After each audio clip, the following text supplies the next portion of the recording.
Well, hello there, everybody.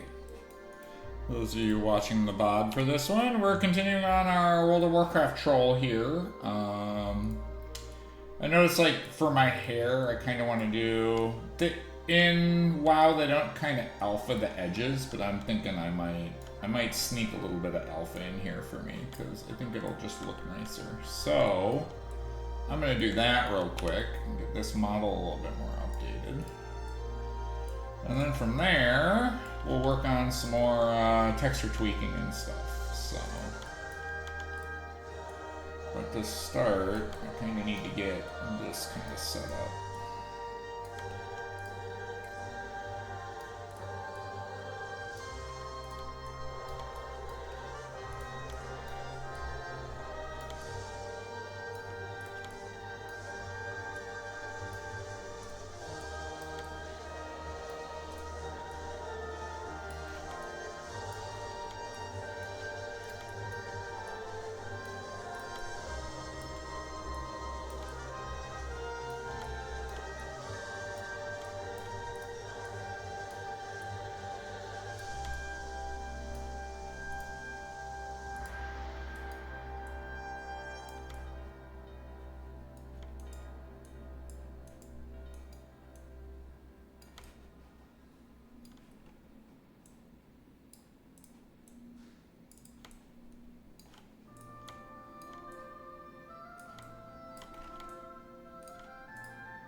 Alright. The main thing here is I kind of want to give a little bit more shape to his hair, too. If I got the geometry, I might as well give him a little bit more something. So, kind of going in and just... Now that I got the texture here, I can kind of floof some things out and just get things looking nice.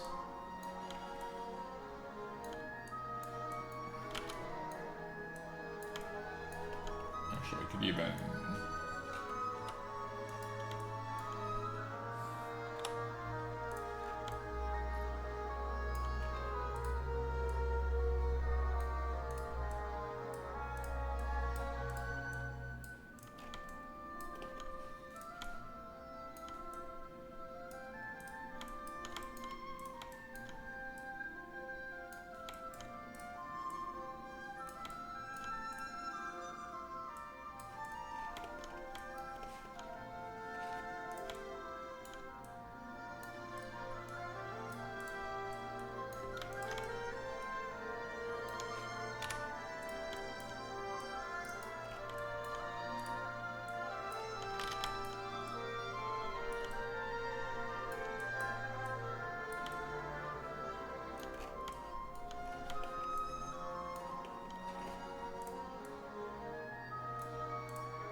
Hey, Sarah. What's up, man?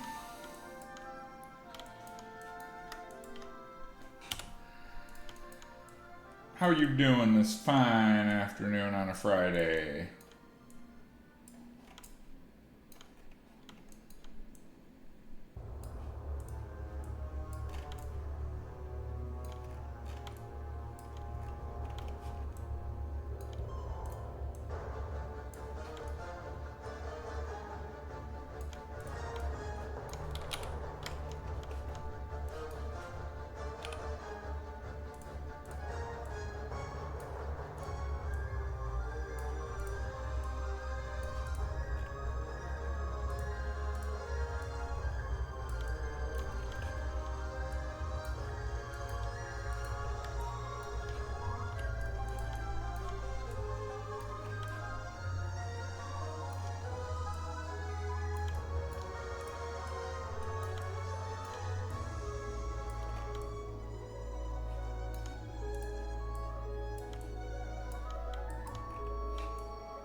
Doing good. Just working from home right now? Oh, nice.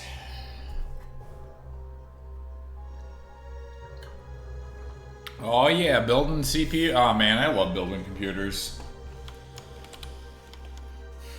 I hate troubleshooting them, but I love building them.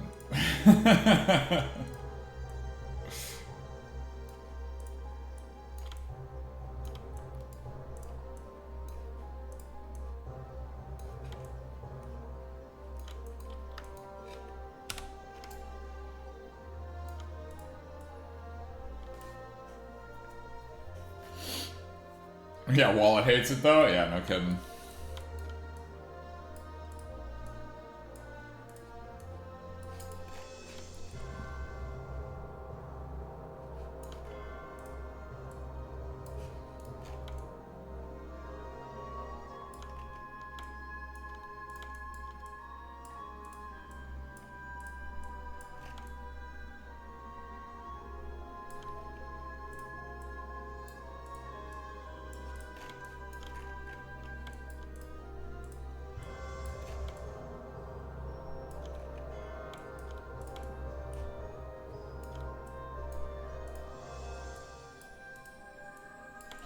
Alright, just trying to get more shape in the hair here.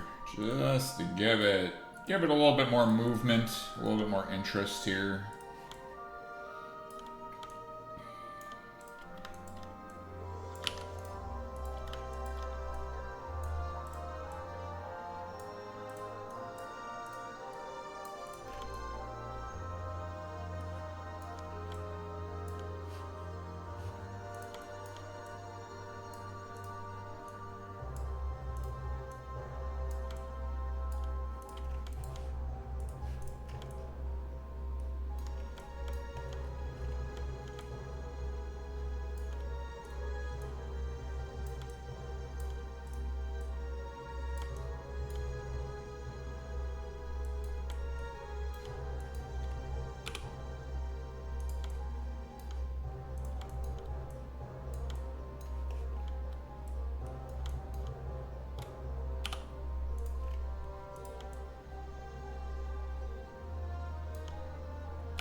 Okay, let's take a look at this.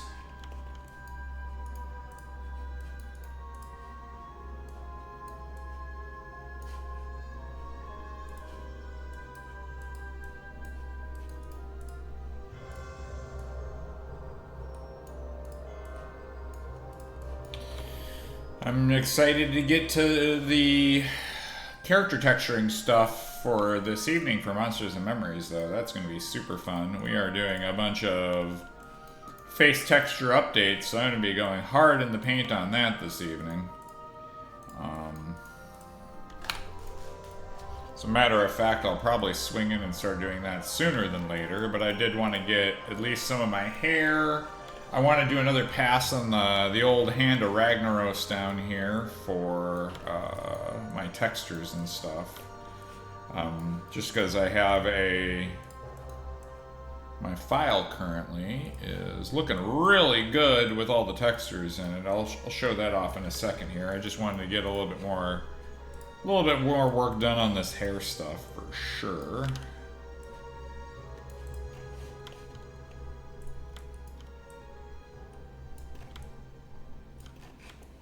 This was bugging me a little bit, just the fact that I had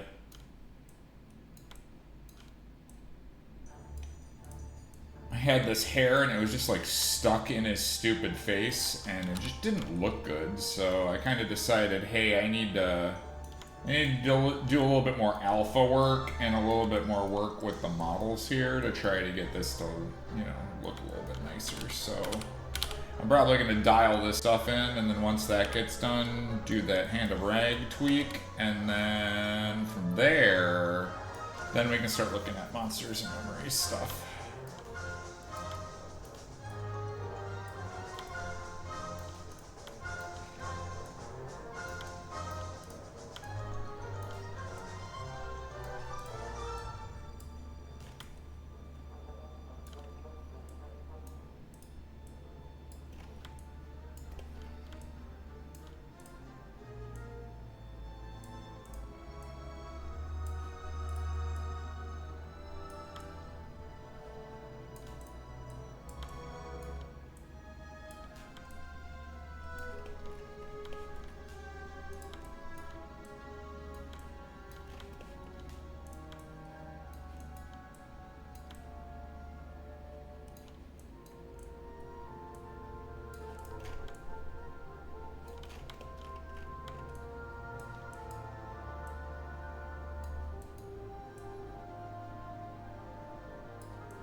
Yeah, here, let's show off the... So here's the model right now as it kind of stands.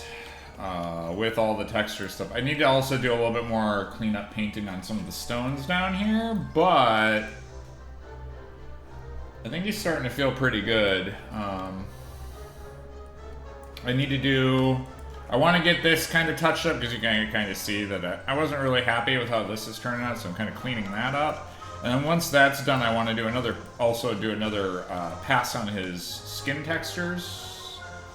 So that'll come up next. I still need to do one more pass on the old hand rag here because I want to get the glowing stuff looking a little bit more like how I got the lava on his pants and shoulders and stuff.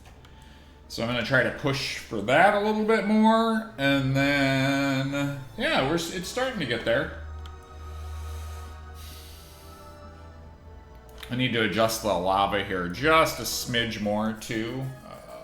It's not looking quite right, but it's getting close. And then everything else is coming along really good.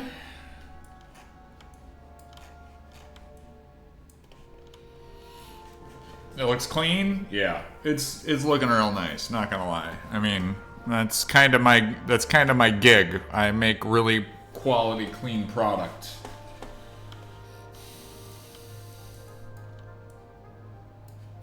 That's sort of my shtick. If you want really fast, trashy work, that's not really what I focus on.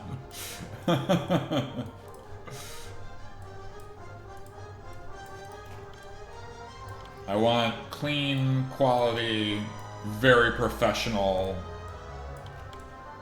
work. That's what I want.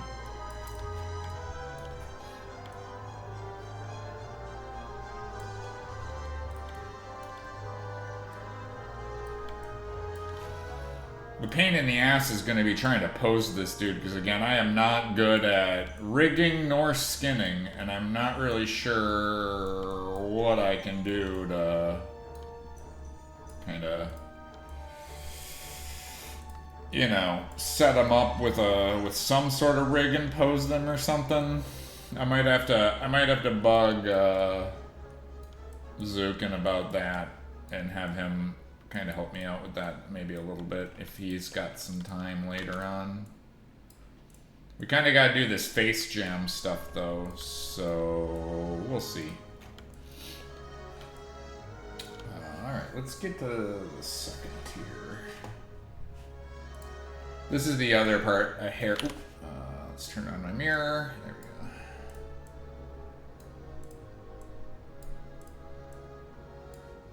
I do like the move mirror tool that they got going on here, where I can just select that and then it just mirrors from side to side. That is a nice little feature for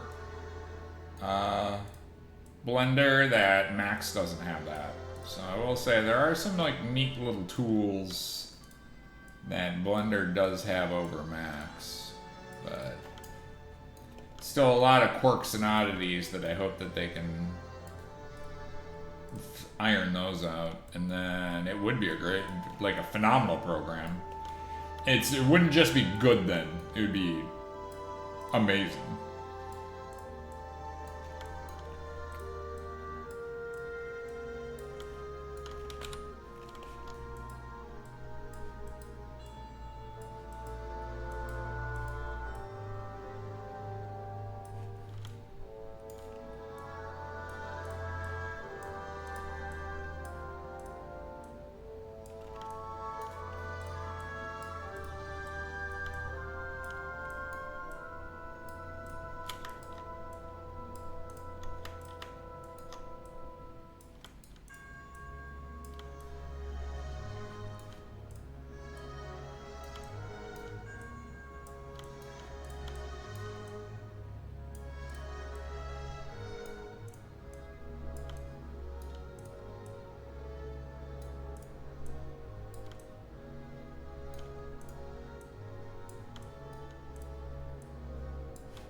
Oh, it did do weird stuff there. Okay.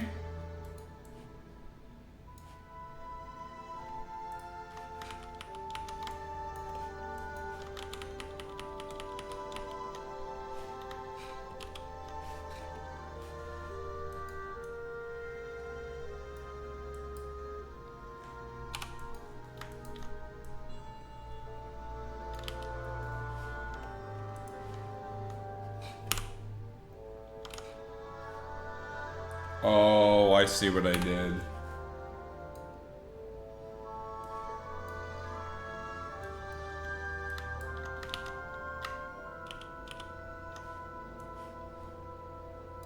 One, two, this would be these two.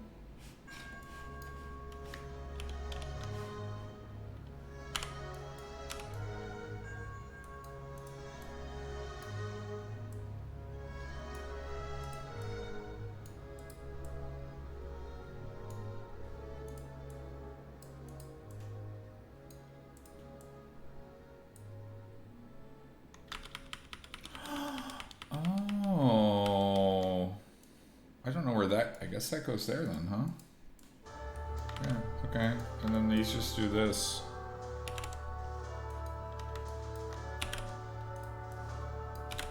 Right?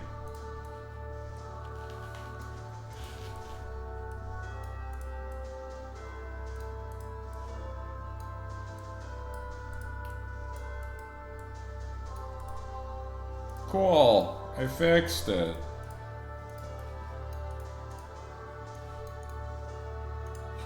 I was wondering how that got all mucked up, but I must have welded those together and then freaked out.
All right.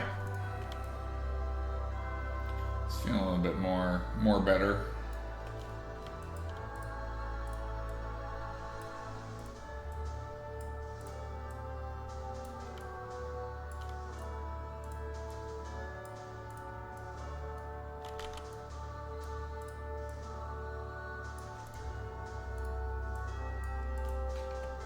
What's up, Classic? Sorry, I'm focusing on UVs. Good day. What's up, Crabwell? Fooker? Hopefully y'all are having a great day.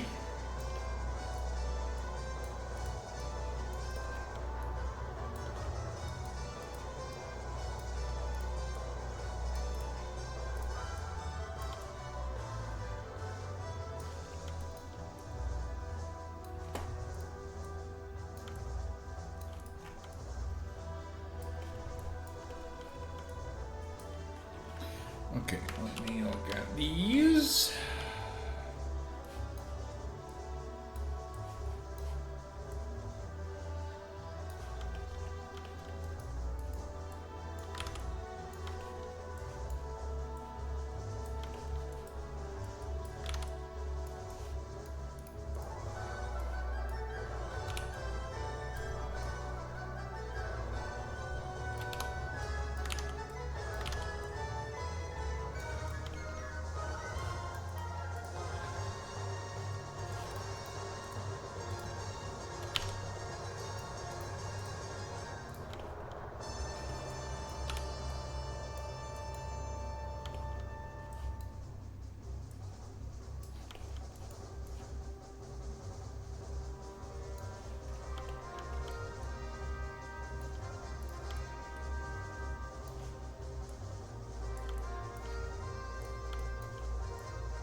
Taz Dingo. Yeah, he's coming along.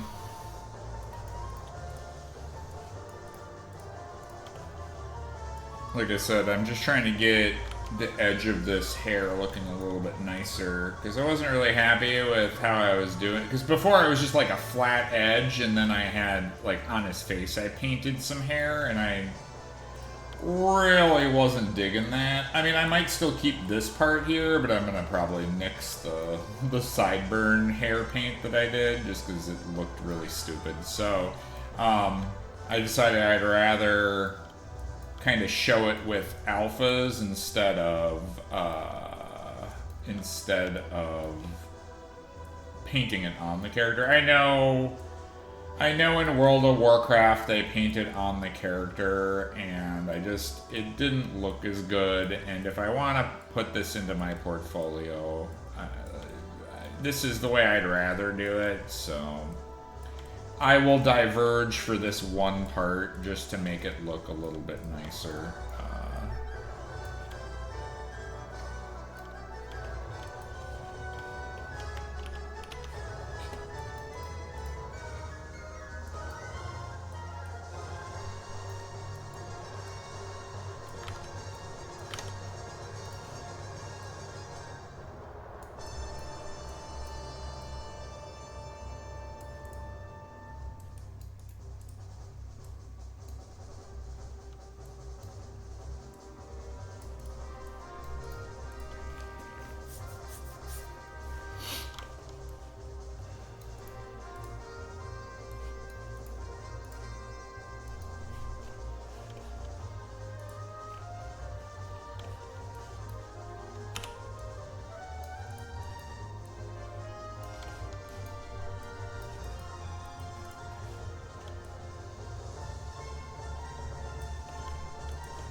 Okay, I'm gonna file, export, FBX on my desktop. Alright, now let's re-import my model.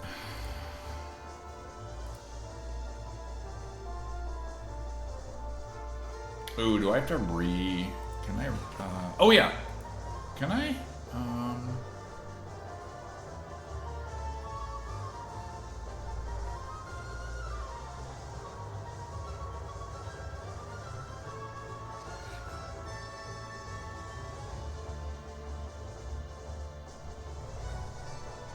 You're not gonna let me do that, are you? Alright, I'll just have to... Oh, you know what I can do?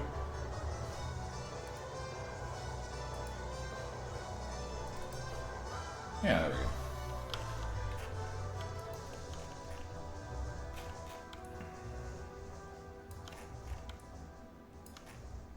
Better. Okay, now I'm gonna delete some shit. Just get that out of here. So let's jump back over to Photoshop.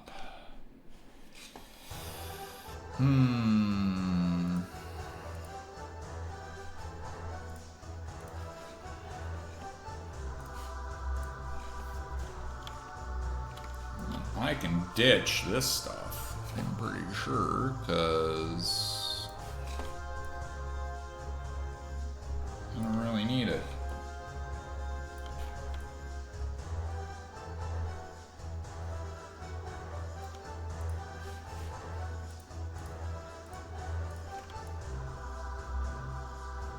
Oh, all these got turned off? Yeah.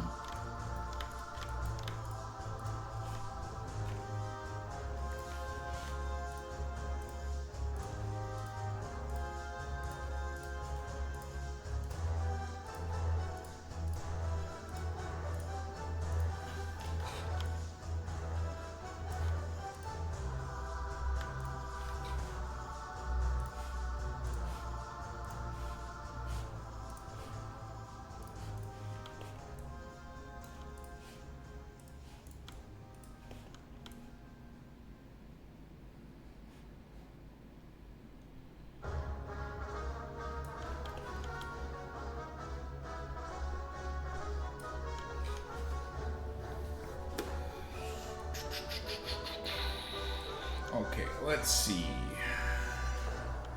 So, I was touching up the hand of rag last time.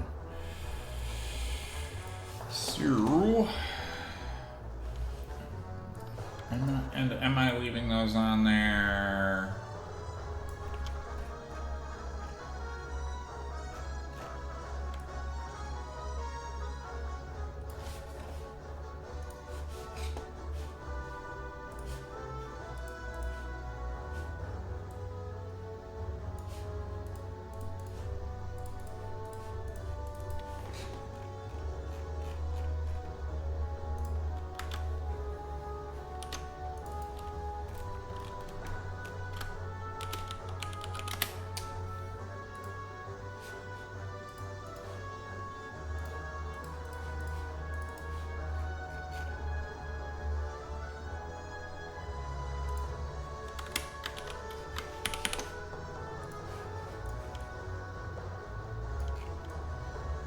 Yeah, it's fine. Oh, it's fine.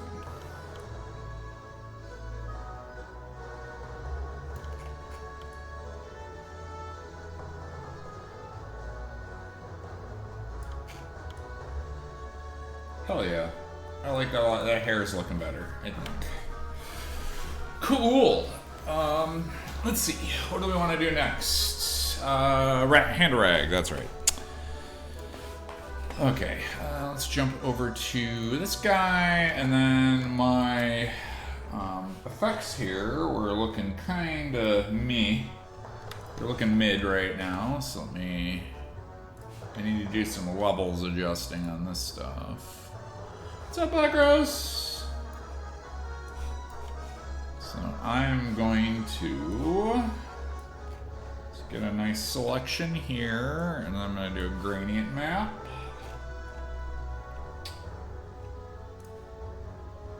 And I want to do a new layer. Probably don't want maximum values, so let's tone that down a little bit.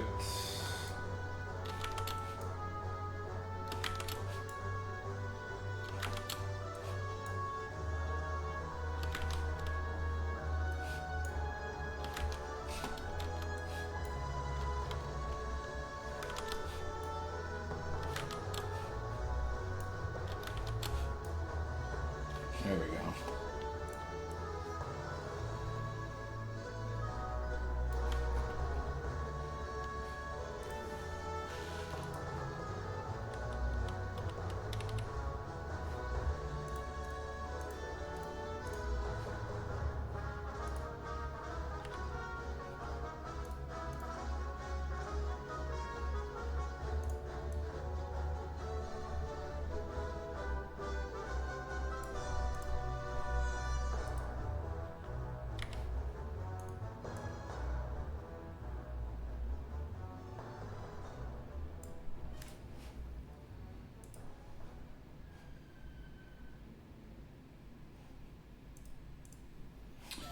Okay, let me grab. Which one would have the lava would be... None of those. Beyond the shoulders. Let me grab that. So this guy right here. Copy layer style. And I'm gonna paste layer style. And this is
not sure I can get anything out of that.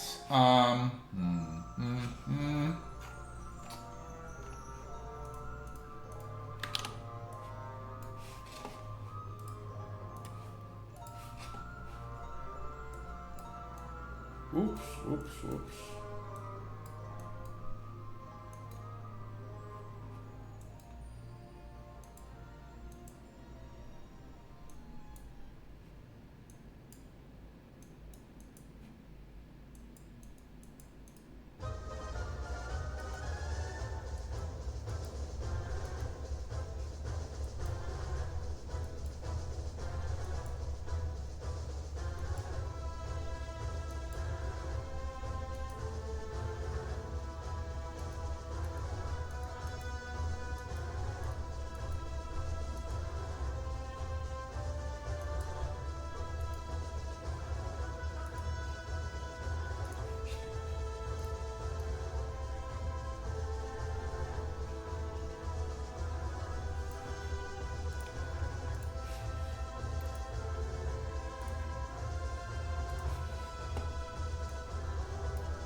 There we go.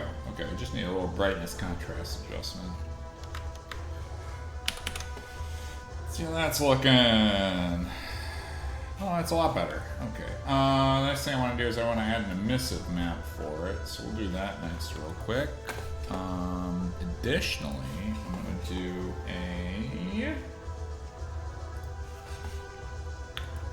it's a little bit of a Gaussian blur on that. And then now I'm going to grab this and this. Two new layers, make a new layer here, and then I'm just do a fill layer.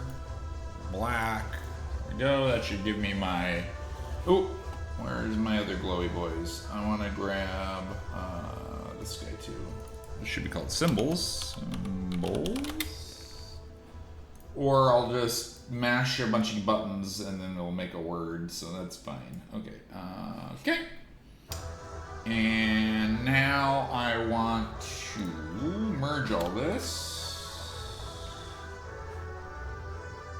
No, I want to merge everything except. Oh, why didn't that? Save that stuff. Okay, we're going to do this instead. I'm going to put this in a folder called emissive, and then I'll do it when I save the PNG out. So let's an E for emissive, and then I'm going to do a file of save as a PNG. I was just thinking I should do this non-destructively, and I think that's going to be the better way to do it. And this is sulfurous underscore E. Underscore E for emissive. Okay. I'm going to save that, and then I can turn that folder off. I'm going to save this PSD. And now we're going to open up that emissive file, which I just saved out. And then I'm going to do a image, let's see, filter, blur, Gaussian blur, and I'm going to kick this up to a 4, which will give me a little bit of a, you know, a blurred image, but because this is an emissive, it doesn't need to be overly tight on the character. And then I can basically jump in here. I want to add an emissive, and then I can just select my map. Let's see, artwork, 3D, whip, the chamois, and then textures, final, and then that one. There we go.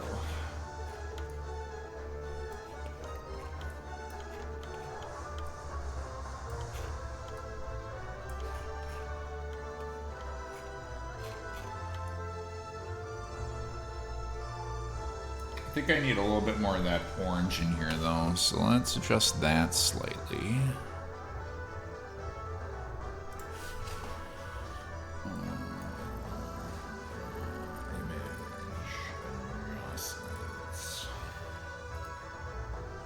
And then I want hue saturation.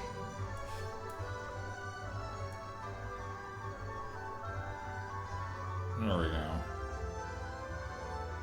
A little bit more oranges and reds there, I think will be better.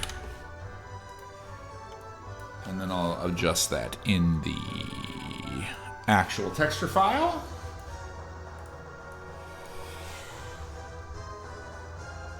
Lava. Nope.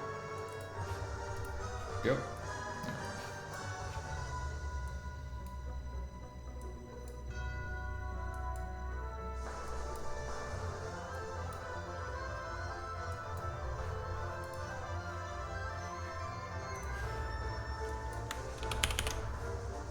Oh, also I can just fill this in too, because this does not need to have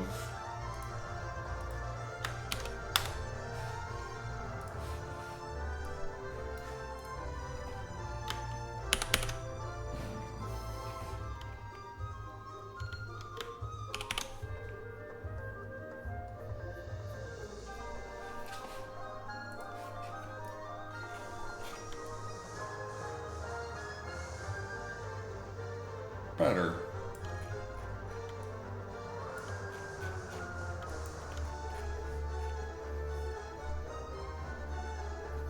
I think maybe my inner glow might be a little bit high on that though.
throw in another filter, Gaussian blur, and I think I can just do that.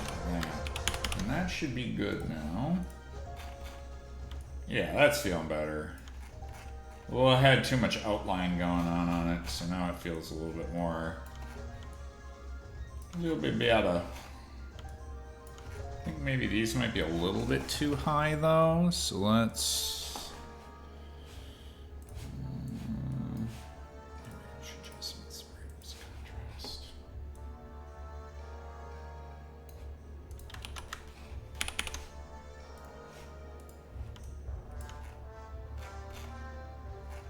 yeah, better. Probably could even tone that down even more.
Oh, that goes something else. What? Oh, I see what that is. Okay.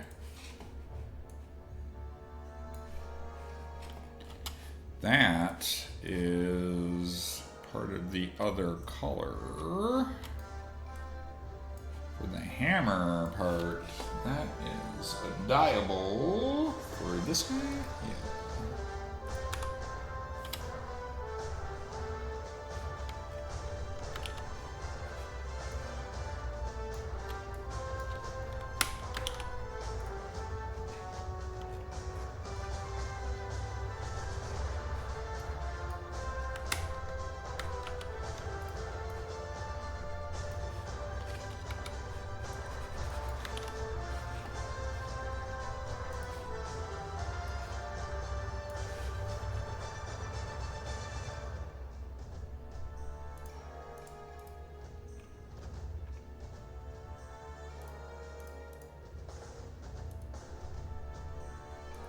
That's a levels, that's right.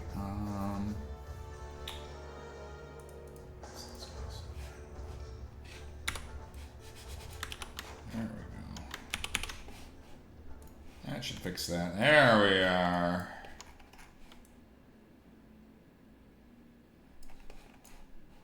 One thing I'm also gonna do is I'm gonna do a little addition here on this guy.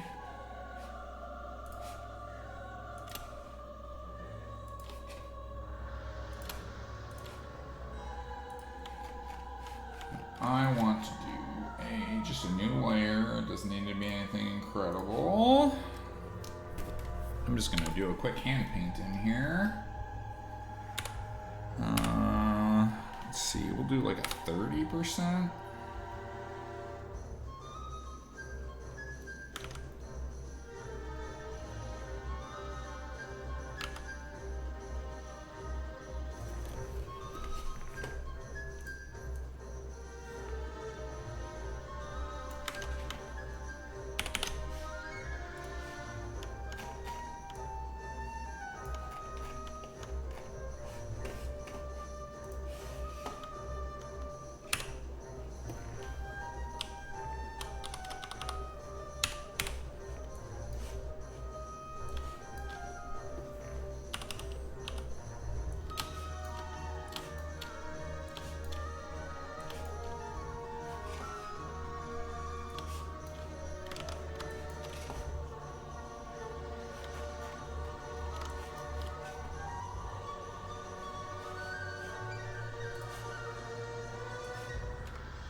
Damn, some of that metal just looks friggin' good, dude.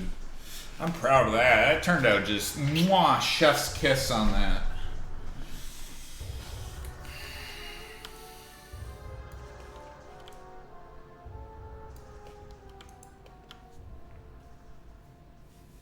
Oh yeah, shoulders. Let's mess with those a little bit because I'm not completely happy with where those are at. But at least sulfurous looking nice. I've been digging it. So where was I looking at with this? I think the main thing was that the lava was looking a little bit too white on the top. Like it should be white, but it was getting blown out a little bit too much. And I want to pull in a little bit more orange into the...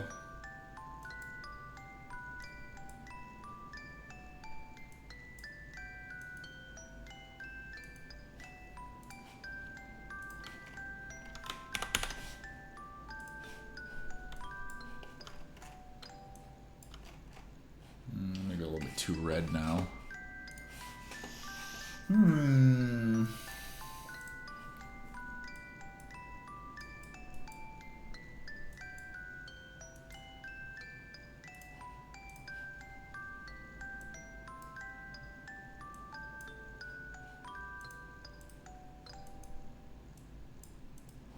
Oh, that wasn't good. Okay. I don't want to make it blue. Definitely don't want to make it blue.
Nope. I guess that's just,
that's feeling good now. Alright.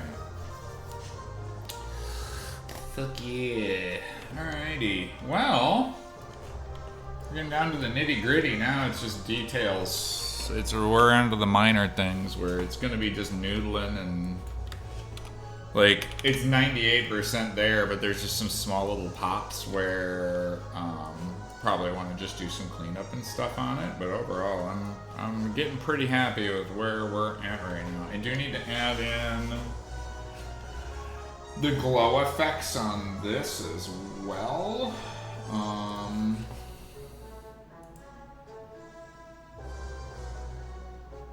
Come on, guy.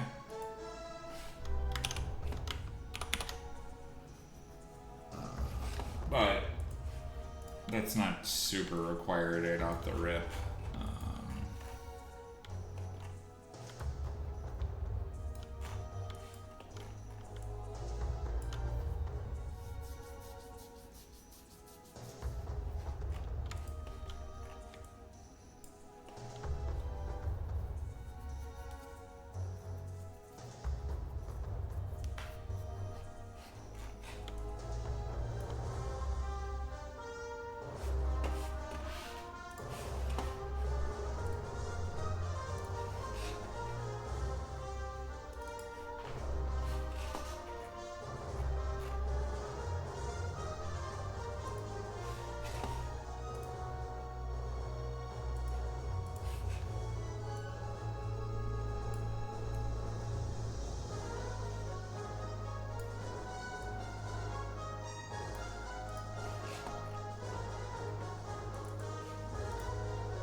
Okay, I want to fix one small thing on the skirt here. Two things will be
just doing a little bit of manual cleanup here as I kind of work through some of this stuff.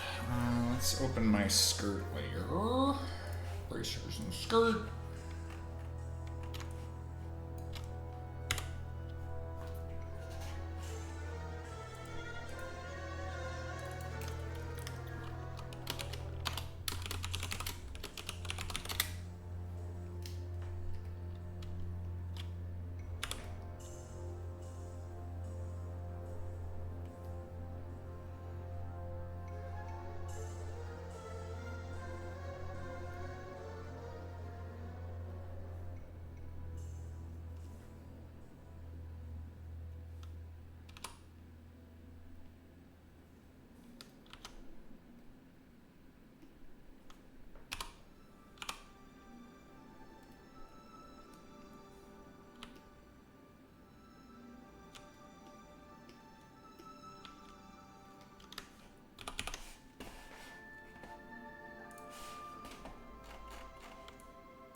it is. It's the oh, I need to do a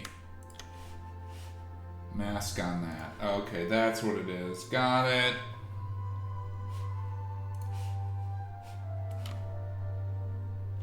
That's why. It's bleeding over. Haha.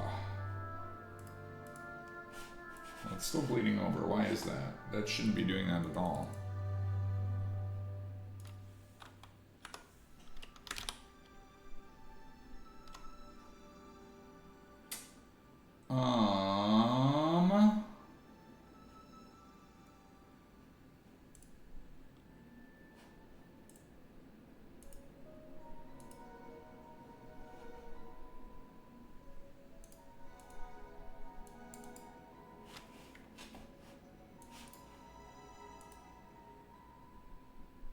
I'll just remove that. I don't think that'll be that big of a deal.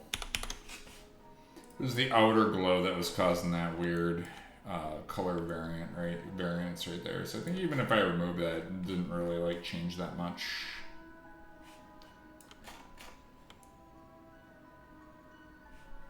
All right, that skirt's feeling pretty good.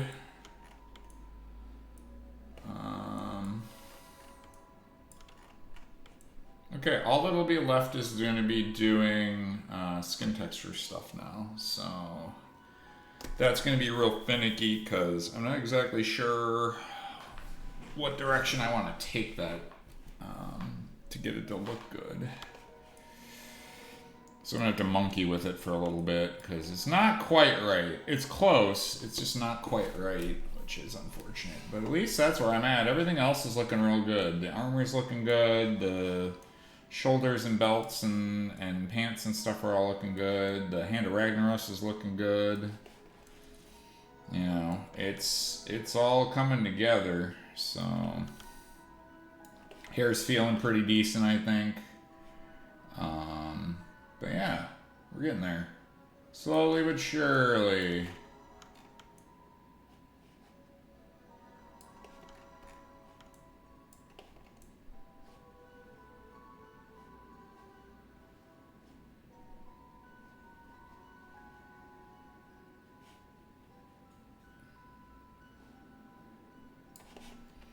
Okay, let's mess with the skin a little bit more.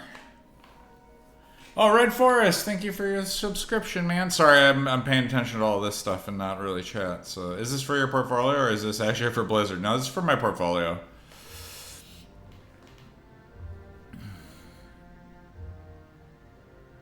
But the goal is to get it looking as close to a Blizzard product as I can get it, right? So the idea for this being in my portfolio is to be how close to Blizzard can I get, right?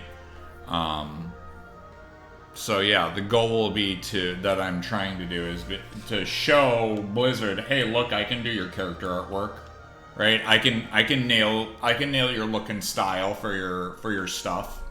You know, old gen, new gen, I can kind of merge those two things together, no problem, right? So that's the idea anyway.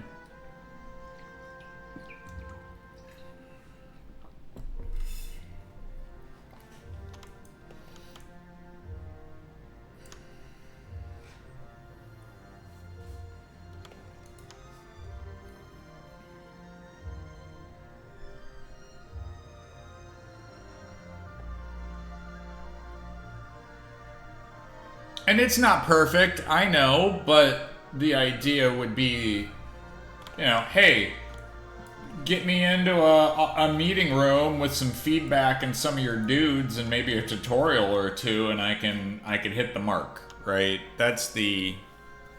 This looks better than Blizzard. Well, I appreciate your kind words. But yeah. The idea being that, hey, I'm trying to get as close to your style as I understand it, right? I've unwrapped the characters like how they do, minus this piece. I was trying to do it the old way, where they would have the bracers and stuff on the character. So I kind of wasted this texture a little bit. This should actually be a lot smaller. I could have packed this way better, but the way I was doing the unwraps first wasn't quite right. you know, once I get all this done, I could always update the UVs where I needed to put them and get those all looking good. But what I'm going to do just in the presentation is I'm just going to cut these down to a much more minimal thing in post and just be like, this is how I'd have done the UVs differently. Because the idea before was that I mean, in the old way that they used to do the UVs, right? They'd have the body laid out. Yeah, open it. There we go. They'd have the body laid out like this, and then they'd put the bracer right here, right? And that texture would go there. The character's bracers would be on that part, right? And then they would add in the little piece of geometry that goes over the top of it that kind of like made it fatter, and then they would just throw that down here. And that's kind of why my UV layout is like that, because the skirt is over here, right? And so I was trying to do it the old way, but then my buddy was like, don't do it that way, you know, we do it a different way now, because he works at Blizzard. And so I was like, oh, okay, well then I'll just make this its own texture, and then, like I said, in post, I'll just re-shimmy stuff around based off of how I would have done it originally, and then it'll be fine, so. Yeah, I know they don't. Well, and that's the thing, is I was looking at Classic for the example. I didn't know that they had fully changed how they did the textures. So I was still thinking they did it the Classic way, but now they've adjusted that. So then I was like, ah, shit, well, I'm 3/4 of the way through this already. I don't really, you know, I had already baked all my textures and stuff, so I'm like, I'll just fix it later. We'll make it better. It'll be fine, you know. Like, I'll just organize the UVs and my UV sheet to be how I would have done it instead. So, you know, I kept, so it's basically a hybrid between Classic and now, and it still looks fine. It still works. So, I know that they still lay their characters out this way, though, in particular, so I know that that's still good. Because I did find some other characters that are laid out this way. So, I think I'm still gravy train on that layout, in those terms, so. Hopefully people will still think it's good, you know? We'll see. I'm also trying to texture all of my textures in the way that they do textures too, which is through masks, layer masks, right? And gradient maps and all that sort of jazz. So I think that's a big part of it, is getting this stuff all set up for that, so. But that's going to be the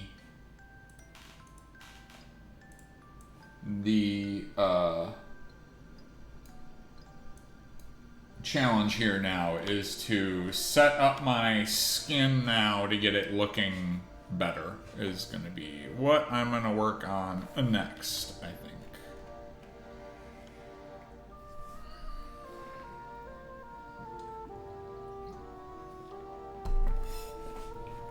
Because the cool part is I can even do this, where I turn off the armor, which I turn into its own folder, and then I have my character, right, with his, why is that brightening so far on the armor part, though? Was that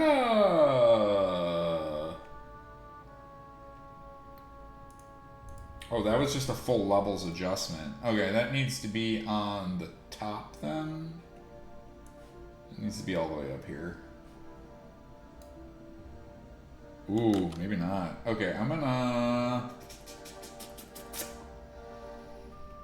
How do I want to do that? I'm going to select all this stuff and then add that as a mask on it.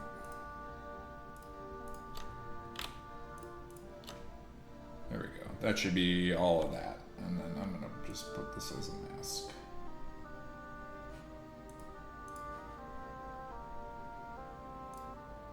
Whoop.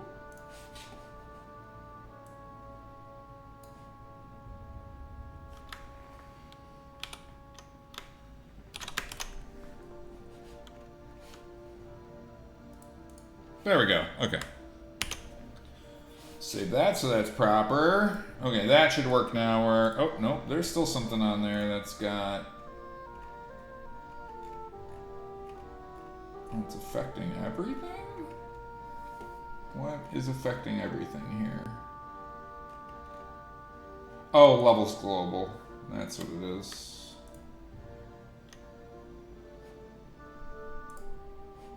Aha! Now we're okay. Nope, still affecting everything. What the hell else is still affecting everything? Everything should have a... everything should have a mask now.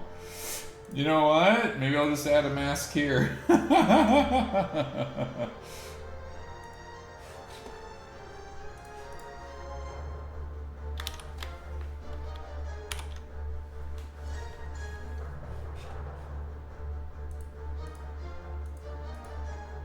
There, fixed it. I don't know what. What's left? What's left to affect everything? Alright, so now I can turn that. Oh. No, that's fine.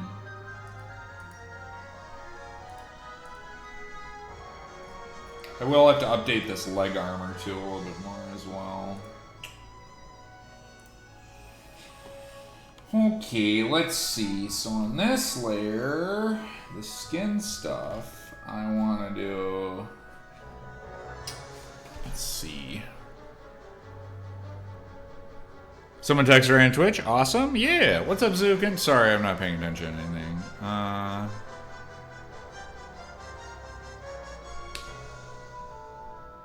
Can I send you a snippet of a Discord Eminem inspired wolf dog I modeled? Sure. Yeah. Ooh, you know what? I've been meaning to do this too. I wanna jump back over and do. Yes, save that. Okay. Before I go any further on this stuff though, which I'm just gonna minimize, I wanna do a little sketchings. Cause I had this I wanna draw like a little kobold guy or like a little demon dude. Let's see. Monsters Memories. Had this like idea for a dude yesterday, so let's see. I want to do concepts, and then I've just been kind of using this as my rolling sketchbook here. Okay, let's see. Oh yeah, this is me writing stuff for the called shot stuff. Okay. Yeah, we'll do a new layer. And then I want brush number 32, because I really like that brush. Found that the other day while I was sketching, and I just was really enjoying that. This guy right here, he's very nice. At the bottom of the list too, easy to find. Sorry, I'm gonna sketch real quick, just because I want to get... I've been meaning to do this, but then I'm gonna jump back over to texturing. Sorry for the...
Okay, that's kind of what I want. Let's see. And I get to do...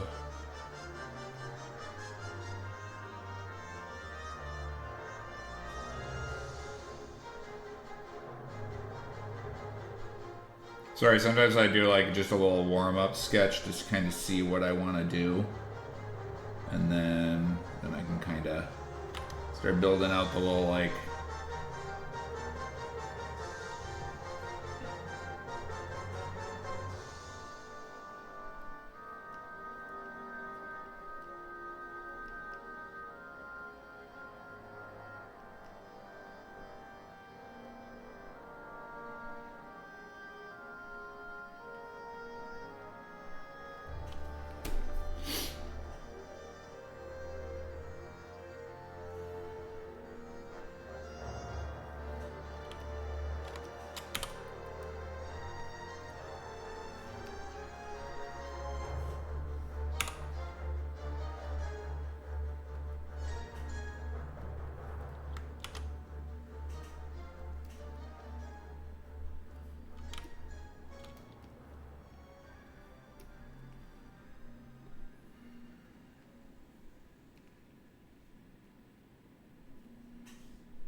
did I already do a pass on the Wood Elf eyebrows cleanup for the new UVs? No, but I figured we were probably going to repaint the eyebrows anyway. Like, I figure all the brows and stuff are going to get a pass too, right? If we're doing the faces and stuff, so no.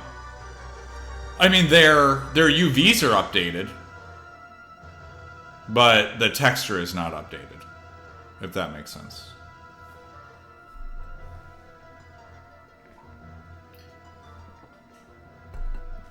Does? Okay.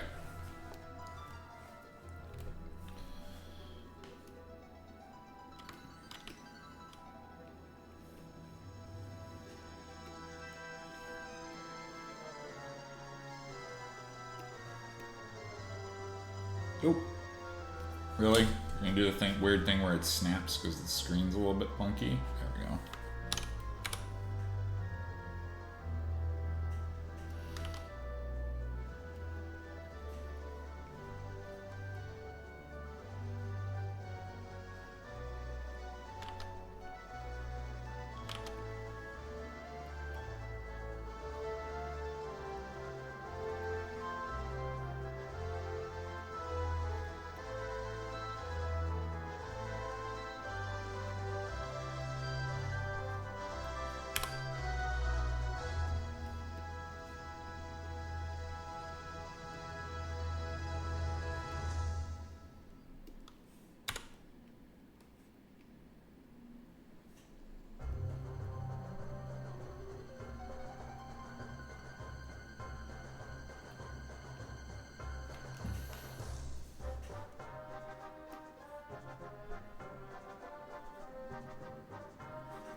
It's kind of funny because when I was thinking about these dudes the other day, when I was like, oh, I kind of want to draw these guys, I was actually thinking about how I was going to model it first, with them having like this really like open jaw part where their teeth could kind of mash together and stuff. I thought that'd be kind of cool. Just gonna go through all the brow textures real quick. Oh, sure. Yeah.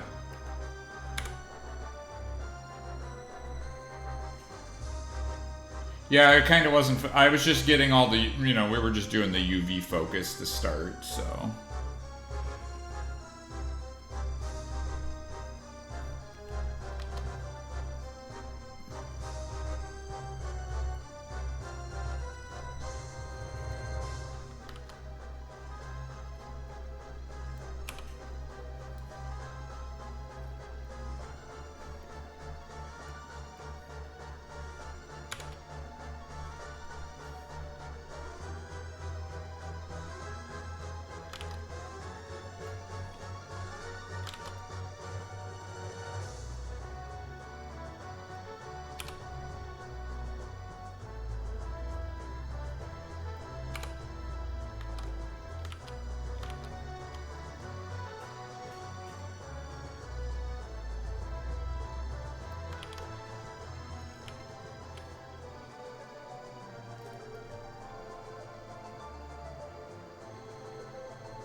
Excuse me. Oh. Okay. Good low-hanging fruit Oh yeah, for sure. I think that's a great idea. Again, then what people, like you said, it's gonna look out of whack until they get updated, and then might as well, like you were saying, low-hanging fruit, knock that out real quick. So I think that's great call.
Making a little yip yip.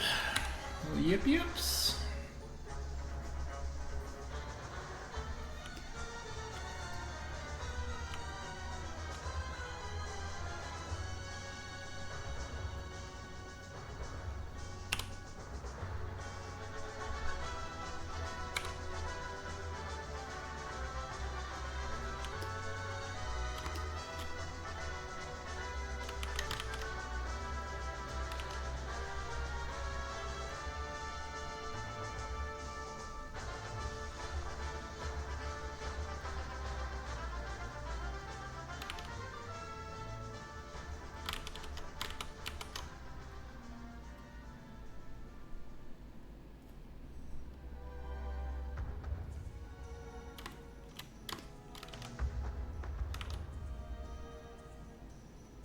Raptor Claw.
Damn it. I hate when it does that.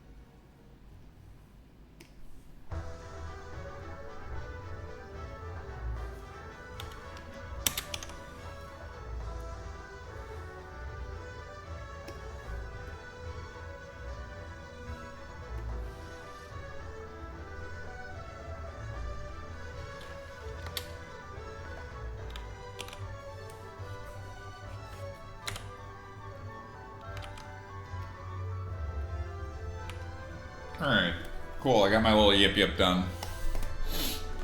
Sorry. Alright. Is this your Lizard Man combo or Kobold? Kind of more Kobold. Little dragon-esque sorta monstery dude. I mean, again, this is just for funsies, really. Like, I've just been meaning to get back into my sketching a little bit more, so I'm trying to do, you know, a quick little sketch here and there when the mood strikes me to make a little something, right? And then Maybe I come up with a cool idea that might go in the game. You never know.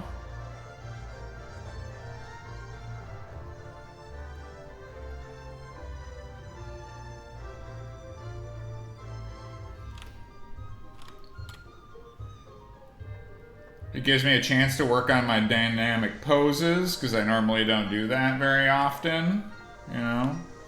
So, because I made this guy the other day. He's like a little Umber Hulky kind of dude, and he turned out real good. So I'm just trying to make some different stuff. I started out with this one. It's kind of like a warg wolf monster, right? And then I was making this guy. So I figure why not sketch up a little yip kobold. But I thought they'd be kind of cool is if they had like big old like toothy jaw heads, right? And then when we model them, right, I could model it kind of like if you think about their head being like a cylinder, I could just like basically model out like a toucan beak, right? And then I can just alpha out the teeth. And then like they'll have like this really cool like open kind of mouth to them, right? So that's kind of what I had thought about when I was making them. It's like, oh, it would be more like dome-shaped in a way. A little bit more maybe like a Venus flytrap in terms of like shape and like how that would all look, you know? But yeah.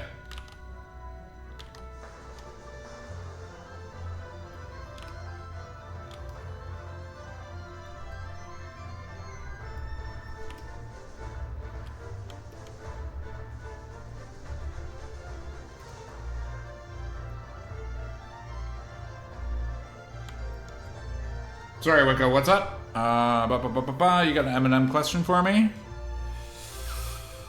I've always wanted kobolds as a playable race. I've also wanted Ant-Man. Yeah.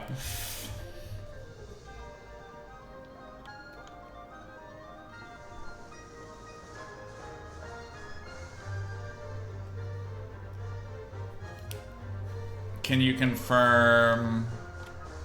Or we do not know lizardmen height? I think they're not gonna be hyper tall, but they'll be big.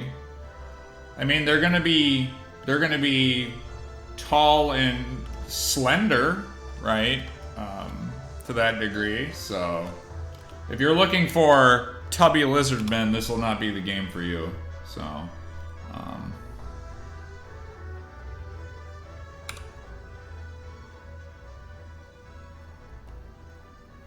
and then I wanted to give my little kobolds kind of like those tubby little, like an iguana neck, you know?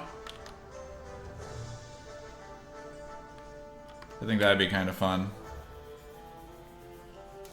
They're about head taller than humans. There you go. Thanks, nerds. You're welcome.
Alrighty, yip yip kobolds. Something like that was what I was thinking. I thought it'd be kind of fun to make something like that. Little raptor toes, you know, some scaly claw hands, like a big old chompy jaw. Can you imagine what they make of the... Yeah, because like his head could even maybe be a little bit bigger too. Like maybe I made his head a little bit too small.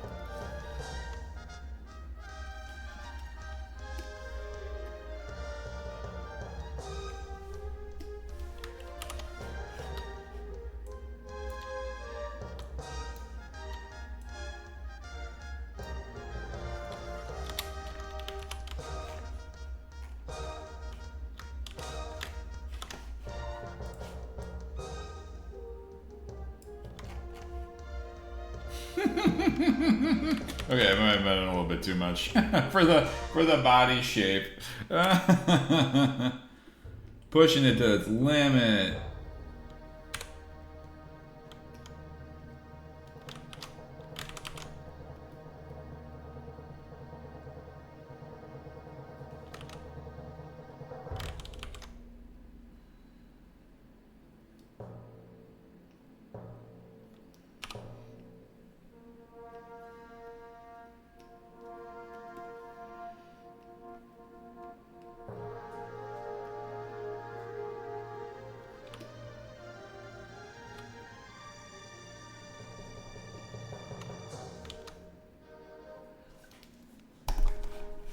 Norbert? Yeah, I mean, it feels like a Norbert. I'm cool with that.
Alright.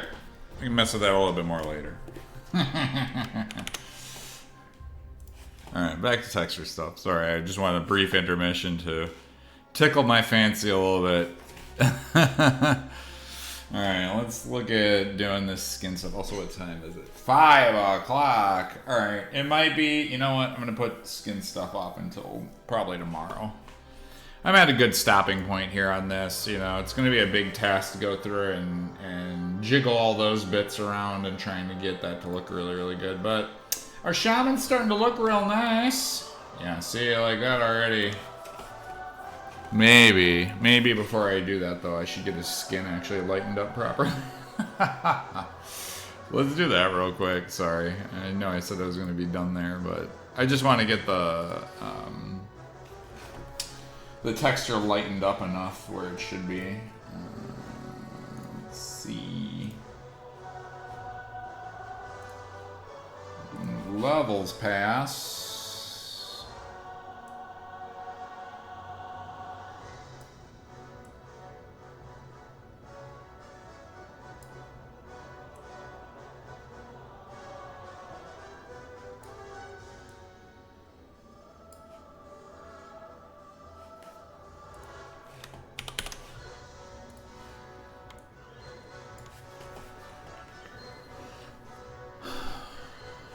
Oh, the way I unwrapped it? Yeah, I mean, it's kind of how they do the unwraps for Blizzard. Like, that's one of the things I researched a bunch. One sec, I'm going to pull up Shaman reference folder. Like, here's how they unwrap their characters in the game right now. So this is like, this is their unwrap. So mine's not really off from how they do theirs, where they have your feet, you know, pecs, neck, torso, basically. Here's your arms, here's your face. Their ear is here, and nose and teeth and stuff. And I organized mine slightly differently, you know, because they got their head going this way. And I just decided I was going to have my head go this way so I could fit the rest of my stuff here. Now, they might be doing it because they've got other things on this, so they're a little bit more handheld. But I tried to kind of mirror what they got going on with their stuff on my stuff. So, you know, keep it close, but not too far off, right?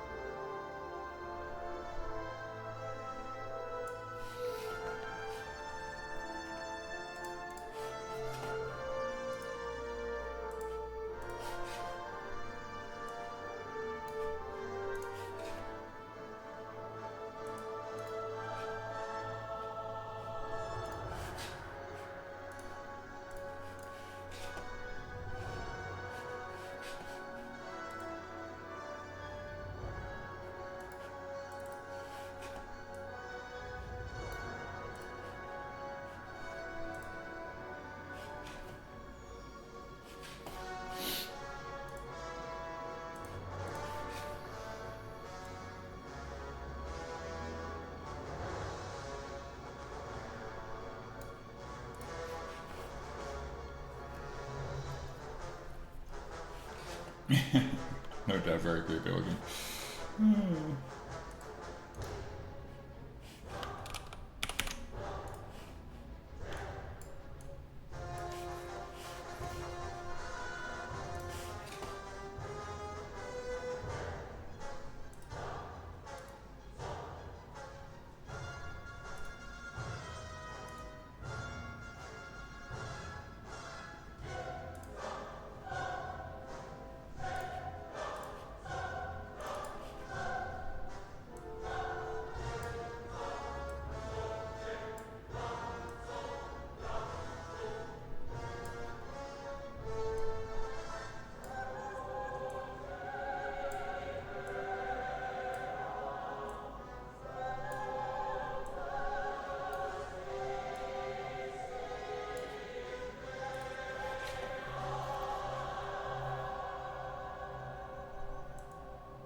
Gotta hop out for a bit. Okay.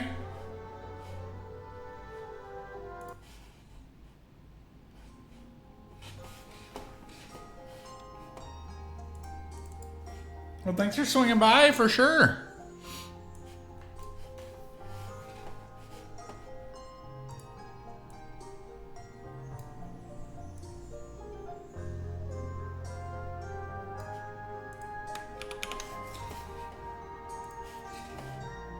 Man, I want to get those levels up higher, but It is just not cooperating.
Ah, that has to be under that one. Gotcha. Sorry, I made these a while ago, so I'm going back through and figuring out where stuff needs to be and why and how I jury-rigged this stuff to work together.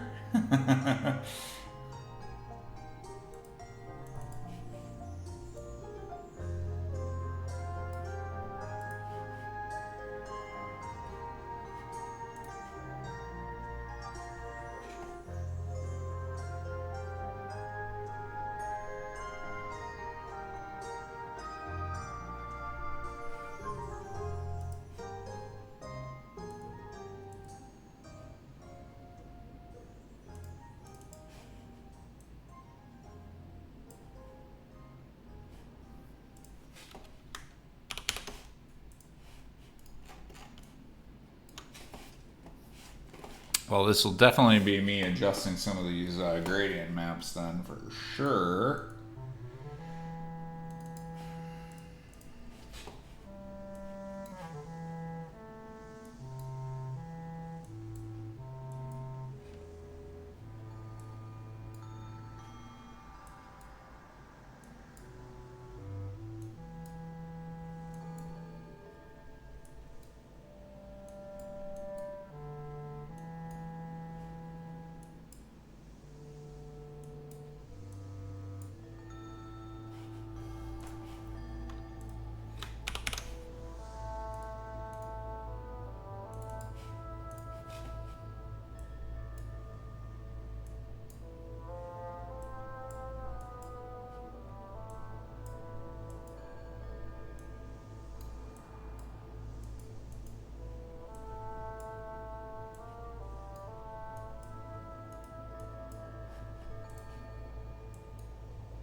Alright, well, I think that starts me out on the path of needing to do more with the skin, but at least we're on step 1.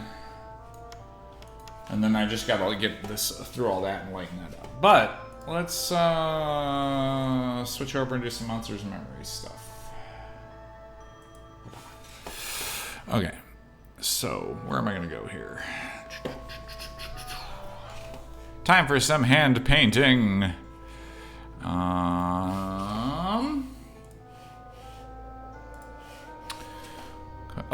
Flashbang warning, everybody.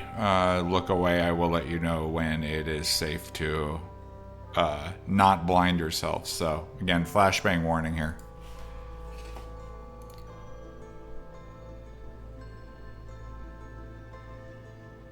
Okay, you're clear. Breach and clear. Let's see. We're working on Human M. I want to do the Asian face update, so that's going to take on next, but then I'll probably switch over to a lady. Let's see. And then...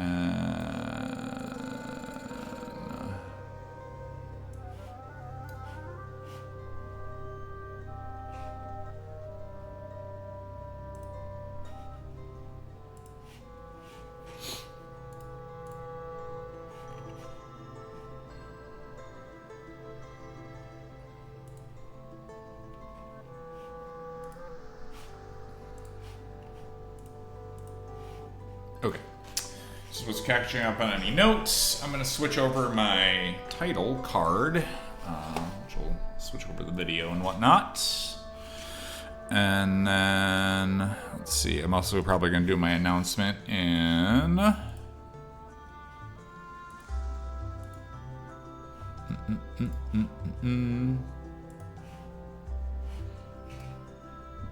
Oh, nice pipes, that's looking good. Hell yeah.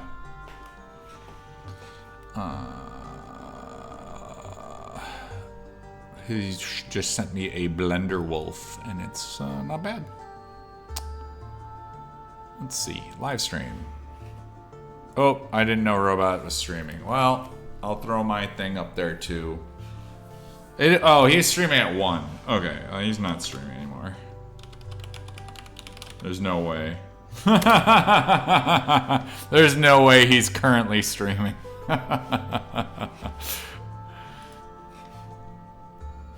No, he's not. Okay. I knew that from, like, the jump, right? 5 o'clock? There's no way you go that long. Let's see. Where's my channel? There we go. So I'm going to change my titles. This will be Monsters and Memories. Face painting. I'll just do character painting. Character painting. And then I want Monsters and Persand.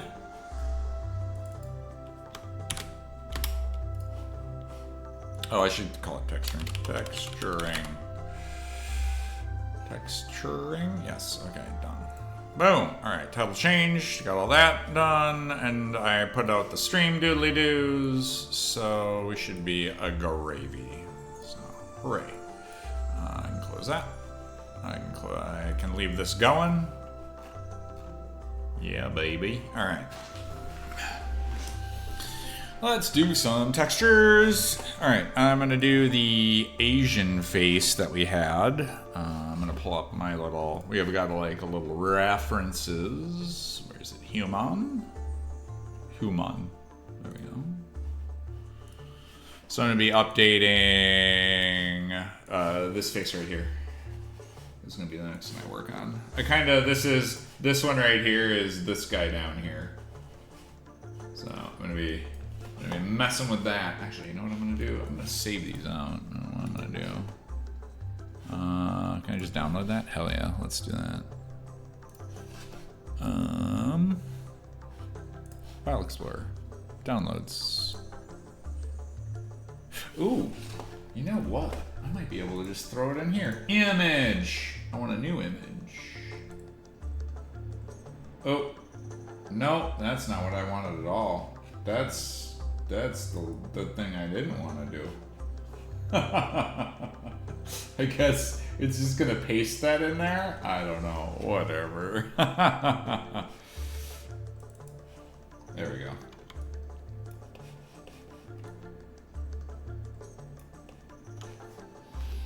I don't think that's right either. I'm gonna go to my downloads folder. I got that one in here. I got this guy. There we go. I mean, it's close. All right.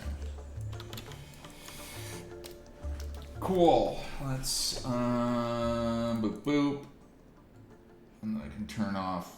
Which one are you? 19. Yeah. Okay.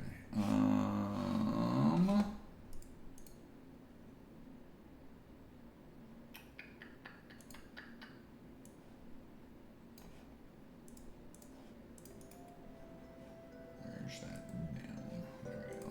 I'm gonna do. Actually, since I already did some of that, I can just paint the face over the top of that. So this is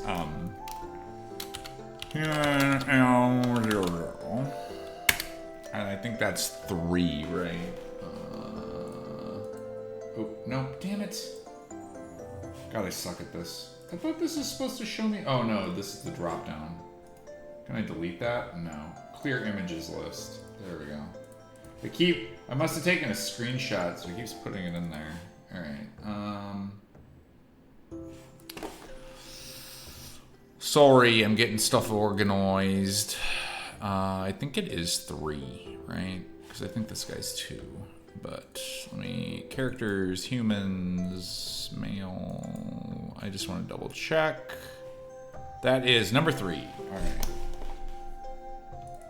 Oh, whoops, this needs to be set to 0, 0. Right, so I'm gonna dingus. There we go. And then I can turn that one off, and I'm gonna make a new layer, and this is gonna be human 0, 3.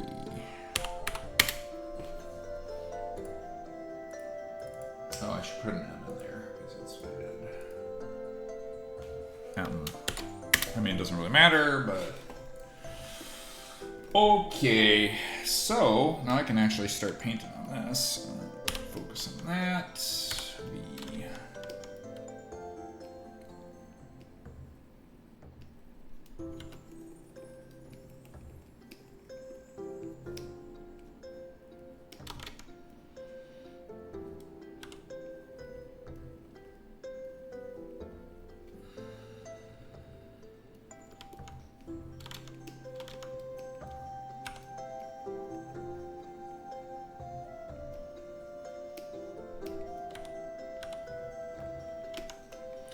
I'm trying to give myself a little bit of a blank canvas here, so I don't want to be influenced by the previous face, so I'm kind of just giving myself a little bit of something new, you know?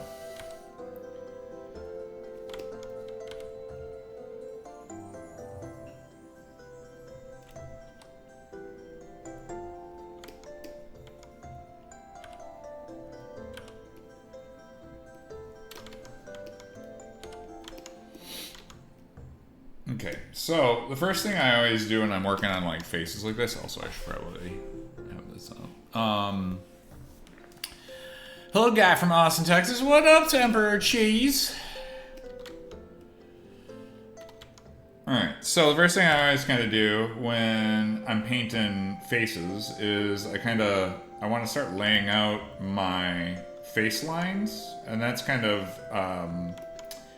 it's kind of like, how is your face supposed to be constructed? So I normally kind of like lay out those elements of like, how is the human body constructed, right? And kind of build out my values based off of that, right? So like, here's like where your orbital socket is for your skelly bones, and then build out the little brow area, right?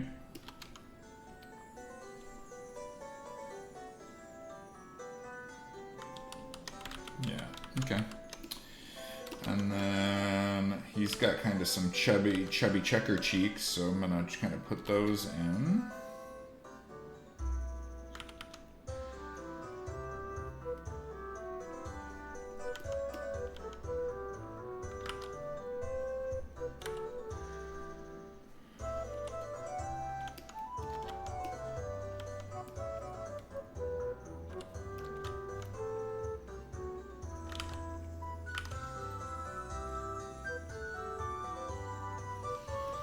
Hey there, you know, this is the first time I've ever seen somebody on here paint with 3D coat and not painter. Nice to see the coat get some love and attention. Yeah, for sure.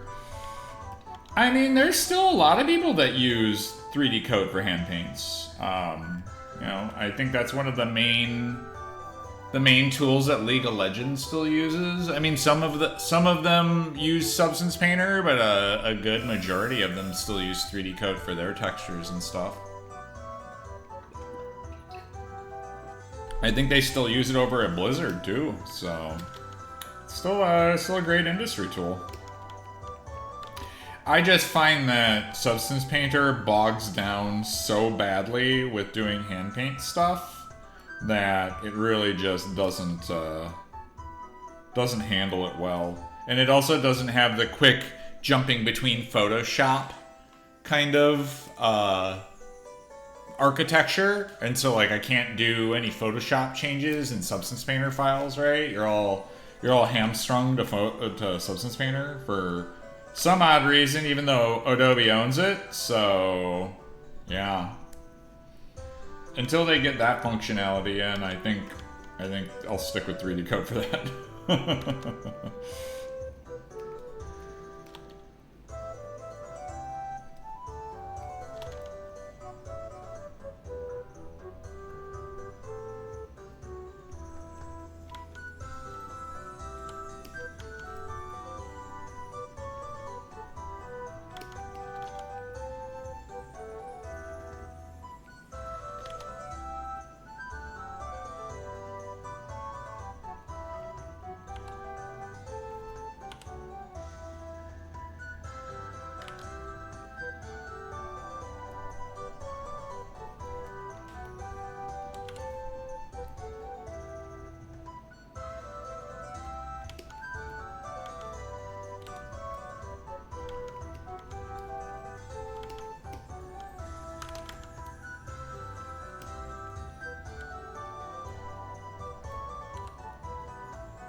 I mostly see for Reitaba, seeing League and Blizzard have that spray painted touch.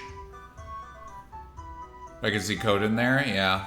Should give it a try. I started using Painter and it's nice, but I can't formulate a solid conclusion until I've used it more. Yeah, I mean, that makes sense.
Thought about using Mari besides the commercial version. May have to give up an organ or two to use it. Yeah, some of those programs ain't cheap, that is for certain.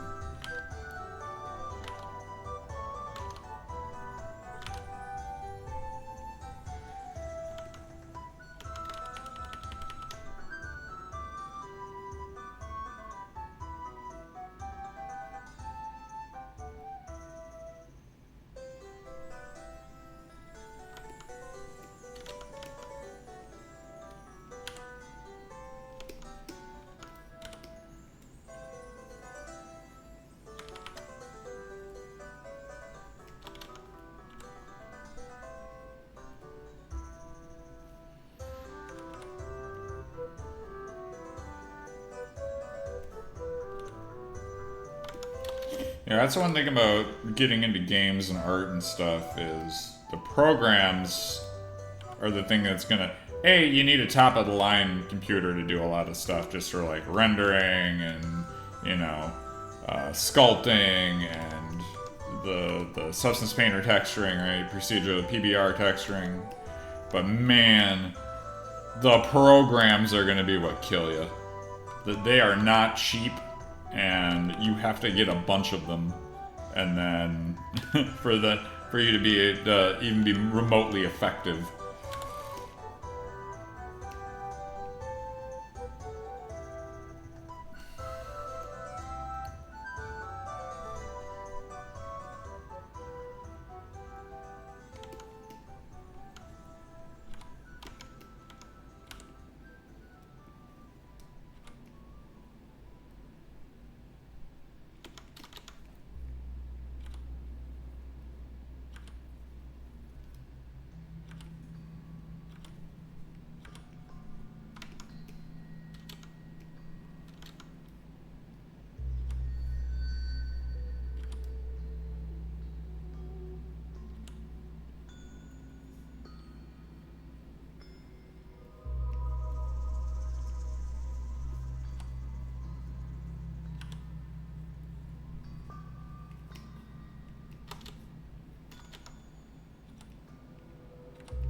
Yes, there are workarounds with Blender and so forth, but at the end, if you're wanting to make game design, you may want to get the industry stuff. Yeah, exactly.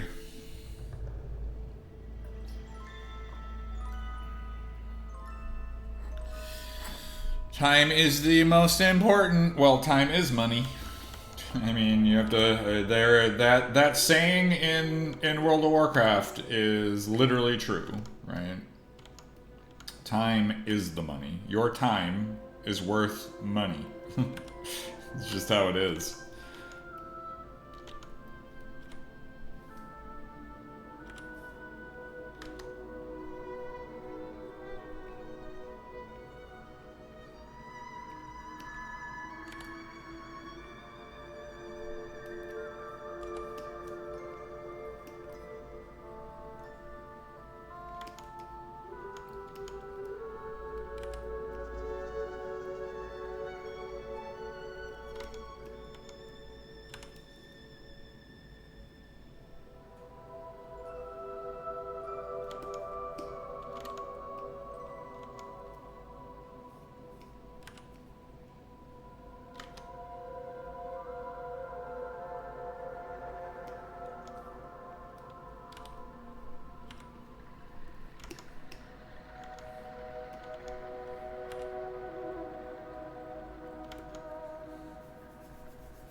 Making them Bezos bucks then, huh?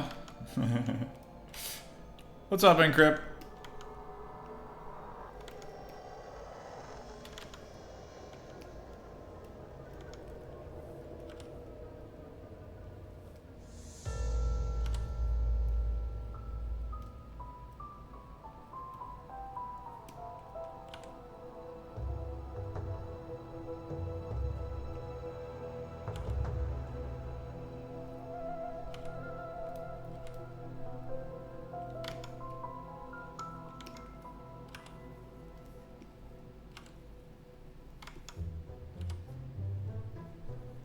Oh, I should put out the. I'm checking out Face 03 in our little chat that we got going on right now. Let me do that real quick.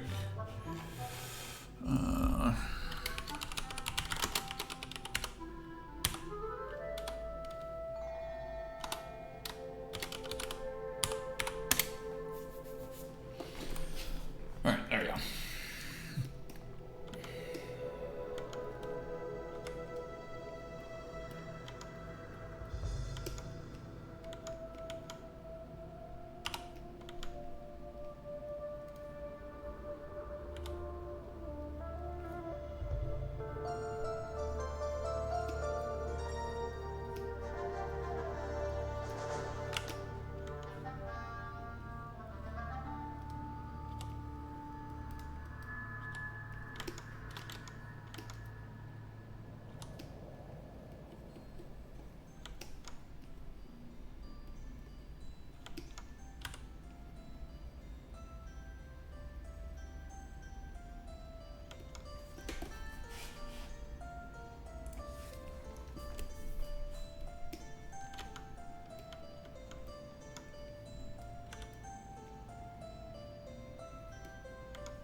What's up, Dronico?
I think this is the face of Goblin Morphin and Gandalf last night. I mean, possibly. I'm giving this face a facelift to just make it look better. So that's my goal today. I want to make him look more Asian, less weird.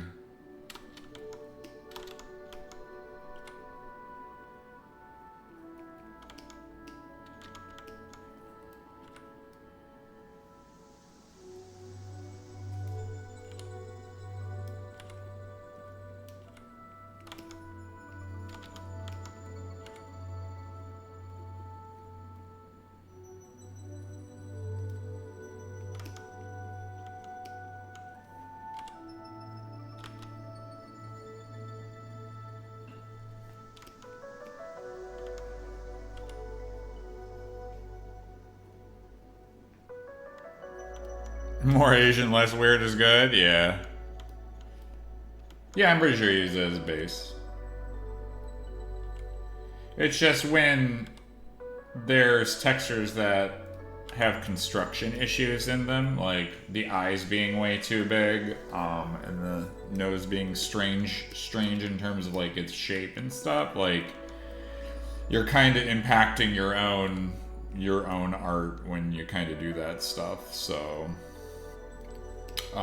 yeah, that's why I'm kind of doing this, because I want to get these updated and looking real good for y'all, you know.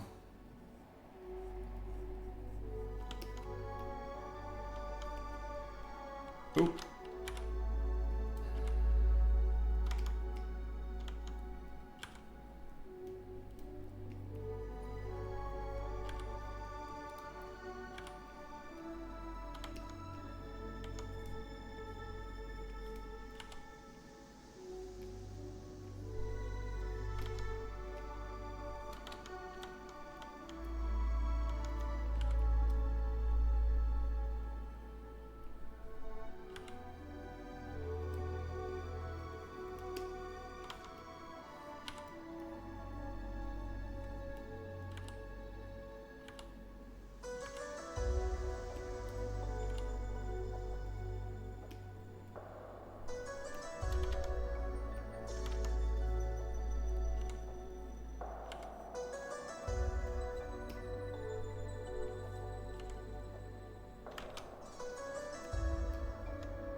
What's up, Otto? Happy Friday.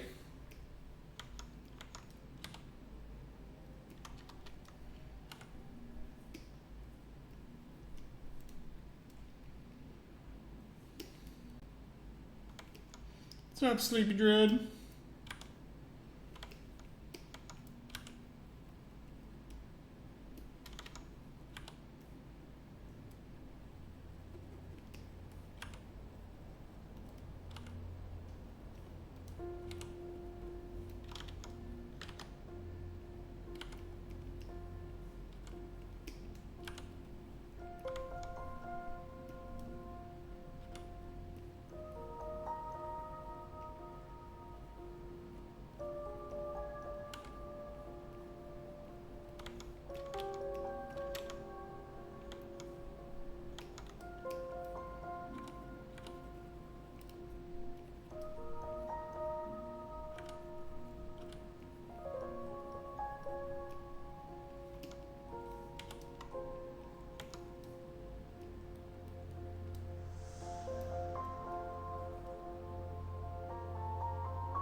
Glad to see this face on the menu. I was a little confused with the game. No, that was just a one that apparently Goblin wanted to make an additional face or something. So, that's all. The real goal is to give like a really nice update across all the faces, so that way they just have an increased. A, they look better. B, they hit target a little bit better with like the desired look. So.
Doing any hairstyles while you're at it? Love the halfling hair, but I don't notice the face change there.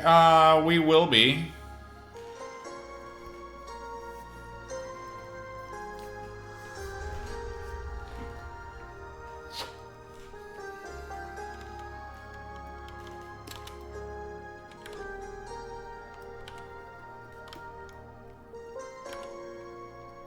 Not at this current juncture. This current juncture is get all faces updated, looking really nice, doing all that sort of jazz.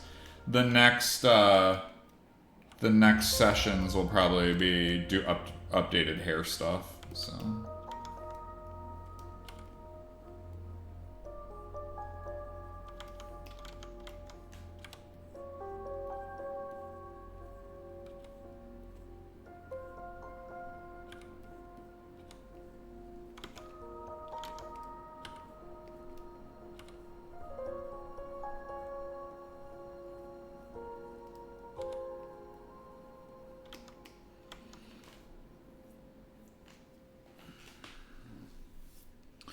We've said whoa. Oh, you're talking about hair. We were saying 6 variants per. So it'd be 6 different faces, 6 different. I mean, it might vary based on races and stuff. There's only so many spikes you can put on goblins, right? Like, I feel like that's a really limiting factor there. But yeah, I was figuring like something like 6 different options for, you know, facial hairs, 6 different options for hairs, 6 different options for, you know, accessory items or whatever. And again, like I said, that can fluctuate, but the target goal would be 6. You know, the current objective right now is to update all the faces that we currently have in, and then get to 3 faces per races, right? And then that way everybody has 3, and then we can branch out from who needs more or less, right? So that's kind of the goal there.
Hey, nice work, buddy.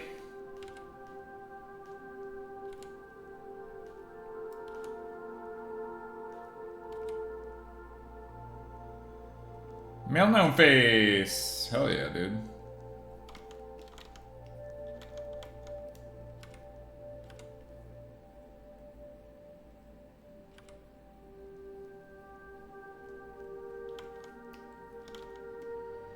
Jump in the huddle if I want to chill. Sure, man.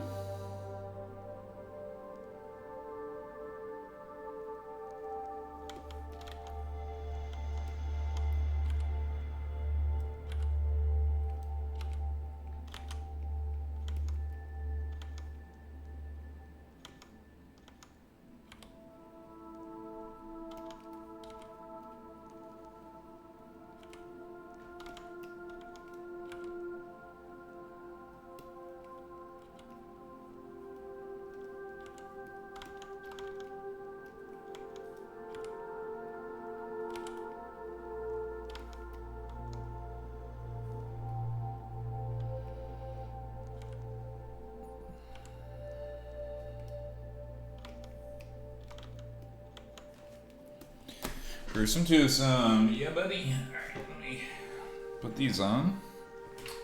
Actually, no, I don't have to. We'll be good.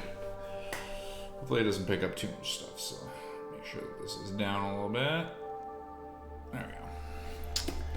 And then let's huddle.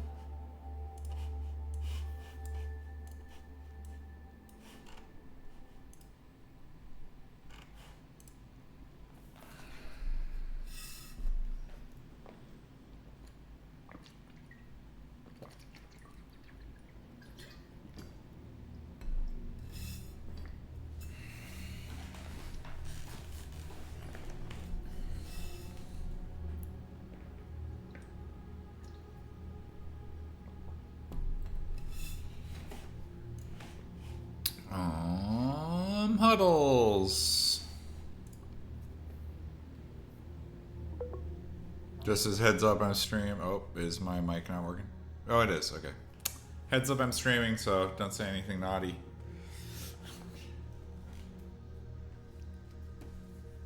I might stream. Maybe we should move to live stream jams.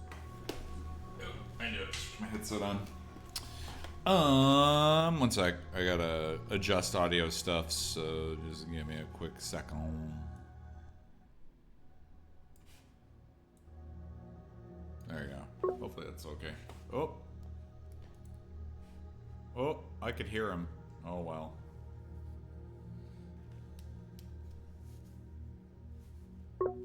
Oh, they both left. I don't know what's happening right now. Oh, he's in live streams? Okay, good call. I see what you're saying. All right. Yeah, I was thinking of firing up too. Since you're going, we could dual stream or something. Sure.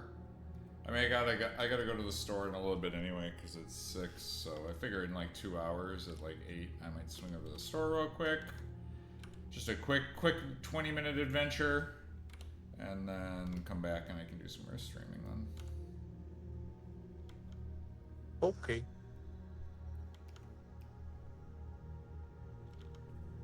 There we go. That's feeling more Asian man-ish.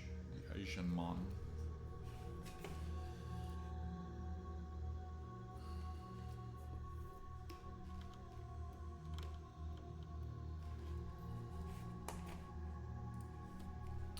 What's up, Nick?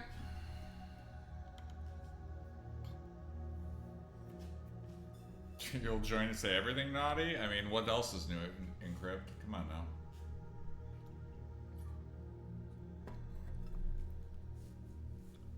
You're gonna miss the ones I've been seeing so long? Well, that's why we're trying to keep them close, though, right? We're not trying to, like, or at least with the revamps, you know?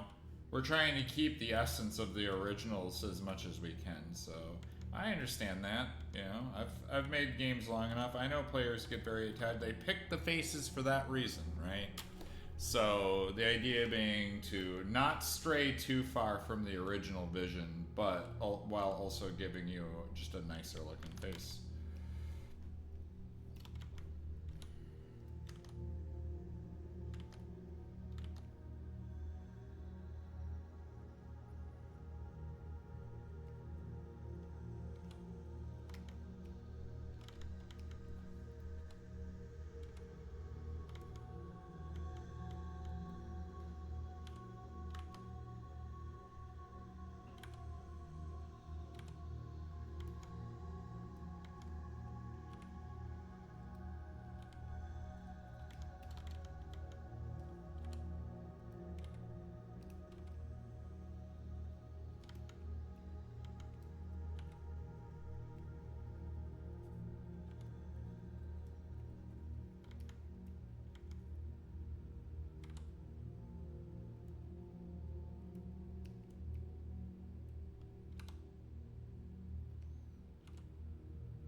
Specifically with the reduxes of the faces, right? Eventually we'll add in a couple more faces, I'm pretty sure, right?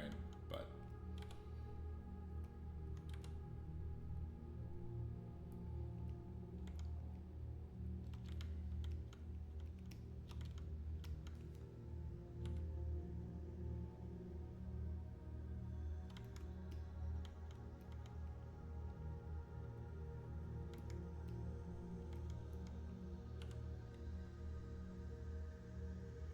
Okay. At least that's my goal. I don't want to spit in the eye of the original faces, so to speak, right? I wanna keep their essence. I wanna Skeksis these faces, right? I want the essence.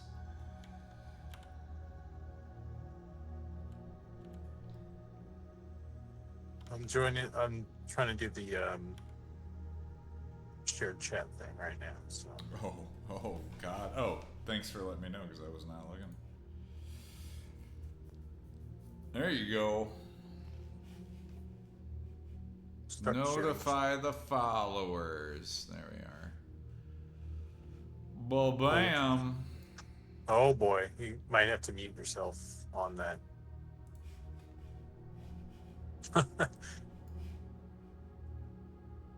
Yeah, I mean that's easy enough. Okay. Cool, man. So here, I'll share my screen to you. Ooh. Also. I mean, I can just watch your stream, but that also works. Yeah, we'll do both. Whatever works for you. Okay, this is also fine. I got the. You got your little Nomi man, yeah. I got the little Nomi man, and I kind of relocated all the bits. Turn on symmetry. Probably gonna the eyes. The eyes. Probably gonna rebuild. Yes, are you using this? Are you using the Goblin brush for like what brush are you using actually? I'm using the regular soft round and then Goblin brush. Okay. As I kind of work to do stuff, yeah. I mean, eventually when I start polishing it up, it's just something about the way that the Goblin brush works. I really like how it like lays down color very nicely. But eventually I'll switch over to the soft round brush, and then I'll also use my shift key to soften stuff as I go to just smooth things out when I get there. But for the basic construction stuff, I'm using. I just want to do what you did when you started this guy and just kind of break it down to the basics and make sure I got all the. Yeah, I mean, so basically, like, I kind of draw out where the I mean, like, obviously on this it's going to be pretty wild, but draw, like, you know, the nose bones and stuff, and then you're going to draw out, like, you know, the face lines and whatnot, right? I even drew the orbitals for where I think the skull would be, right? Before I ever even get to wrinkles and lines and that sort of stuff, I basically do what is the basics of the face, right? And kind of build off of that, so.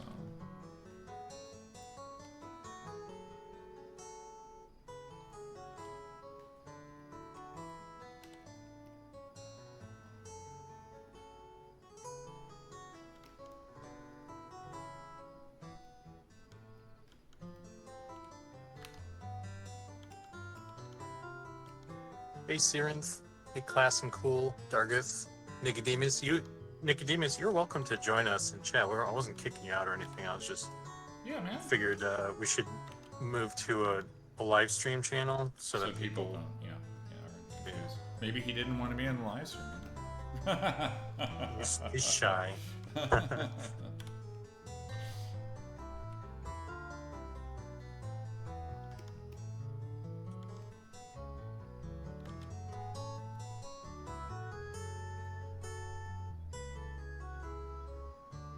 See, and then once I kind of get where I kind of am liking where stuff is at, then I'll start kind of adding a little bit more wrinkly lines and stuff where I want it. But a big part of it is, again, just getting my anchor points feeling really good on them, so that way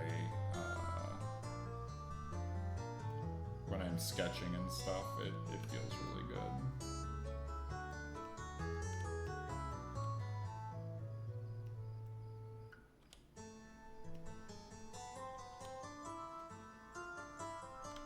And if you want, I can kind of like grab one of the other faces real quick here, and then kind of show like the process again, and kind of mess with that as well. So, if you need a.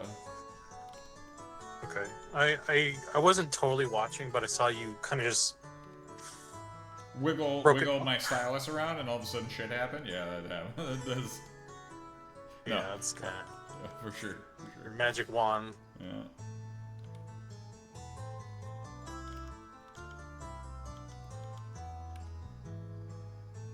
Hey, Classic EverQuest, how you doing, man?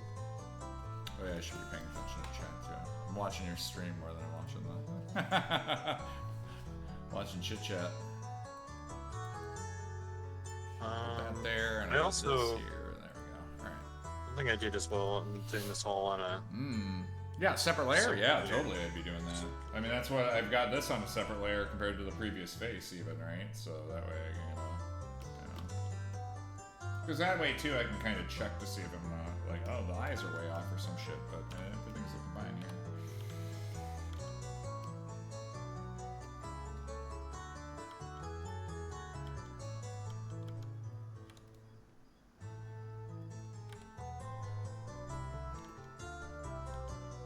Oh, Nick's working his day job anyway. Gotcha.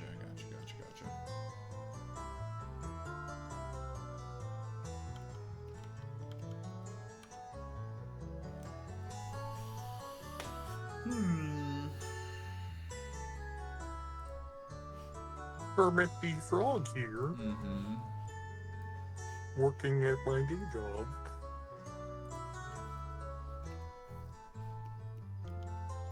At the Frog Factory.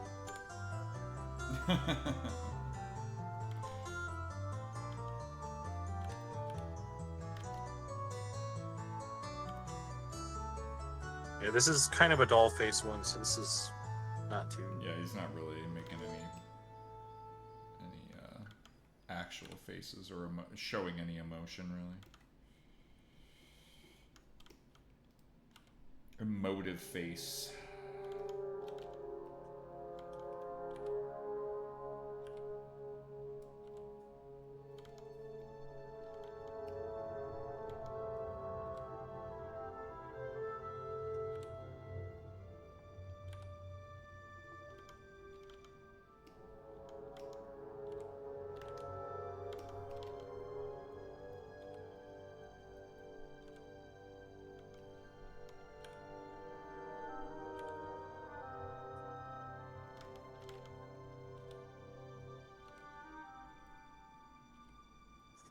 You guys will yell at me if any weird audio things going on my end, right?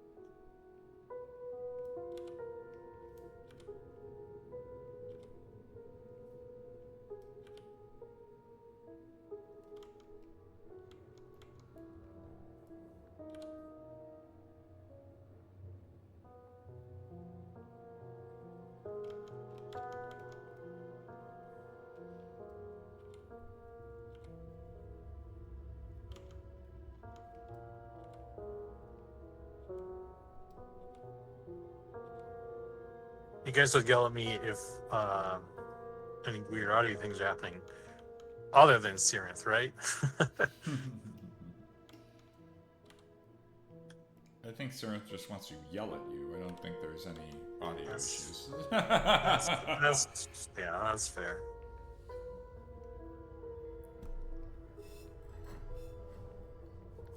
Is this the new Quorum server?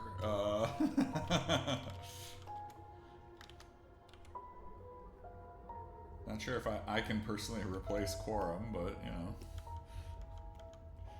I don't think so.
Professor Squirrel, is that you?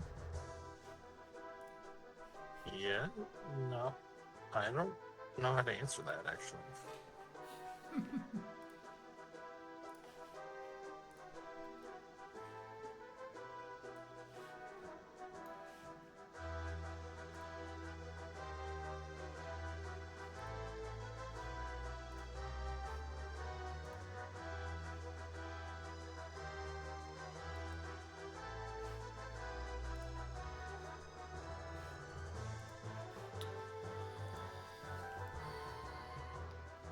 Garo is going to try for the GM job. Ooh. See you, Sirenth. Thanks for hanging out, man. Yeah, buddy. Gonna apply for the GM job. Gonna out you down as... Put me down as reference for bad behavior. Okay. My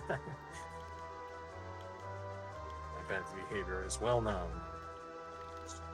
Won't be any surprises.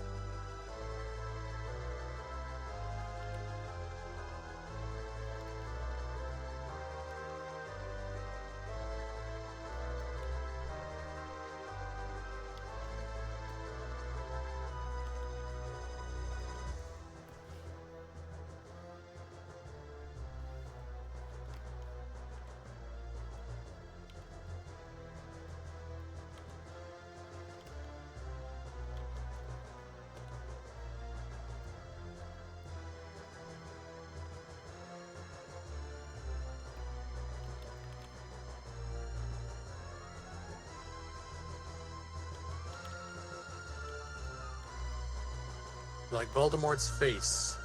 Oh, coming from up. Yeah. I could totally put it on the back of his head, huh? That'd be something.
If it wasn't such a spot on Harry Potter reference, that would be a fun mob. Have you all considered Eton mobs? Some two-headed guys? Yeah. I'm sure we'll do those when it comes up. There's no reason we can't do that. We have some dudes with multiple arms already. And there's like header caps and stuff come up a bunch as well recently. So it's just when we get to a point where we need those mobs, we'll make them.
the nose too small, maybe.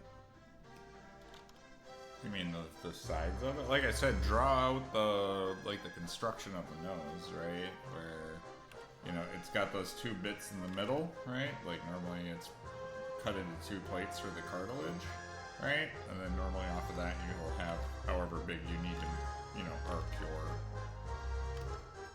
nostrils or whatever, right? And then from there, right? So once you kind of get your, yeah. Well, again, like kind of go with the shape of the model and stuff, right? Too. That's the other part of it. Because like I know that there's. Well, that's why I pulled in the nostrils because the nose, but the old one kind of spilled onto the. Side I see.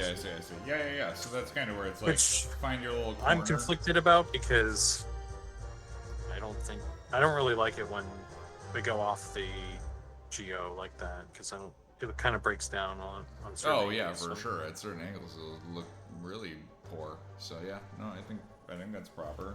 I think it's sometimes okay to try to fudge around that area sometimes, but you have to be really crafty about how you're painting it, right? Yeah, and then normally so I'll kind of build that out, and then I normally kind of draw in where I want those little like fat spots and stuff that normally this is normally your down area coming off the nose, right? Because this is kind of where you'll have stuff kind of like fit into it, and then from there I draw like, you know, that allows you to kind of get your like bridge wherever you want to end up putting it. I mean, typically you're going to want to put it right at the end of where the cut is on the divide there, and then that lets you kind of build the rest of your stuff, right? Because then you can be like, oh yeah, this is kind of where the under eye part is, and so like let's get that in there, right?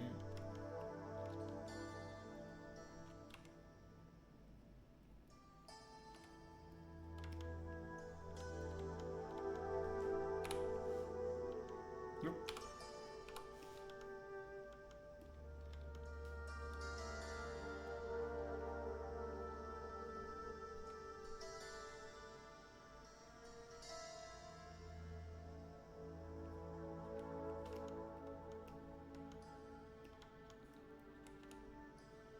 The nose being super huge starts to hit the uncanny effect on the face.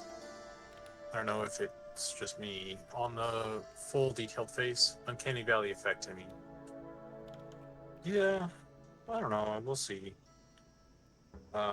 Again, his might be kind of split too with the nose there, because like you could actually draw in a thinner bridge, you know, down the middle, and then just make those two side pieces, you know, where it's kind of like lumpy right here. That's kind of the transitional spot, right? So like, you could definitely do a straighter bridge on his nose instead of making it crazy wide as well, would be another option there, right? Yeah, that's what I did initially, and it was this looks okay. Yeah, there you go, see? Well, also down the center, like down this part, just draw like kind of a straight line from where the tips of your little like nose edges are. Yeah, so go to the side. No, on the edges of that. So like right here, you've got this shape. See where I drew my line? Right there. You could make a straighter part where his nose kind of has like some bone or whatever up here, right? And then this could be just where you'd shade off, kind of like off the side too, right?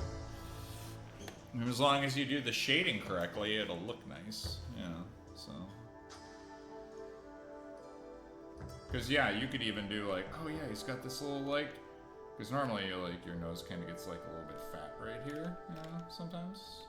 And you could even do like, oh, he's got this little like thing, and then this kind of like rolls down the side.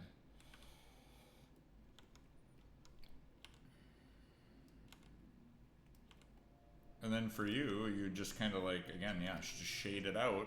Right? I mean, I don't want to. I'm worried that I'm changing stuff too much. Well, isn't his? I mean, is that exactly how that face looked? I don't. What does it look like on the reference sheet originally? You know, that's what you should be looking at ultimately. Is the That's why I got my face up here, right? Yeah, so I can reference that 100%, right? Because it's kind of important. And I mean, all the gnomes have a really big honker. You know what I mean? No, I know. One of the things about their noses is they're all the friggin' same, right? And this is kind of where we could see if there's a little adjustment there to get some variant, you know? Having 5 faces where the only detail changes the eyes is kind of not really a face change, you know?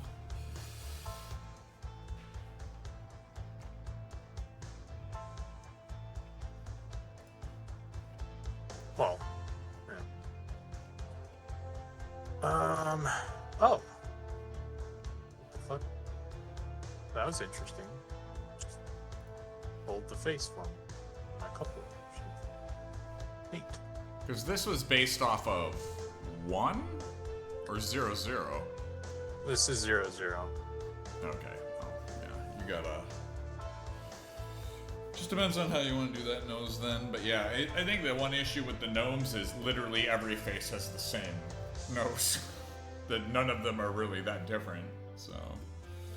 But I think if this one's 0, 0, I definitely would keep it as the primary, like, large nose, because that's the first one. But any other face, I really should look at adjusting the noses for sure. Yeah. Yeah, I don't want to, for this one at least. I don't want to... No, I know, I totally get you on that.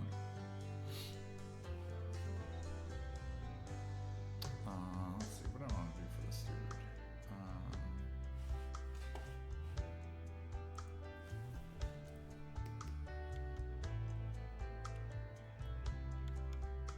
Oh yeah, that's what I was thinking of.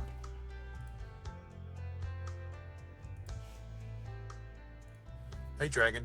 How you doing, man? Oh, shit.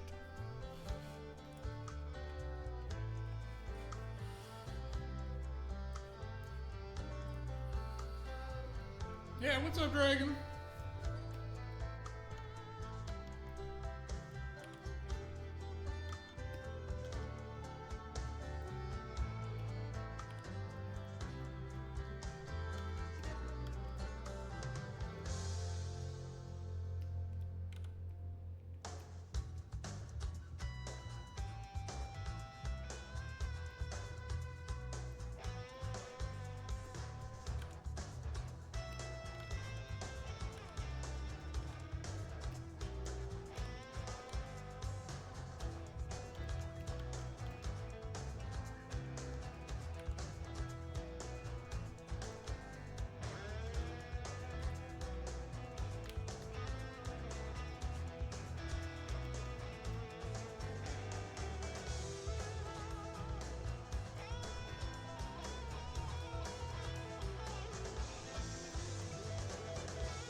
First stream.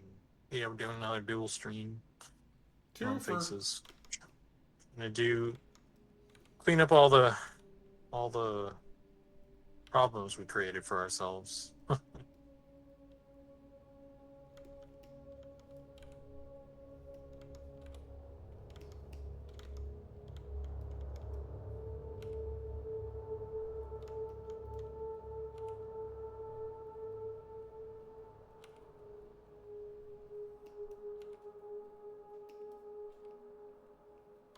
And an opportunity to improve.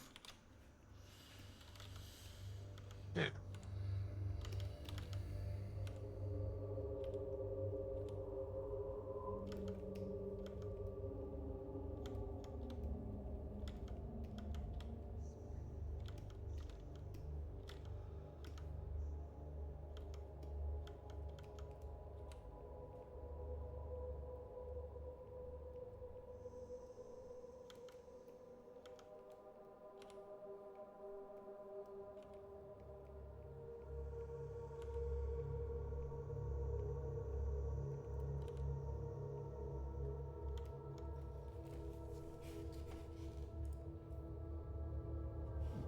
wants to be a gnome. I don't see an amazing beard.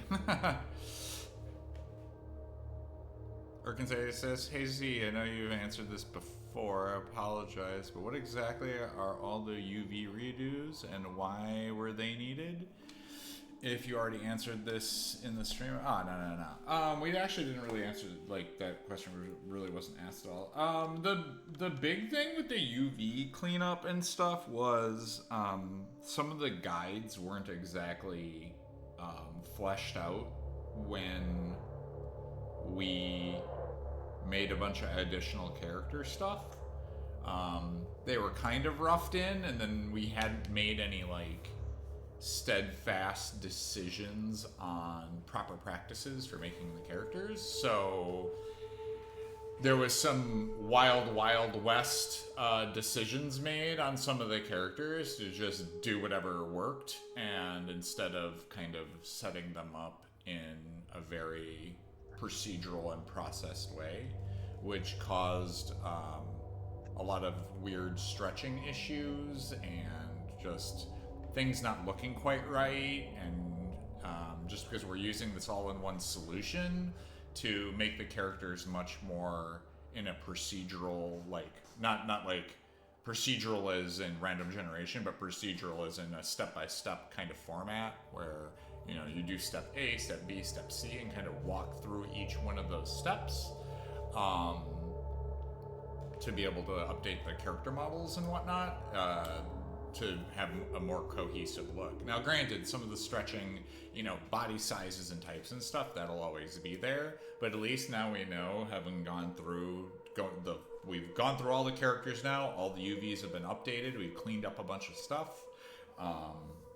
You know, now that we've kind of gone through all of those things, we know that each one's being built and updated to the standards that we want to have for all of the characters. So that should increase the quality level dramatically, because it's a really nice polish pass. We had slated a polish pass on our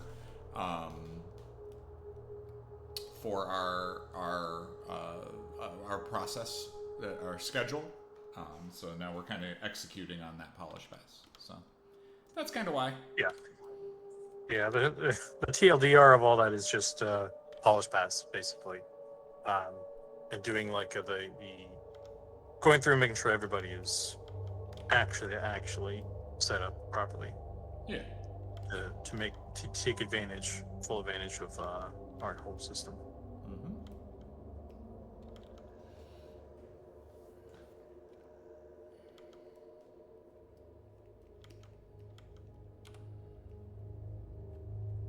I mean, there was a number of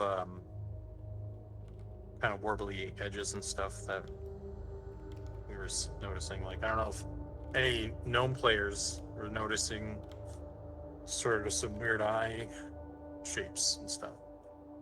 But those are like, that was a UV problem, essentially. Yeah.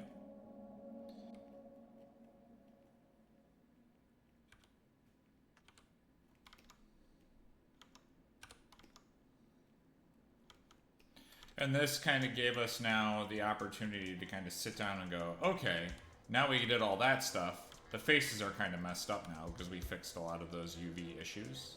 So now it's like, hey, the dwarf face is really, really good, right? That's like a really nice quality and target that we want to hit. We should do that for all of the faces. So that kind of brought us to where we are now, where we would like to take the faces we've got, get them really nice and updated, make them look really, really good, bring that quality bar up to that level for all of the characters, and yeah, hopefully players really like dig that now. And again, I know, having worked on past projects, I know that some people get very attached to their faces for their characters, but hopefully we can get the look of the original faces to a degree, but give them the quality pass that they really need to be, you know, that just like really nice looking, really appealing characters, right?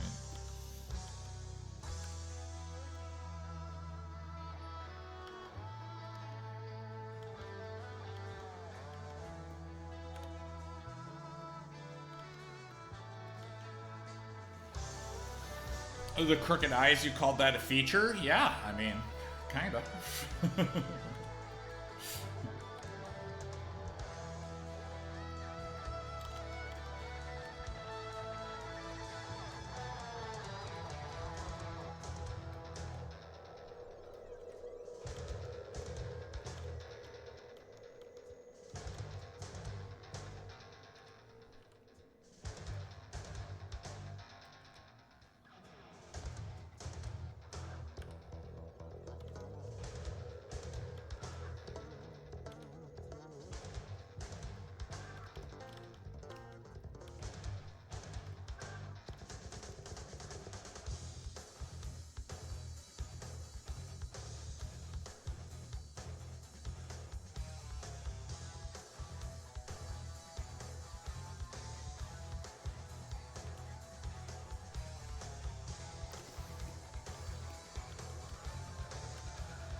I just realized that Urkrads, he was saying, "Hey Z," and that literally could mean either of us. Yeah, I think people refer to you as Z most Okay, often. good. Though. That's what I prefer. I prefer me being called Z. So. Yeah, I get Zook or Zooking. Okay. I just realized that momentarily. I was like, oh, maybe that question wasn't directed towards me. I should have paid more attention. It's all good.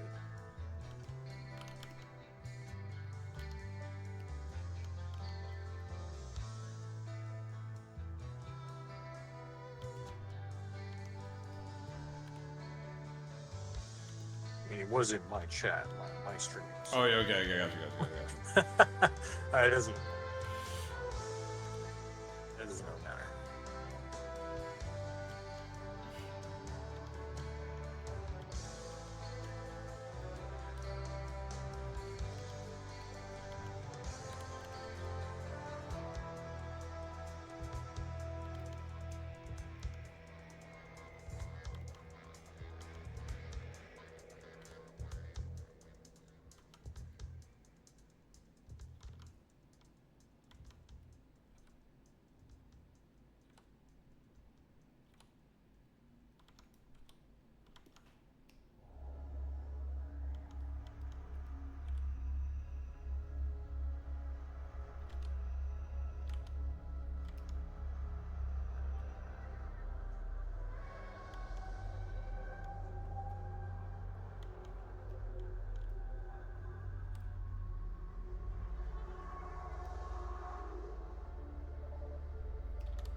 Turn symmetry back on.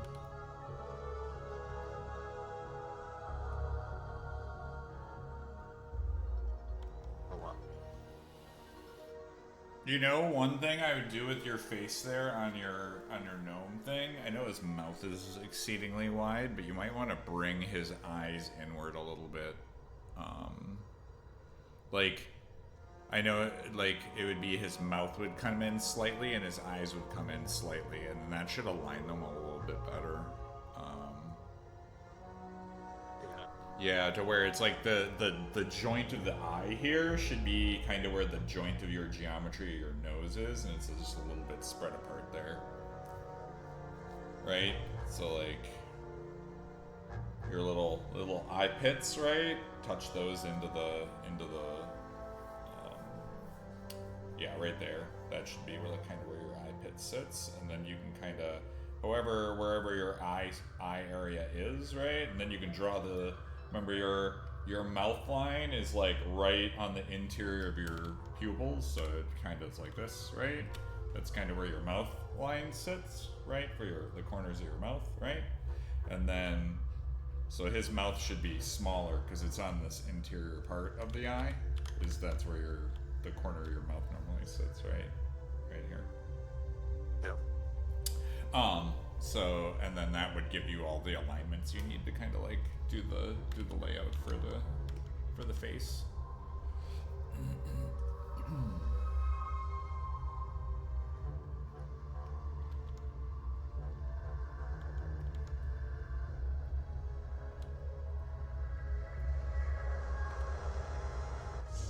Yeah. Happy August! Yeah, Dragoness.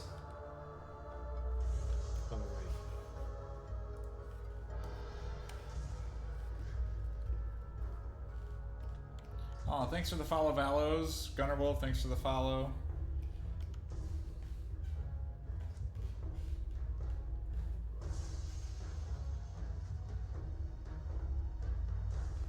Hey, it's for the subs, dude. Oh, shit. Dang, dude.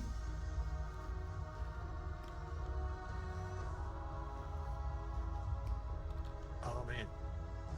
10 subs. That's crazy.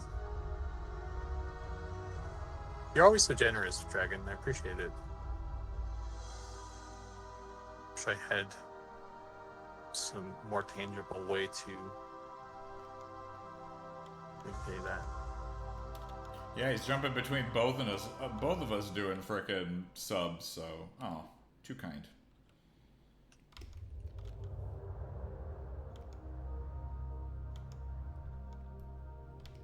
Jeez, buddy. Yeah, the mouth coming in a bit helps a lot. Yeah. Because, like, I think one of the things that we were kind of, like, messing with here is, like, oh, his mouth needs to be like a normal face, but he's a gnome and his nose is very big. So technically Yeah.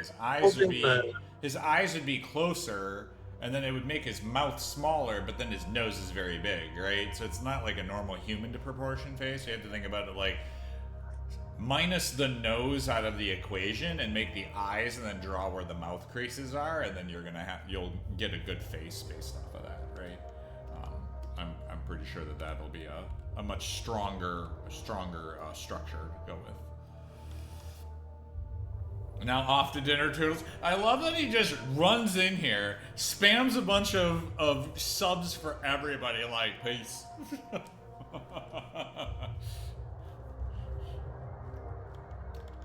Well, thanks so Like much, Superman. Dragoness. Appreciate it. Batman or something. Yeah, right?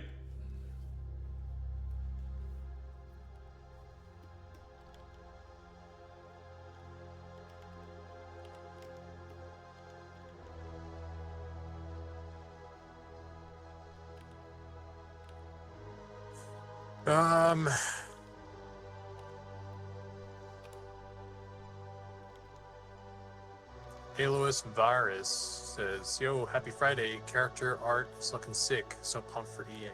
Yeah, man. Trying to level up the art too. Now that we got some stuff sorted out. Yeah, buddy.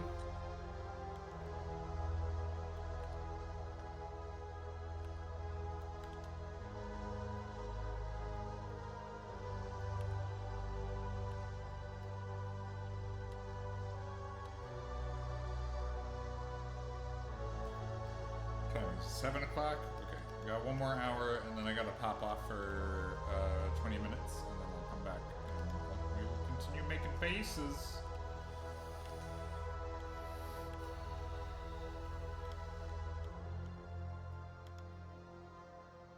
Okie dokie.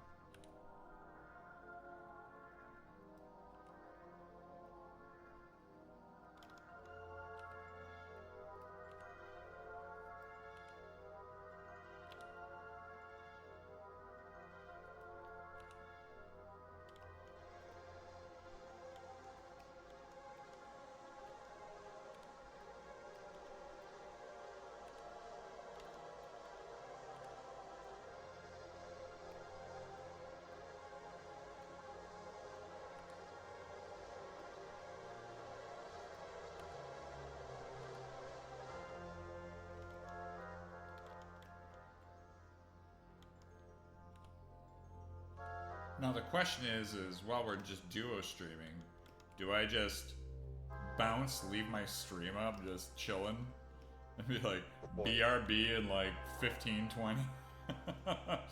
While you're just like holding the fort down? Okay. I can. I mean, if you're just running off to... Yeah, I just gotta go to the store and grab a few things and come back. Yeah, just pop like a BRB on the screen or something. Cool. That's fine. Alright, I'll do that.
LV, Aeolus Varius, thank you for the biddies there.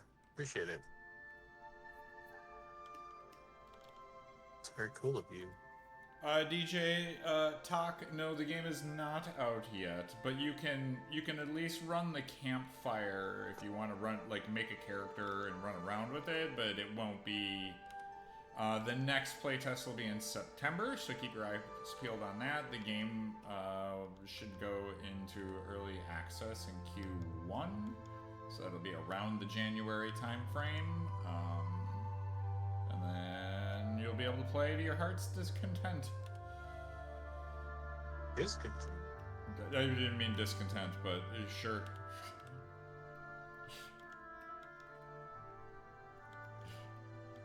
Gotcha, thanks. Yeah, so I mean, you can at least make a character now, reserve a name. The campfire at least lets you run around with your character and stuff, so it's not really... It's just doesn't do anything. But at least you get a semblance. Wait, can you learn your spells? You can't do anything. You just get to run around, right? Yeah, you can't actually do anything other than just kind of run around. We should make that like a full-on obstacle course just for funsies. That's... Oh, yeah, that'd be interesting. Little jump puzzle thing? Yeah, that'd be cool. I was thinking that, like, I mean, what I wanted it to be was like a tutorial thing. Like, you could actually, like, learn how to, do some basic combat and learn how to do your spells and all that stuff. But I think there's some roadblocks. Yeah, the hard part about that is, like, a lot of that information is kept on the server side, right? So, like... Right, exactly. Yeah. So, I mean, but you could at least make it a fun jumpy puzzle. Yeah, that's totally doable. Maybe it could be, like, a jumpy puzzle with, like, a bunch of, like, stuff written, like a manual that's lore stuff. Oh, what would be really cool is it was like some jumpy puzzles with some lore and like just different information about the game. So you could technically do some tutorial-esque sort of stuff, but it's just more of like you're walking through some ruins or something like that, right? And you're doing some Indiana Jones treasure hunting, but it's just like information stuff with maybe some lore and whatnot. Thank you, Otto, for the Prime sub.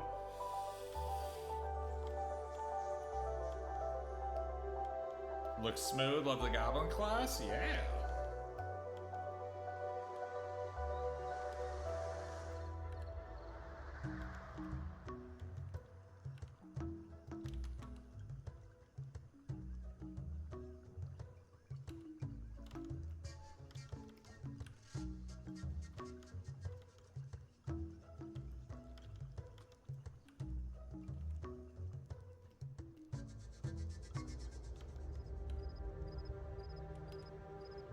Gem games would be awesome. Yeah. That'd be cool. I'll have to figure something out. It's one of those things that like time.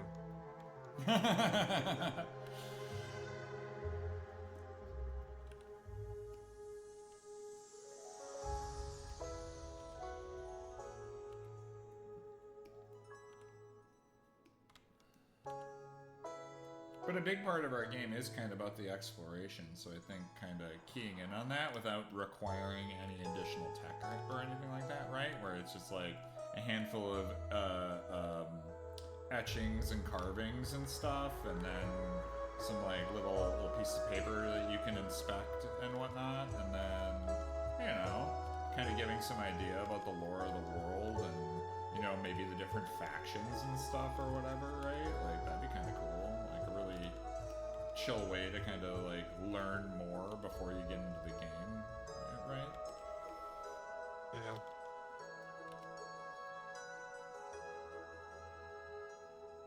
Add in a couple like little mud commands for inspecting stuff and looking and stuff, and kind of like build that out a little bit more. I think that'd be kind of sick. But like you said, time.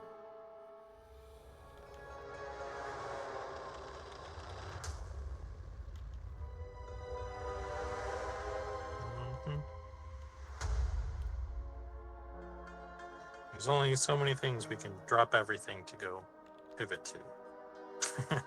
Yes. I think getting the primary part of the game done first is way more important. Yeah. Seems like that's kind of the thing that everybody actually wants us to do. Updating the campfire zone, not really. No, plus, I don't even know, is the campfire zone even going to stick around when we go into EA? Right? I think so. I think like I still think that we could. I still actually would like to turn it into like a legit kind of offline tutorial situation. Mm-hmm. We just need to figure out how to handle certain things. Like we might have to hard code some combat stuff, so it's not like real combat, but it's like a simulation. Well, so that yeah, I don't know how that's gonna work with like, again, a lot of that stuff is on the server side, right? well, And I know like, that's why I'm yeah, saying it needs to be a simulation. Yeah, it's just, So it's you would not- also need to do like scribing spells in books and that sort of stuff, right? So Yeah. depending on how far you take it. I mean, I think it as a device to teach people how stuff operates. I don't think it has to be a one-to-one. Like it could all be hardcore. Like we could slice it out and then build a simulation version of all the things, just so people understand how to operate the things. It doesn't have to be like, you know, you could be like, you can attack a skeleton and you always do like 1 damage or something, and he has like 2 health or something. Yeah, So that is possible.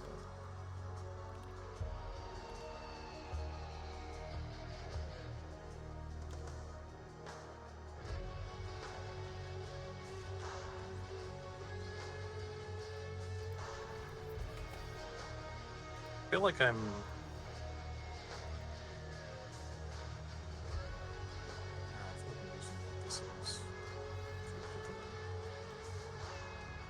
maybe it's just the lack of the eyes right now.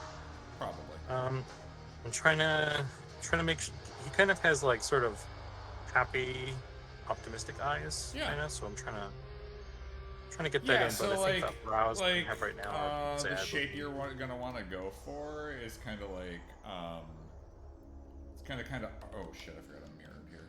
I'll just do it from the side of his head because that's not mirrored. So like your shape of your eye, right, will probably be kind of more like arched, you know, and kind of be more like this shape because that's kind of like the happy eye shape.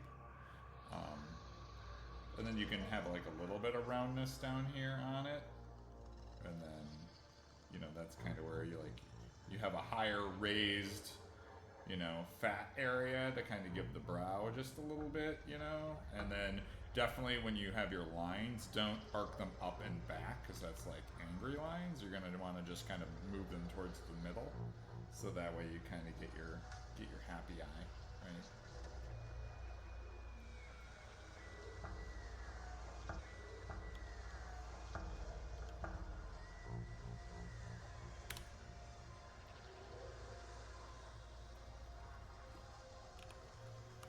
that. Yeah, a little bit. Yeah. You can probably, yeah. I think you just keep kind of dubbing that shape out a little bit more, and you'll get that for sure. All right, I'm gonna lighten up the underside of the brow some more. I think.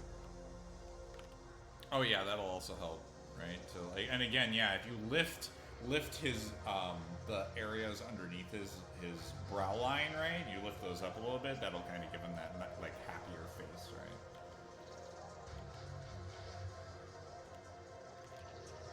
Yeah, that's better.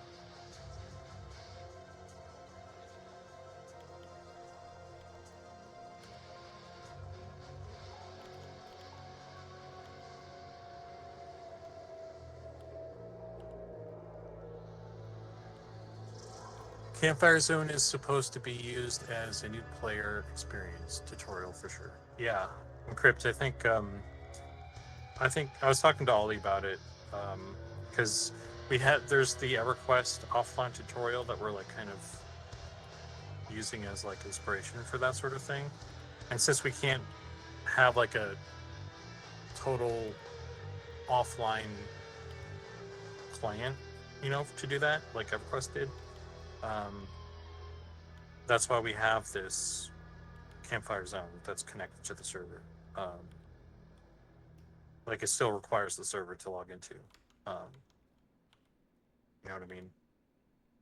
But it's not like a real server, so we'd have to build some way for things to work for the training purpose, but make it so that it's not like connected to the server, so that it's a security risk. Yeah, you hooligans.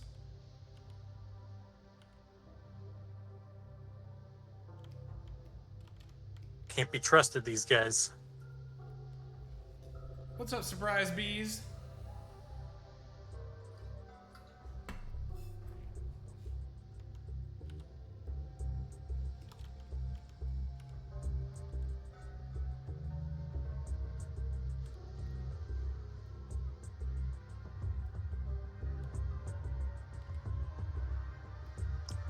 Or maybe if I should grab the eyebrows, or if that would be distracting.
Be a little bit of a on the end of the eye here.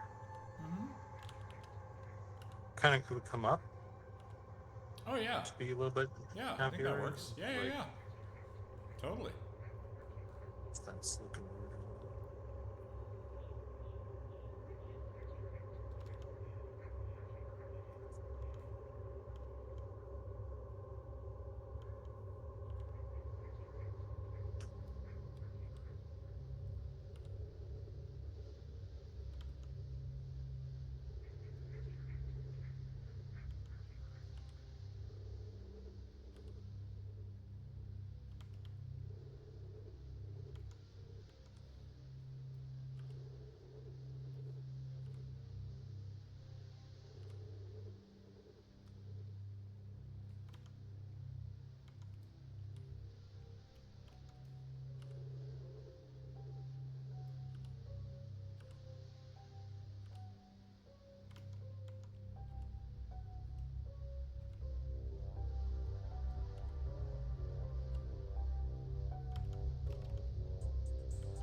I guess the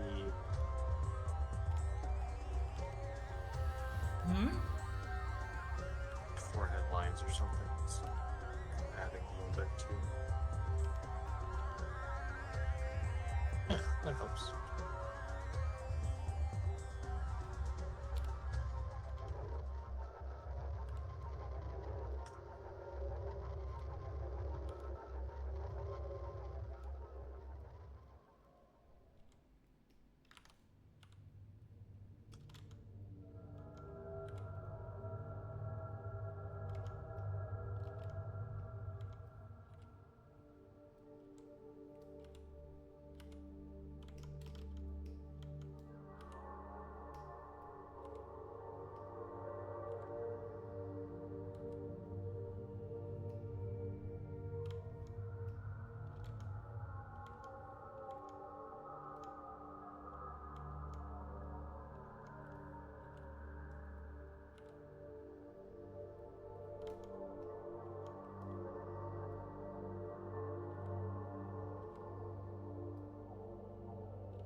Alrighty, that's starting to feel pretty good, I think.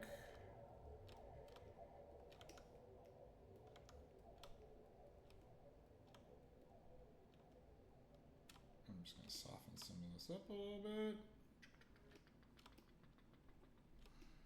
Do you think you should maybe narrow the eyelids a little bit on the top? Like do that kind of a Do sweepy a thing? little bit more. Yeah, I it's one of think I those. think the eyes, if you're going for the Asian vibe there, I think maybe you need to push the eyes a little bit more, perhaps. Okay.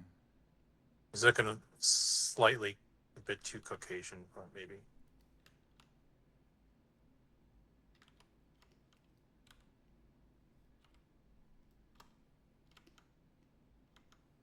Otherwise, it's looking good. Okay. I think an earlier version as well, you kind of had, I guess you do still, but it's less subtle now, I guess. But like the pronunciation of the cheekbone indentation seemed like it was stronger earlier on, and I think that helped as well. Okay. But I don't know if I'm crazy or not. Yeah, it just depends on the type of Asian face you want to go for, only because I was kind of looking at more of like the Asian round face, but this also works, so yeah, I can gotcha. push that a little bit more.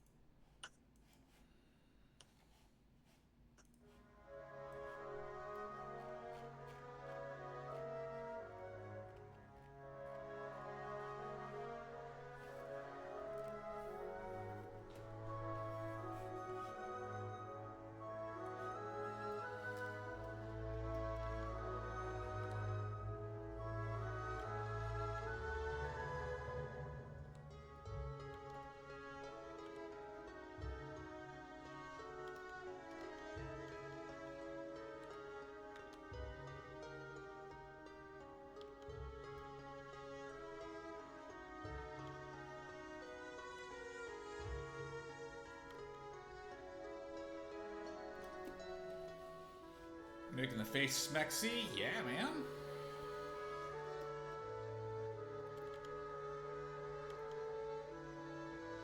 give it that oomph and polish that it needed.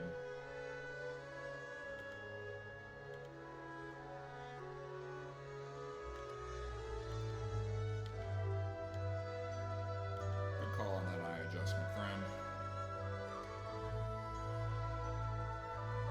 Yeah, that looks good.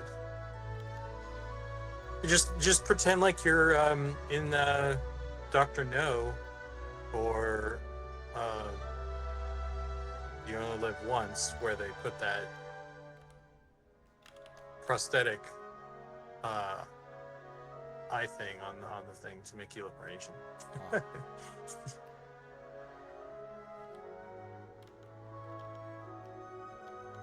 Dr. No had that hand. Yeah, both of his hands were like robotic hands, but he was supposed to be an Asian guy, an Asian protagonist or antagonist, but they cast a white guy and they just like slicked his hair back, I guess, and I don't know. He's like a Chinese. The character is a Chinese character, like Chinese villain, but they have a white guy. And for the longest time, I didn't realize that the character was supposed to be Chinese. I was just like, he's just a weird-looking white guy or something.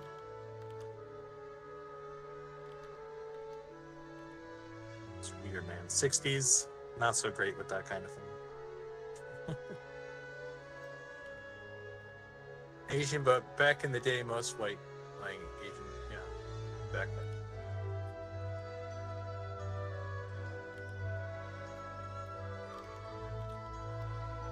Well, that's why I feel like this is not pushing that proper feel for the character if we want them to be Asian. That's kind of one of the reasons why, yeah, I really want to give this face the polish that it deserves, right? Yeah. Yeah, well, Goldfinger was authentic, could not even speak English, the actor. Really? I mean, I know he didn't have any lines, but wasn't sure if that was because he couldn't speak English or they just was a bad actor and they just didn't give him lines.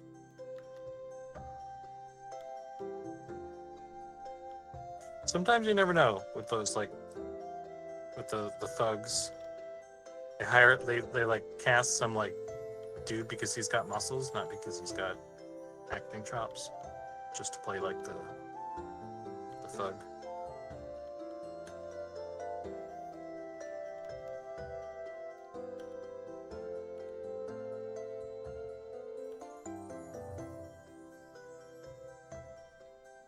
Odd Job was classic, yeah.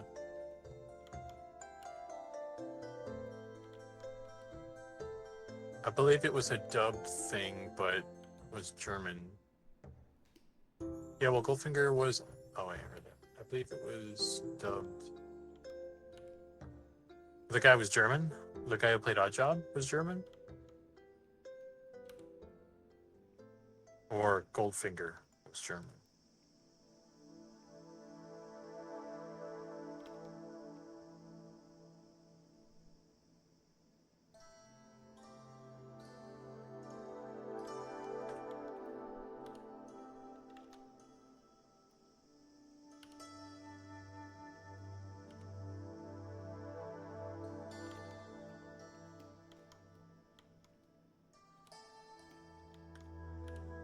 That's what I should have been using for reference for this dude. I should have just been looking up an Oddjob image.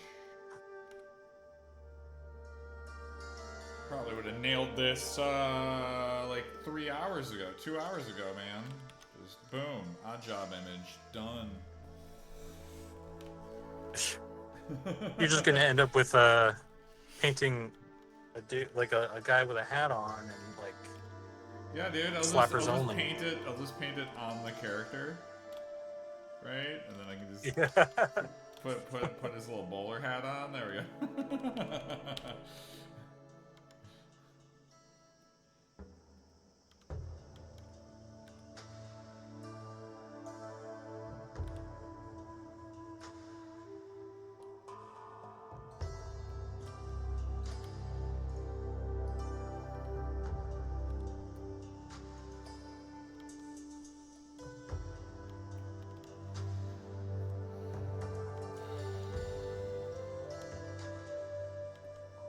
I also don't want to take these to 100% final, just because I did put in our chat that I wanted to get them to a certain point to where we could do like a feedback pass, and then, get them to a final point, right? Yeah, that makes sense. Because it's mostly, I mean, it's not mostly, but we need to get through all these cleaned up to a reasonable point. Yep. For the test. Yep. So, And then I still feel like if we still need to do a little polish or cleanup afterwards, we can always do that as well, right? But as long as we can get these 98% of the way, I think that's good. And then whatever the touch-ups or minor changes are, then we can either do that a little bit beforehand and do like a round of feedback to try to get stuff updated and good, get the thumbs up on them, and then great, and then we can just do whatever touch-ups at the end, or however we want to handle that. But as long as because we're kind of under the gun for the test stuff, right?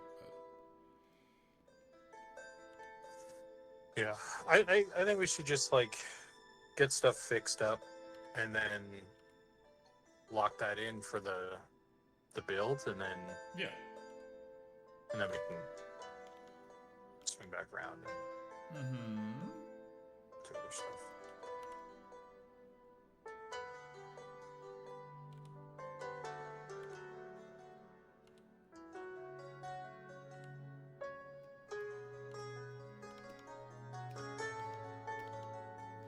all right, I'm calling this one pretty much done here. Probably could do a little bit more on the mouthy, but yeah, I'll just do a smidge more on that, and then I think we can call it done.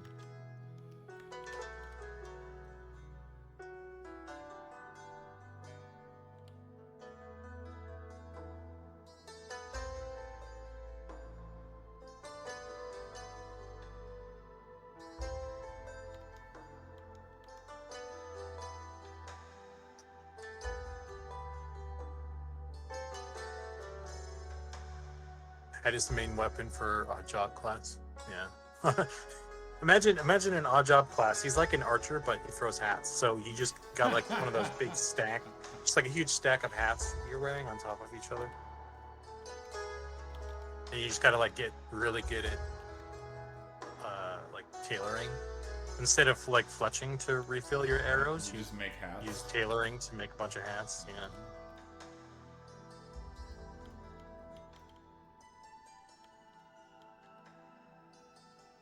I appreciate the less cartoony look. Thank you very much for this. You're welcome. I, too, am much more appreciative. I mean, I get the having it be cartoony. Like, there's still a level of hand paint here and, stylization, but I think also, again, our game, the way that I've always described it is it's a stylized game with hyper detail. So the fact that we're kind of going at it with just a renewed look at, how do you paint something really, like, where it still has character, but also it's much more detailed, right?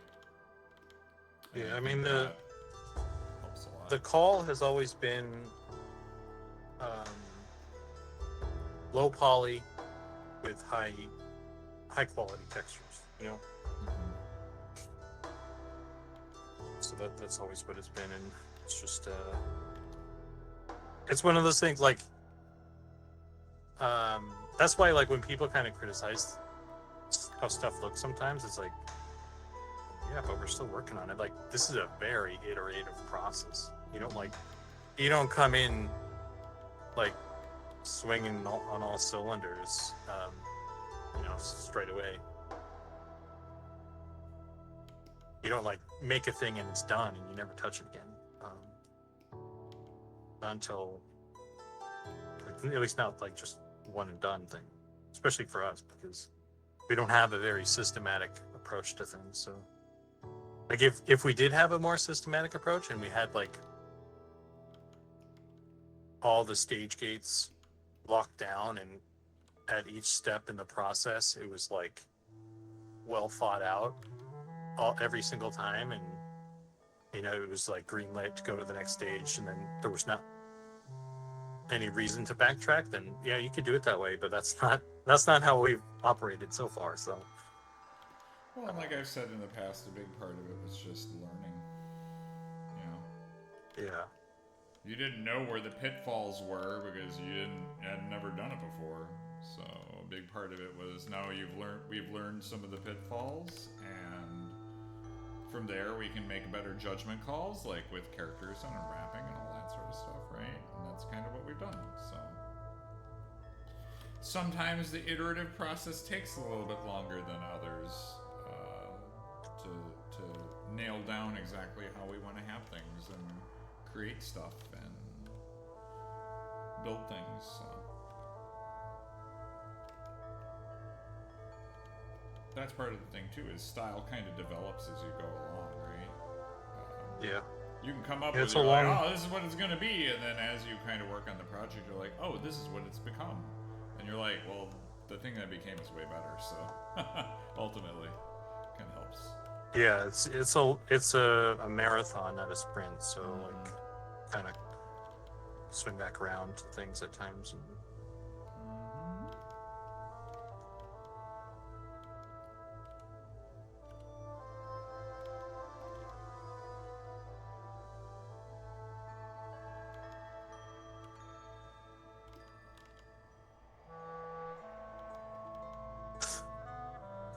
Java says, what are you talking about, Zukin? None of you, not a single one, not on a single stream or piece of released information, have you said anything about this game not even being an EA yet? It should be a completely polished and complete gem by now. Sorry. I'm letting you down.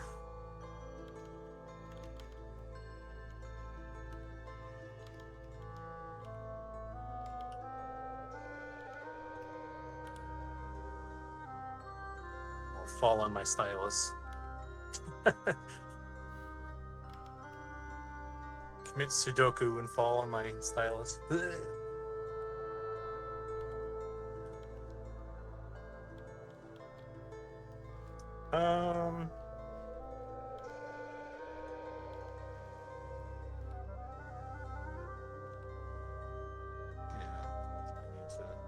He did enact that tip you gave me the other day about the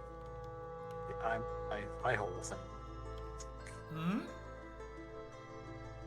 What, where? Oh, Stupid. the little cone thing? Yeah. Yeah. I think, again, like, sometimes we get stuck in doing the details too early, and that's why I've been sketching out the face structure first, right? I don't want to get stuck in the details and the lines and shit right away. I want to lay everything out so that way it feels like it's sitting properly before I get into making wrinkles and all that sort of stuff, right?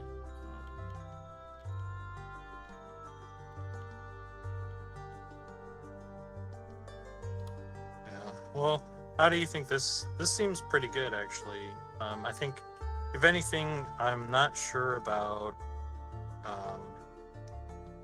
like the temple area. I'm trying to figure out how to make that look. Yeah, look at what's the geometry look like too? Yeah, I would. So like, let's see. I'm just gonna bring you over here, and then I'm gonna grab my draw tool. So I think things where you could do here, go to a front view. Oh, I guess this kind of works. So for the temple bit, right? So you kind of have your brow here, right? And then I just bring it up, and then kind of, yeah, I'd probably just end it a little bit earlier here, because then that allows this line to come down, and then you can kind of shade between these two to kind of like, you know, blend that upward in a way. That's kind of. Could you see my drawing, or did that not draw? Yeah, I saw that. You did that. Okay. And then yeah, I mean, that feels pretty good.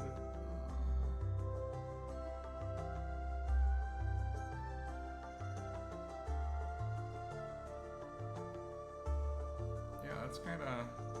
could see if that would work for you, if you can do it that way, where it's kind of just a little, you don't bring that down as deep, right? And then this would just be kind of shaded in real nice. Granted, if you want more like lines and wrinkles and stuff, I don't know how old you want this dude to look, right? It looks to be like it's more of a young face. He's got kind of crow's feet, but that's about it. Okay. And the forehead wrinkles. Yeah, so that would allow you, if you go back to this, like you just add in a line or two in there, and you can still have this shaded up a little bit higher, and that'll let you have kind of like a little bit of a happier kind of disposition, right? And then from there, I would just, this could get a little bit darker, and you could pull this down, but I wouldn't darken this side at all, right? I'd keep that kind of light, because then when you add in your highlights in here, right, it'll kind of brighten up his face a little bit more. So yeah, don't give him like big old fucking saddlebags under his eyes. That would be, you can kind of, again, you can kind of put in a line over here, and then kind of like a down line and an overline, but then I would make this lighter, you know, and then this would be light, and then I'd bring this up a little bit higher, you know, because again, that's kind of bringing that happier kind of shape to it, and then this would be where your fat bag would be underneath your eye, right? And then you could add in, you know, your crow's nest here, right? And that would kind of give you your face. And then I also, like, if you go to the front view here, again, remember to kind of, like, from here, right? Your mouth is on this inner part, so his mouth is actually a little bit too. Oh, is it? I thought it was the. I always thought it was the inner part of this. I always thought it was the center of the pupil, but. I always feel that gives me like really wide face mouths, you know. So I've kind of brought it inward for me with my face, right, to where you kind of have like. Okay. So the eyes are fine. Because then you could also, like, the other thing too is like when you add your shadows and stuff, it'll always kind of sit out a little bit further then too. So that's kind of like how I've handled the doing the mouth stuff nowadays. So just to clarify, you're saying that the mouth just needs to come in a little bit more. The eyes are fine. Because again, once again, like I said, look at what happens. Is like I draw my shadows and stuff. So like technically, I'm like ending my mouth here, but then I'm drawing shadows and stuff out here. So like I still get the. Well, I mean, by that definition, then it is actually because like the mouth kind of ends right here, and then this is sort of. And then I'm just shadowing it out. Yeah, exactly. Yeah. But that's because it's all shadows now. I'm not really like drawing a line or anything out to there, right? It's not like a dark line that runs all the way out to that edge. Gotcha. Yeah, I'll just noodle on the end of the mouth thing. Yeah. Just mess with it. See how it feels to you. Yeah.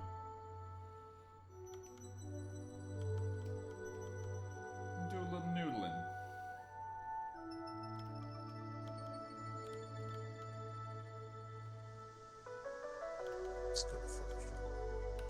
Also, in case you didn't see the message that Goblin posted in our little group chat, he was just talking about might be worth to hit the extreme on the Asian eye. They tend not to have much shadow on the top eyelid. They have much less of a pronounced eye ridge. Shallow eyes. I mean, that's why I'm looking at. I'm looking at an Asian eye reference. That's why, like, most of my shadows have been more on the interior, and I've been trying to lighten up what's on the edge of the exterior, right? So, yeah. I think just continuing to push it more is probably the call.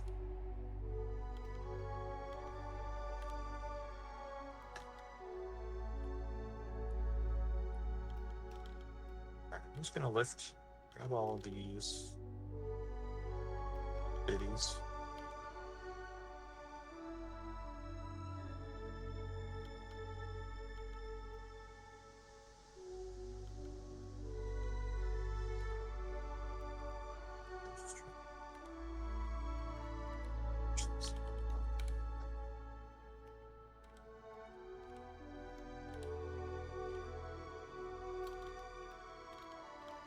create a little bit more space. That helps a lot already, actually.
Goblin was saying last night on his stream that the eyes were a bit closer together on the face he was working on at the start of the. At the start seems. I don't know. I don't know if he's referring to the old textures looking weird, or he's painting the new face to be closer or something. I don't know what the context is there, but stuff has moved around for sure, and we shouldn't really be relying on the old textures for landmarks at this point. Yeah. I mean, we should be the thing that we're.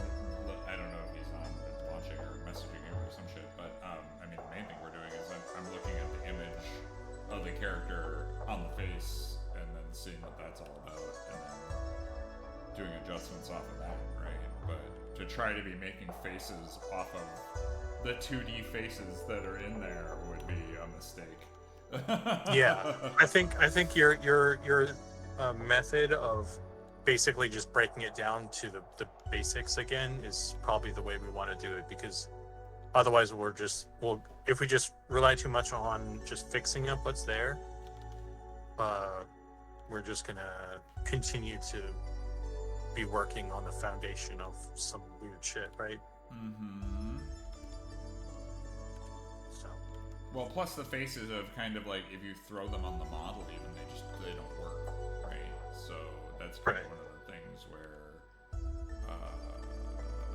if I show, I collapsed that face, never mind. But yeah, I pasted one of the faces on there. The eyes are all messed up. Tried to fix that. The eyes are still all messed up because that's not how they look on the actual model and how we had them before. And so now all of a sudden it's like, oh, well that doesn't look good at all, and is steering me in the wrong direction. So I had to struggle with like the first female face that I was working on for Human Female 00, right? And that kind of caused a little bit of an issue. Yeah.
Hey, Katie, how you doing? Oh, John, yeah, I accidentally covered up chat. Whoops.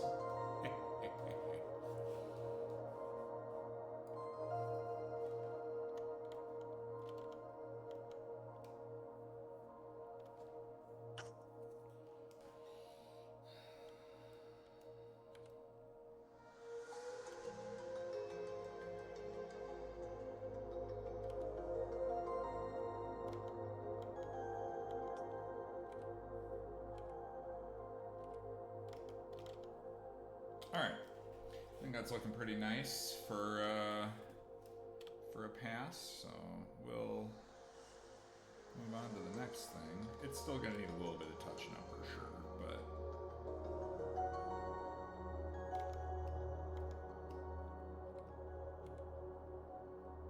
Doing pretty good. Pretty productive day. How about you? Yeah, we're having a pretty productive day here as well. That's good for a Friday. You know, doing a bunch of. We finally got all the UVs done, so that's done. Hopefully, depending on how this conversation goes with the shader, I started that post, and Yarn's working on that.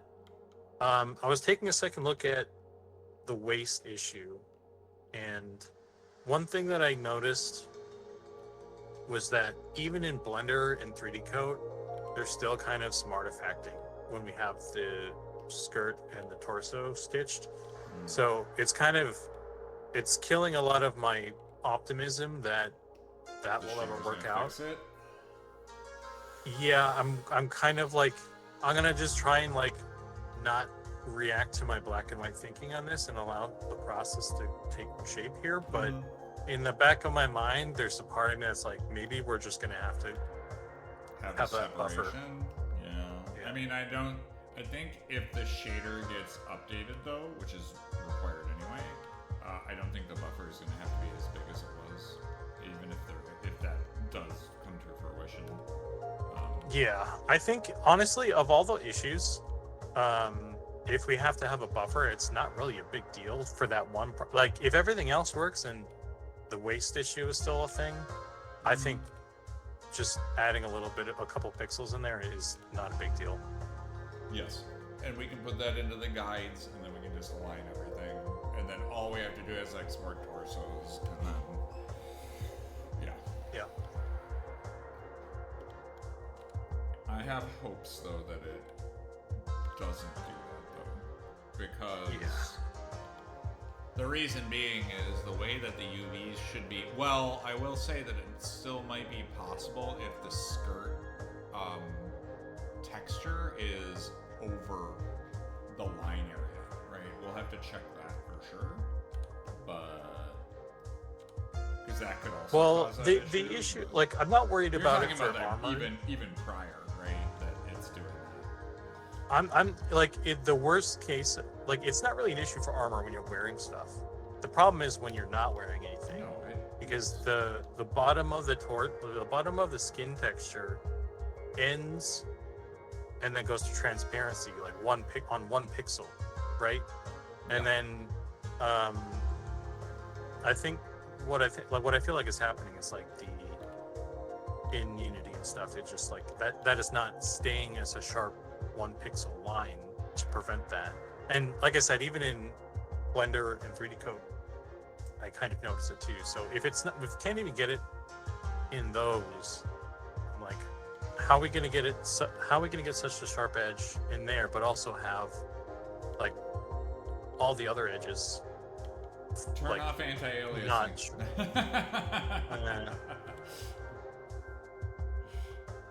So anyway, I understand your concern. I feel like if we do get that line issue though solved, it might not be an issue still.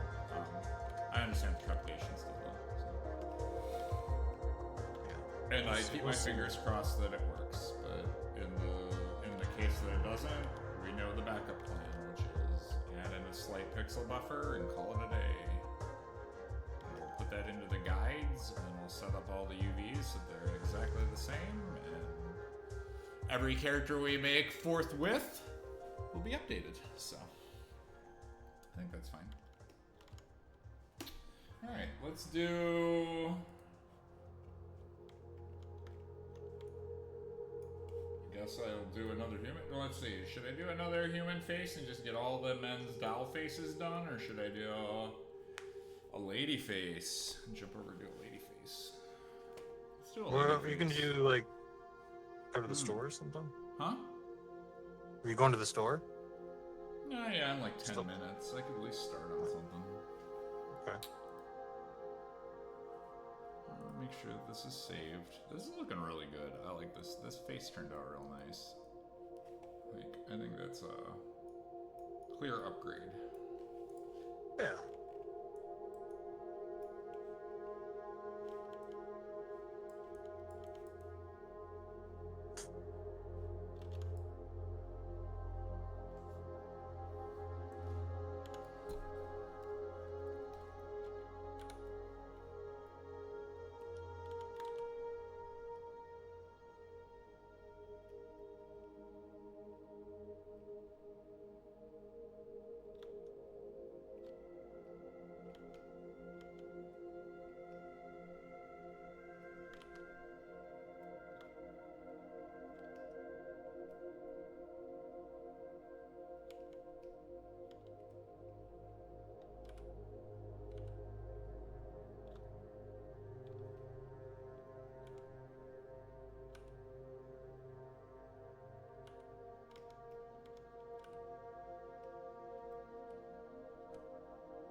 It's so weird because I look at this face like close up and I'm like, looks great, and then I like zoom out into the brick house that is this body and I'm like, oh.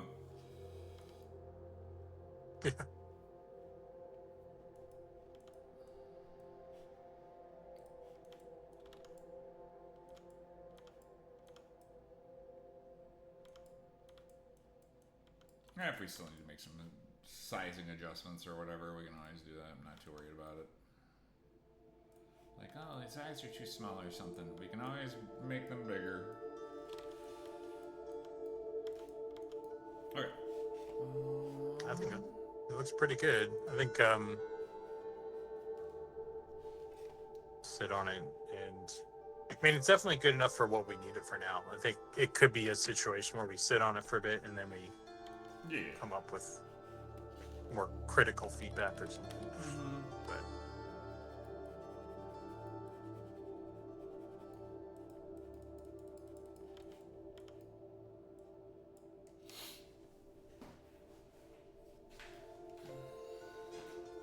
bodies seem like paper doll to me because when the armpits look pretty sweet. Yeah, I mean that's the other thing too. Is like, I mean I do want to do. The plan is to do a skin update too as well for him and start doing a little bit more muscle paintings and structure and stuff so they're not so. Some of the bodies are kind of soft, right? And so, all right, file, open recent, female texture. Yeah, so good. Oh, okay, that'll be...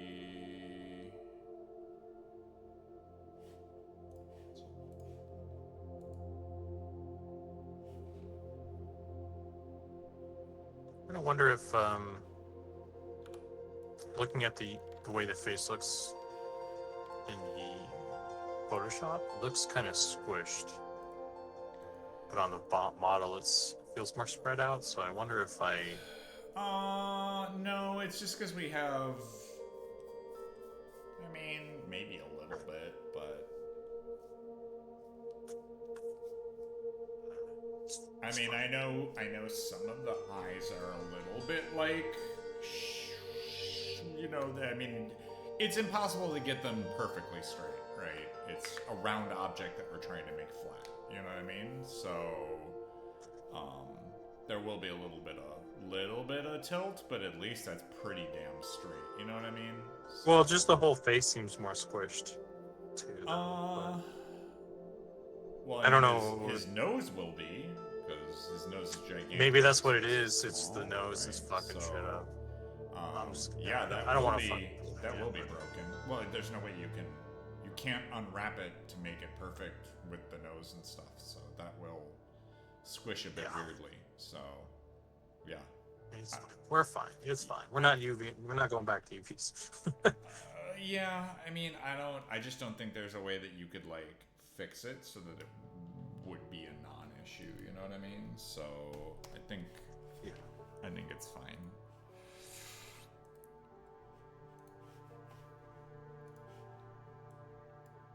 There's, like I said, there's no way to get us like a 1-to-1 unwrap for some of the faces, right? Let's take a look at the ladies. Human. Lady. Alright, which one am I making?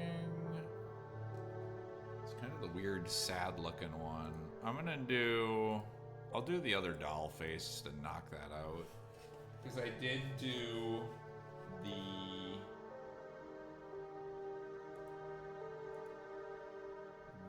01 already face repaint.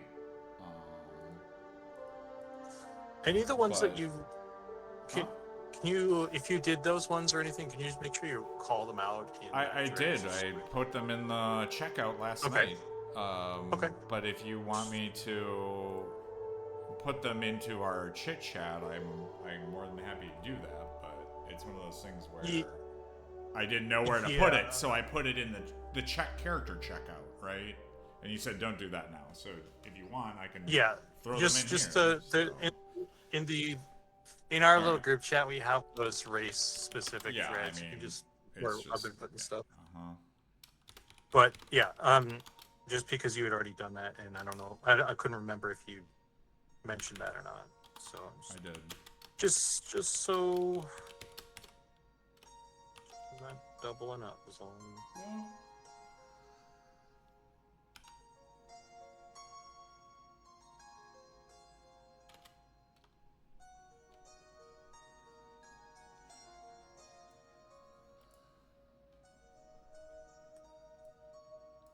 I'll have to update that O2 face too. Last night it was pretty late when I was working on it, so I'll probably do a little bit more repaint on that too.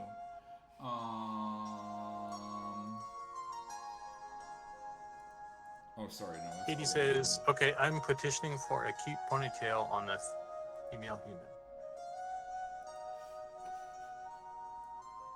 Okay, we can do that.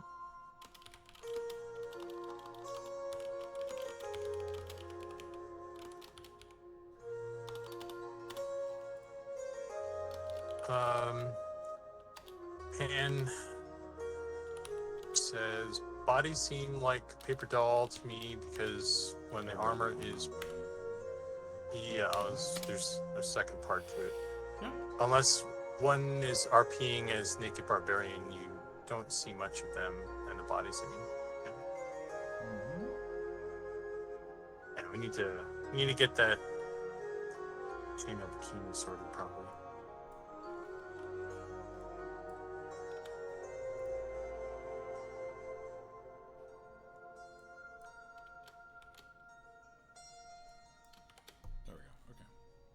There you go. It's posted in the thing.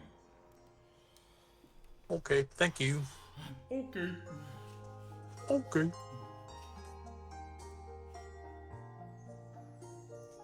Not trying to bust balls here, just trying to make sure that we don't end up with sad pandas.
having salmon, jasmine rice, and miso soup for dinner. That sounds pretty good. Alright, I gotta make like Christian and bail the store, so. Okay. Because I need to get some foods. Alright, I'll hold the fort until you get back, and then I'm probably gonna have to do the same thing. Yeah, we can trade off.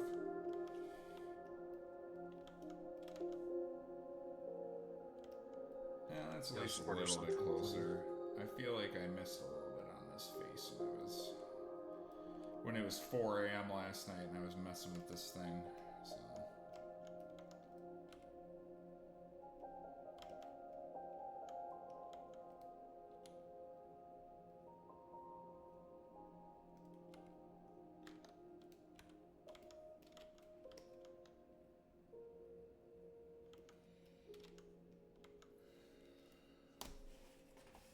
All right. Oh, we can close out. This one. All right, just for funsies.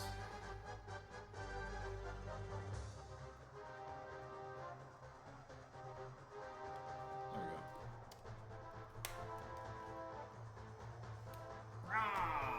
All right. Alright, be right back, everybody. I gotta run to the store real quick. I'm gonna leave the stream running, but, you know. You guys can go over and watch Zukin do stuff and whatnot. I don't even know if there's anybody even in my stream, so. But, I mean, we're just streaming it, so. Should be good. Steal them just for me? Yeah. There you go.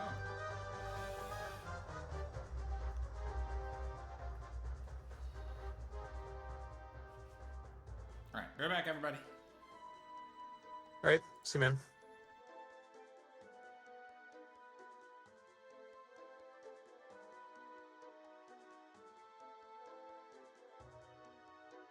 We're having a heat wave, but I still want miso. Dude, it's so hot. I have the AC running again.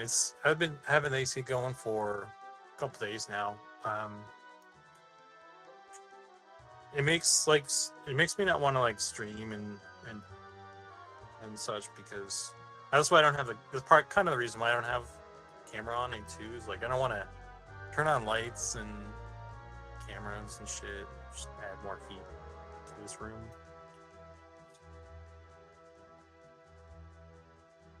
It's not the most comfortable situation.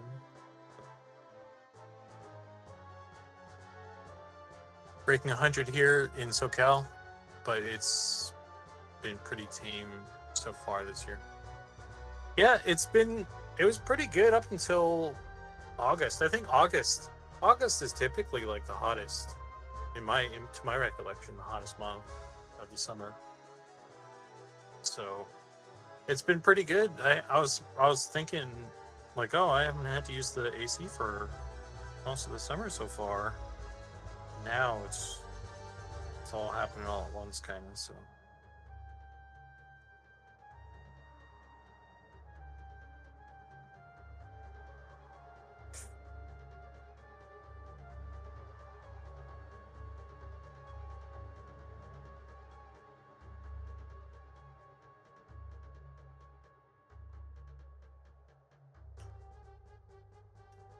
Wish I lived somewhere where I didn't have to use AC for most of the summer. Hey, Blue Queen of Dragons, how are you?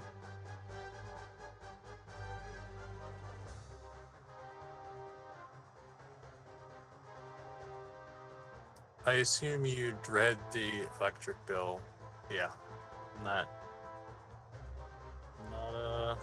that's why I don't like to use it if I can help it. But like, all my shit is in a 10 by 10 room here, so, and there's no real ventilation. Like, I have the one window, but the window is like facing the sun most of the day, so I can't really open that on a hot day. So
Is this 2 videos with 1 chat? Yeah, ZBrush and myself are doing a dual stream. However, ZBrush just went AFK for 10 or so minutes.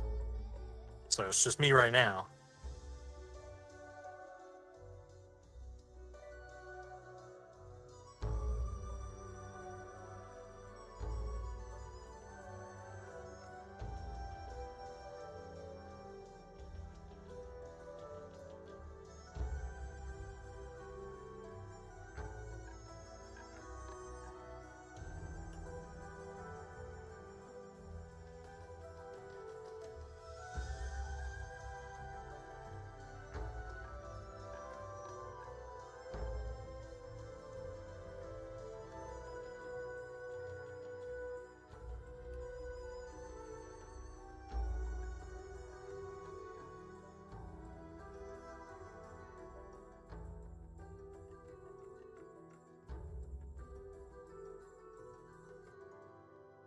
So heard from ZBrush and Nick so far. Zukin, what drew you into working on M&M? I'm a huge EverQuest nerd, and one of the reasons I got into 3D game art and stuff was because I wanted to work on an EverQuest-like game. And so I was actually helping out with the Vanguard emulation project, and I was also doing some EverQuest asset remaster type stuff. I was working with the Lantern EQ folks for a little while, and I made some stuff for them. I wonder if I have any of it.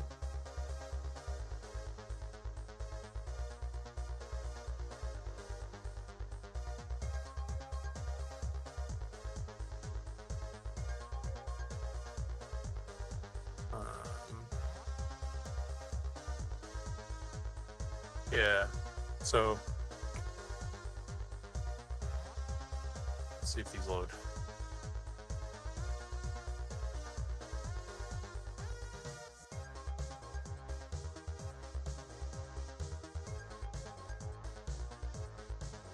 Come on, you.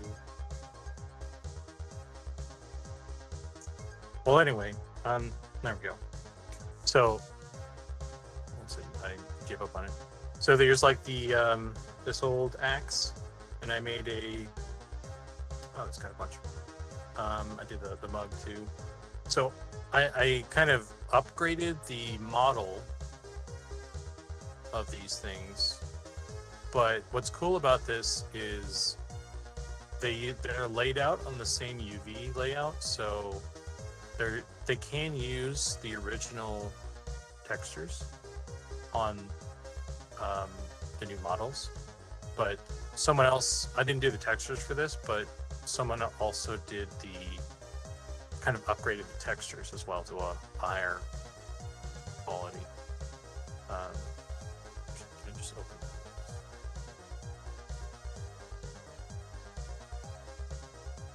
Oh, it's not doing it right. Okay, well, it's doing it weird. But yeah, so I did a bunch of these upgrades of the original model. Okay, I'm just gonna be like that, I guess. So I did a bunch of those, and then I heard about Sean's like stream doing the interviewing the EQ devs and stuff, and then I heard that they started making their own thing, their own game. And I was like, oh, that's cool, I guess. And I didn't really pay attention to it for a while. And then I watched some of the interviews. And then I guess I was like, I caught one of his streams or something. And I saw that at that point they had the game running. It was still like the Pillboy stuff. But I was actually like, oh shit, they have like, they're actually like, because when people say they're going to do a thing, I don't believe them until they actually do the thing. So That's why I was like, when I initially heard that they were going to do the thing, I was like, okay, cool. But then I checked the stream and they actually did the thing. I was like, oh shit.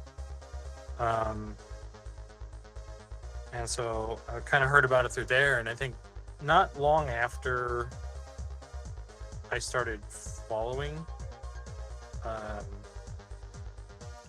they kind of put out a call for artists. So I was like, hell yeah, I'll throw my name to the hat. So I made the rat model that we have. I made the bat model that we have, and I made the snake model that we have. And those are the models that I used to get on the team, and those are still in the game right now, which is pretty cool. They got little touch-ups here and there, but they're basically the same things. And that's kind of it. Like, I got on pretty early on, and like I said, when I joined the team, everything was pillboys, and my job was to get rid of all the pillboys, replace them with actual assets. And so we slowly worked through all that stuff. Did you make the beast snake pet? Yeah, I made we only have the one snake. I made the snake. I didn't animate him, but I made the model and I did a texture for it. We slowly got more folks on the team, and they all brought their expertise to the project, and things just kind of, things just got better and better as we got more skilled folks with bringing their cards to the table.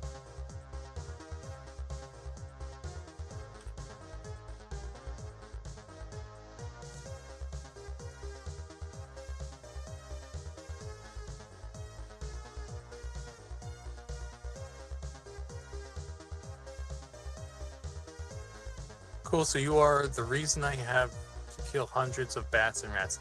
And beetles. I did the beetles. I know everybody loves how many beetles we have in the game. You can thank me for that.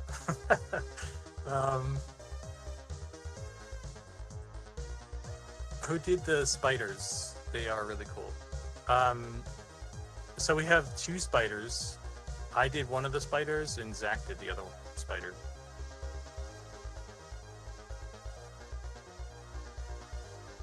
You need someone to provide scope creep? I think we're pretty capable of providing our own scope creep, to be honest.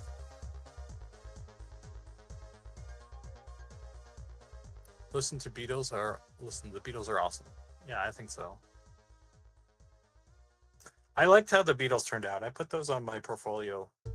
I think it would be nice to maybe one of these days go through and see if I can polish up the texture more so. Like, I feel like I've gotten better since then with like painting stuff.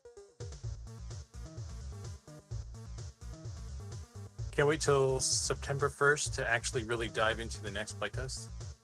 Yeah. These longer tests make it easier for you guys to really sink your teeth into it at like a more comfortable pace, I think.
I love the beetles. I want a Beastmaster beetle pet so bad. It'd be cool. Twitch ads in the middle of conversation you were listening. Sucks. Yeah, I hate that. I'm sorry. But you can if there's anything that got cut off by ads, feel free to ask again or ask me to repeat anything again. That's totally fine. Thanks. I hate that too when I'm watching stuff. I don't know why Twitch doesn't like. They started doing some of their ads as like kind of sidebar pop-up things, and that's like a way better way to do it because it doesn't disrupt things as much.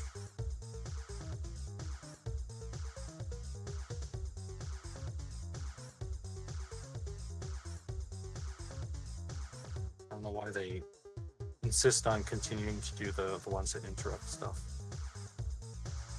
It's lame.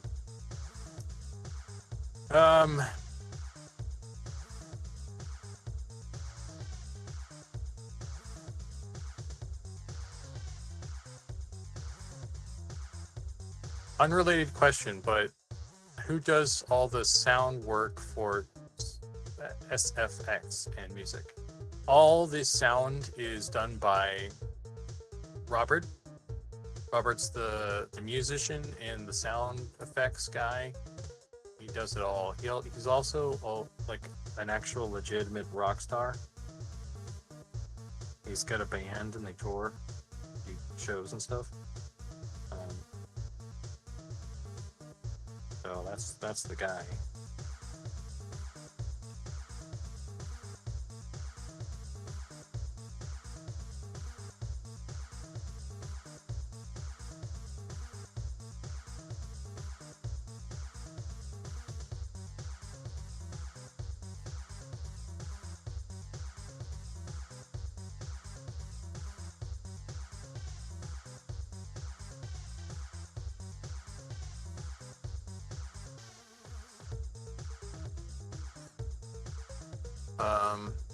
I enjoyed killing the variety of beetles, and fire ones give me the night light drops. Yeah, I want to do something. I was talking with Nicodemus about the cinder beetles because we have the fire beetles and the scarabs in the noob yard, and that's a collection of stuff. And then there's the giant versions in the dunes, and then there's like in the quarry, there's just like a boatload of more fire beetles.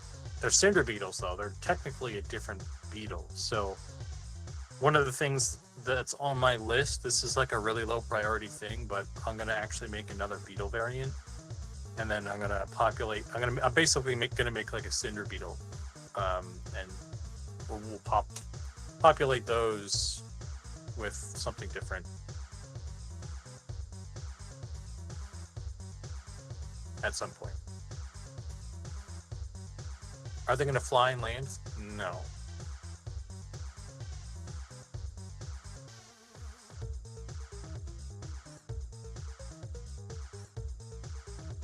I want to ride around on a cinder beetle, incinerating everything in my path. That'd be cool.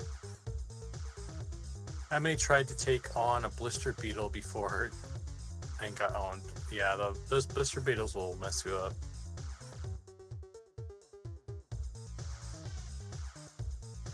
I could see them doing a sidebar or have it that you could set it for full screen break.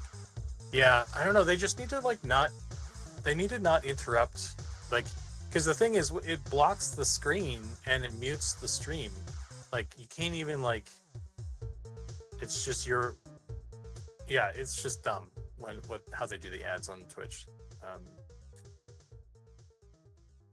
I think they should I don't know. I think the best one that they do is when the screen gets small, the video gets smaller, and then there's their banner or something. That's already a little intrusive, but at least it doesn't prohibit you watching the stream.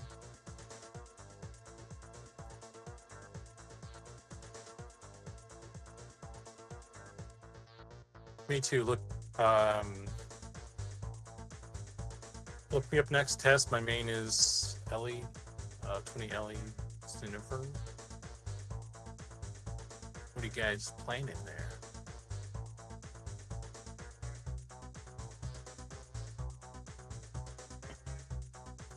Robert's not robot, right? Yeah, yeah. So a loving robot is the kind of the one of the head dudes.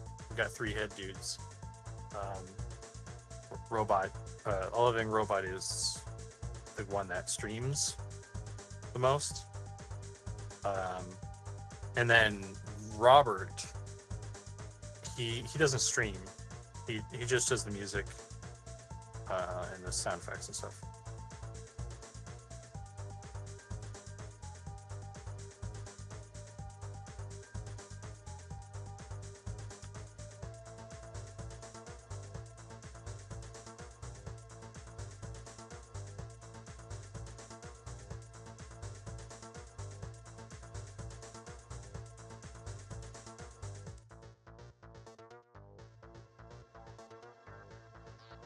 Oh, do I not have mirror on?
Termite beetles.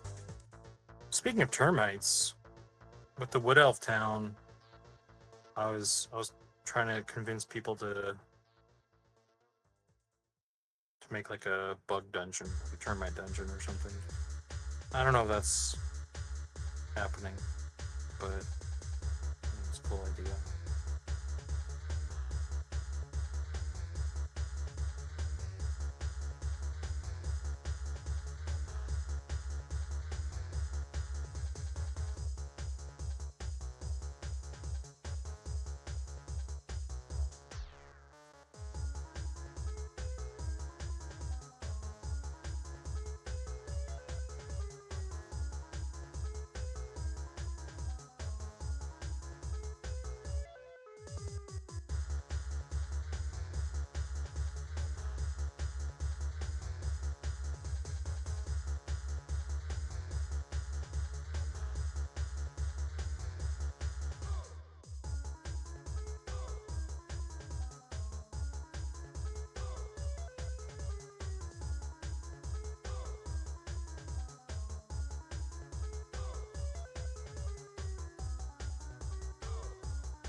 Yeah, Spider Dungeon is in-game beetle on beetle one would be awesome.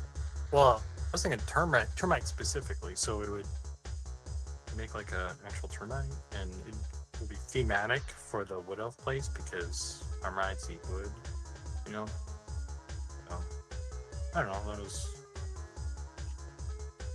because we were talking about like, do we need a dungeon for Wood Elf Town, and not wanting it to be an orc themed one because like is that basically crush bone, and trying to kind of do our own thing a little bit with it, so.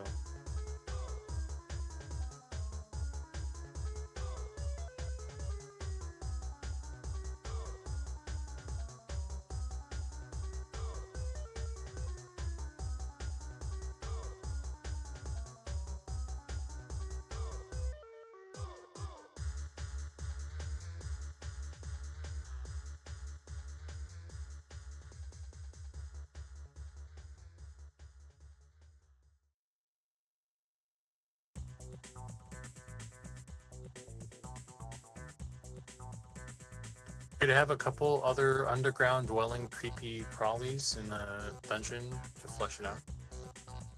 Wood Elf Underground, Under the Roots, have termites and larvae. Yeah, man. If anyone played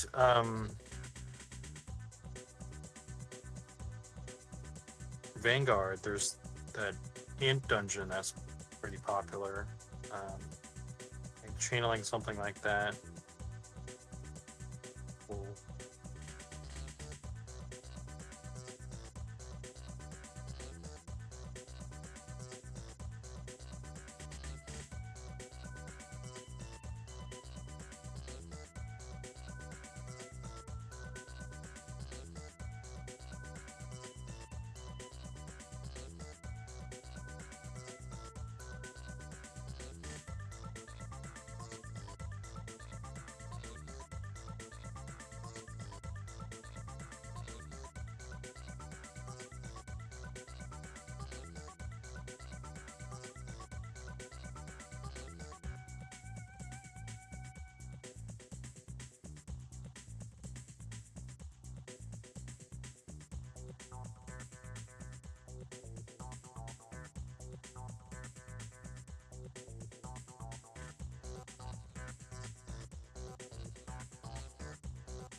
Okay.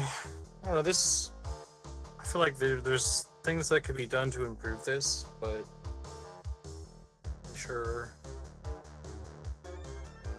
What I can do to really punch it up. I guess could add... Could spend a little bit of time on the eyes here. And look.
I think I just need more contrast.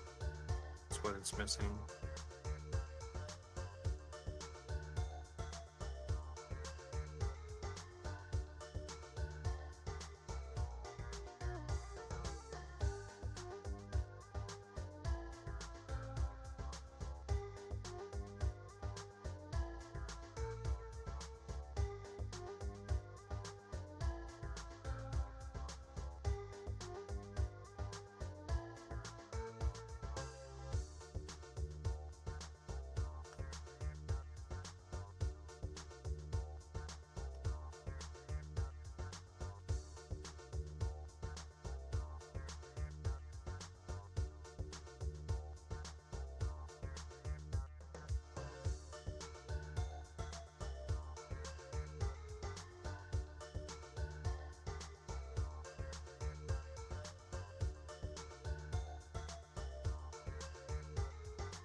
Yeah, that helps. Makes it pop a little bit more.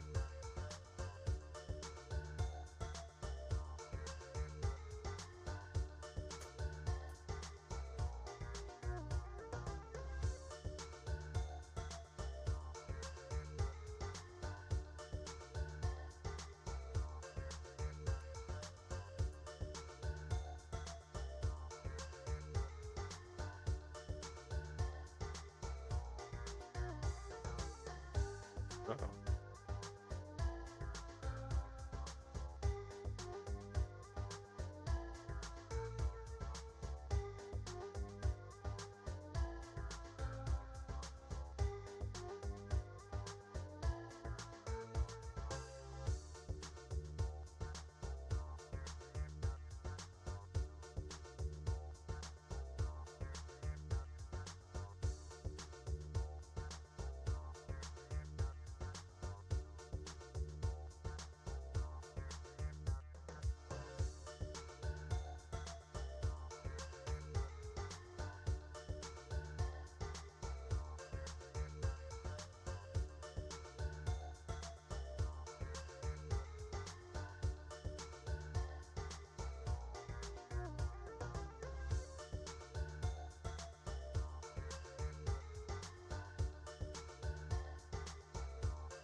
Sorry if I'm being quiet. I'm just like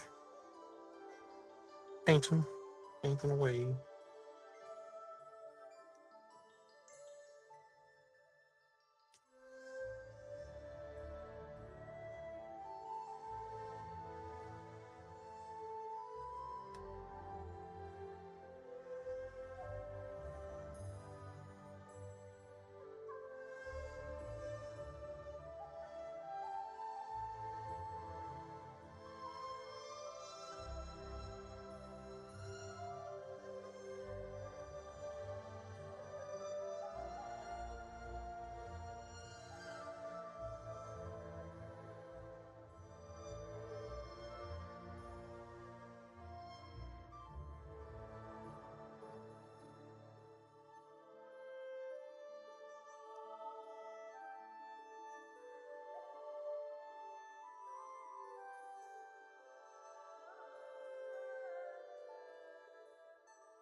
We doing boop.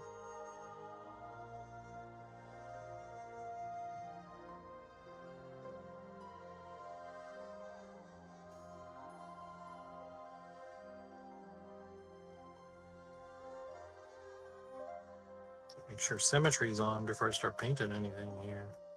Choo.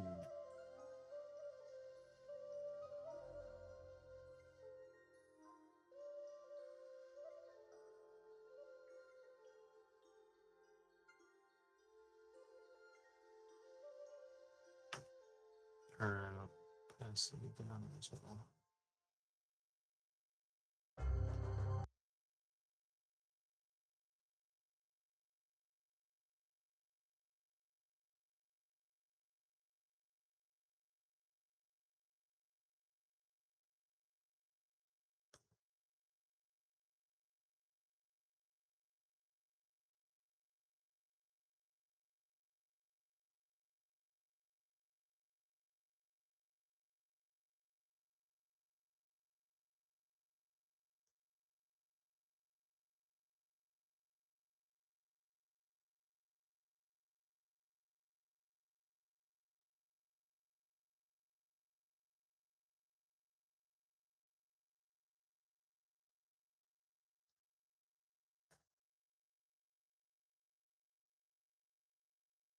I'm reading chat again. Yeah, like some sicko will make white's level drain for 24 real time hours. Last test, people were complaining about light and night. So I linked my lantern and they called me a baller. Yeah, those lanterns are expensive though.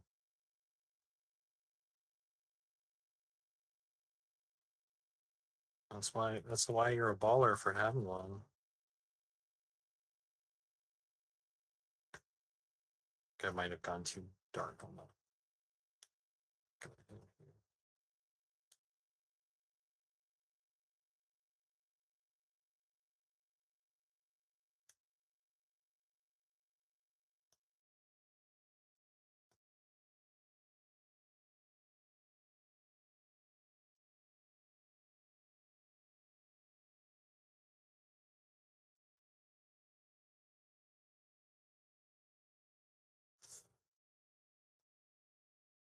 The angriest says, is this a frowny gnome face or a smiley gnome face? They aren't in-game facial expressions, right? Looking frowny. I'm trying to make it like it's supposed to be like the one in the top right on the screen here. It's kind of like it's sort of like a stoic face with a slight expression. Like he's kind of like slightly optimistic looking. Um, I think the version I have is looking a little bit too depressed. So I need to like, I still need to doodle with stuff to figure out I can get him a little bit more happy. Whatever.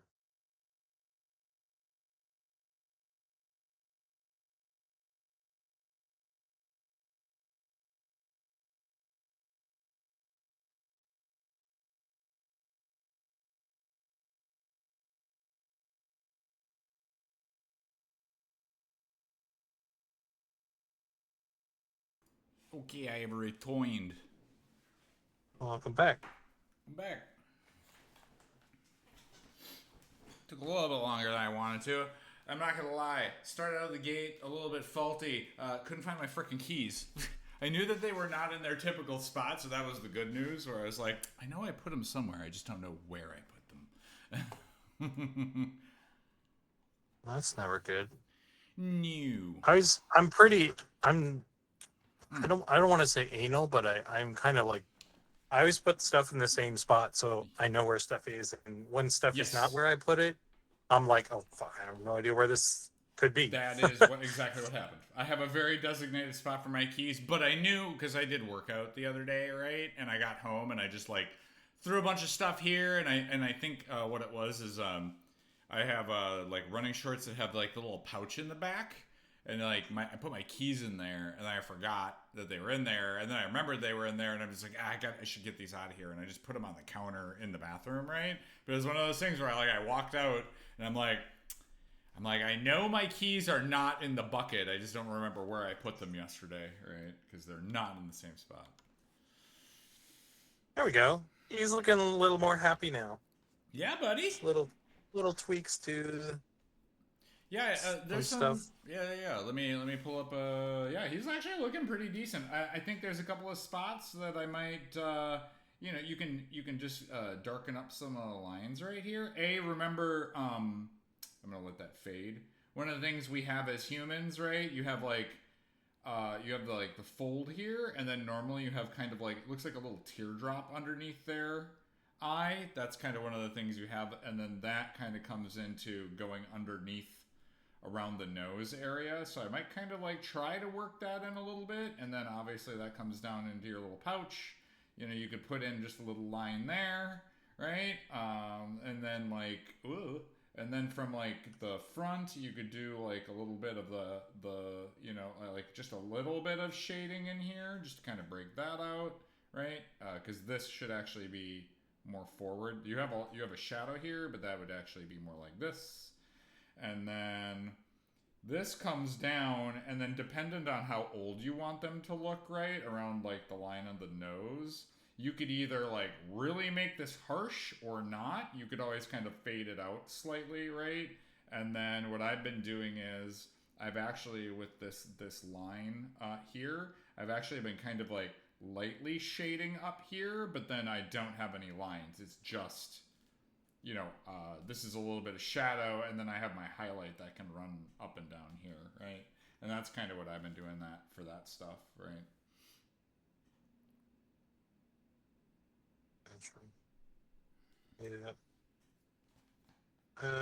I think I had a little bit of a stronger little whatever this is. A little crease right there. And it was looking a little bit too much, so I was been like kind of pushing it back and forth. Yeah, that's kind of one of the things I've been doing is like I'll put in like a little bit of just a really light little shadow, like a little triangle almost, right? And then you can bring highlights off of that to kind of like bring that down.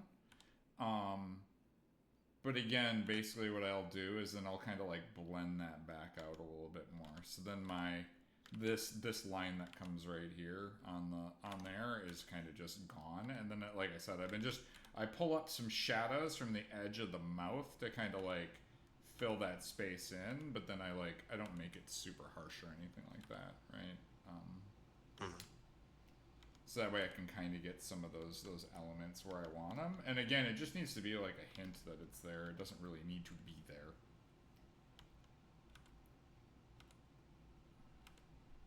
Because again, that's really, really dependent on like how deep you want that fold is how old you want the character to be. If you want it to be young, there's no line, right? Young people don't really have that. They'll have, like I said, they'll have like a little bit of a textural change because this part of your face does still go backwards, right? Towards like the little mouth spot. But like, again, the older the person, the more pronounced this line is. Oh, shit. Oh, shit.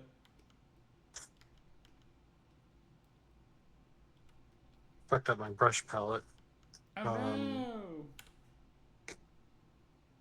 I don't think I saved a preset for that either, so... Did I lose the goblin brush? I'm gonna be real pissed. I don't see it. Do this drop down right here. Oh, you didn't save out a M&M one, huh? Yeah. Oh no, it's there. It's right there. It's right there. That's it, right there. Splatbush. Okay. I don't know. That's what I do with mine. That's exactly what I did with mine. I just named it M&M. Yep, exactly.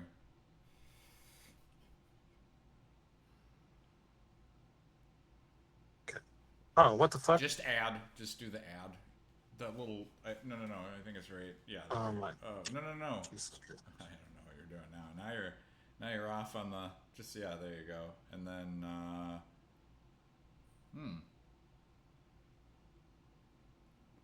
Well, that's not what I'd want to see. Yeah. Just go back to your default. Well, this one has it like this. Oh, well, I can't rename this. Yeah, you can rename folder.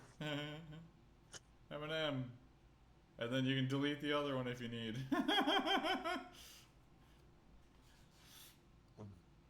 gonna delete that now.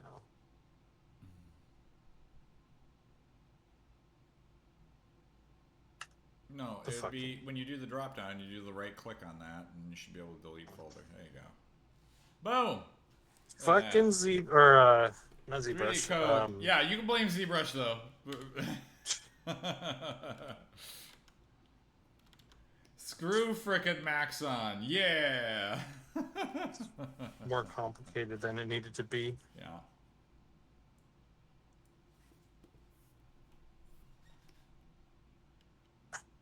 Seedle Jam, thanks for the follow. Mushroom, thank you for the follow 2 hours ago. Yeah, I gotta jump back into this because I had Zaire just followed me like a few seconds ago.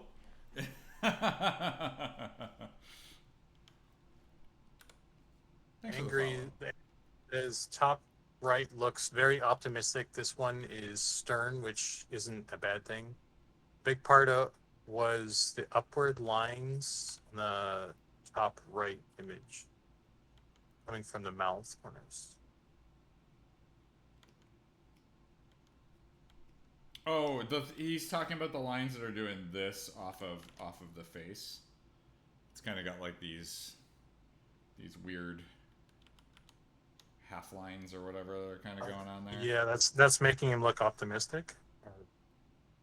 Like, if I were to add that. Don't forget to save. Thanks, Dragonus. Appreciate you.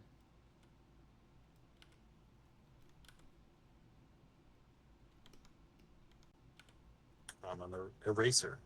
Holy shit, my brush has changed again. Hey, I swear to God. Defaults. Let's go to brush. M&M. Oh my God, the folder. No, it's different. It's you named it M&M. Oh, you dingus. Okay. You're getting too flustered. I didn't see it. Like I remembered exactly what you did. And you're like, I don't know. I didn't see it in the list. Okay, everyone, calm down. very warm in here. Okay, it's not my fault.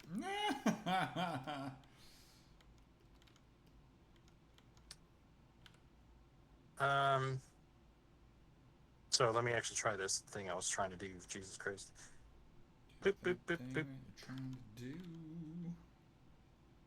Something to that effect, I guess. With some...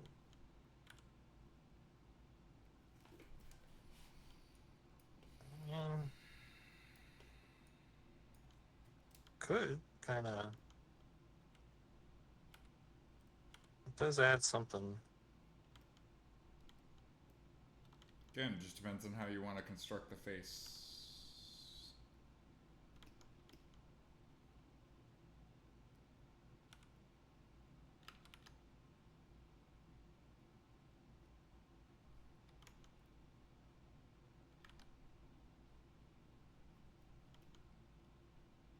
I'm going to start over with these eyes. I'm not really happy with this.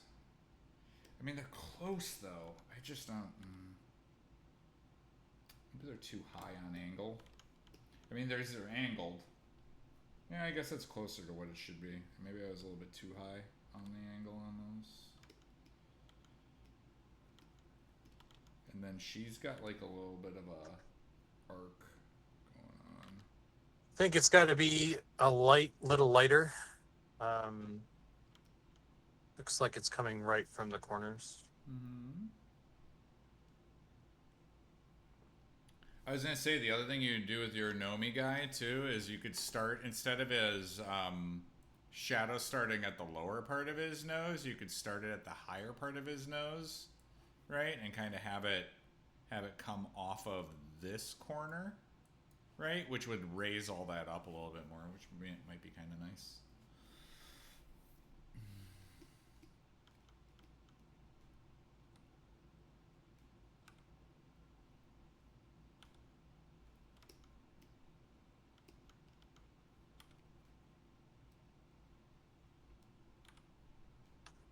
Oh, my music. Mine music! It has ended.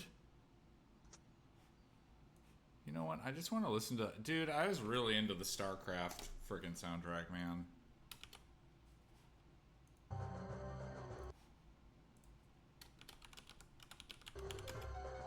Yeah, this StarCraft soundtrack's good. Dude, it's so good. I've just been getting back into it, and it's just like, oh, so good. I also got rid of some of the shadow under the nose there, which I think that helped a bunch. Well, that's what I was kind of saying. If you like zoom in this smidge, right? Like you could put in a little like now you can kind of highlight this a little bit more, right? And kind of bring that out, and then kind of build on that. Because you do kind of have that like this line coming up there, so now you can kind of like highlight that a little bit, and it will look kind of nice. What? Have I ever like both sides or just the top? Oh, on micro expressions. I mean, like I've done a lot of facial research because I do a lot of character work. So nothing with like micro expressions, but I've done read a lot of books and looked at a lot of tutorials and stuff over how to build just facial structure. So.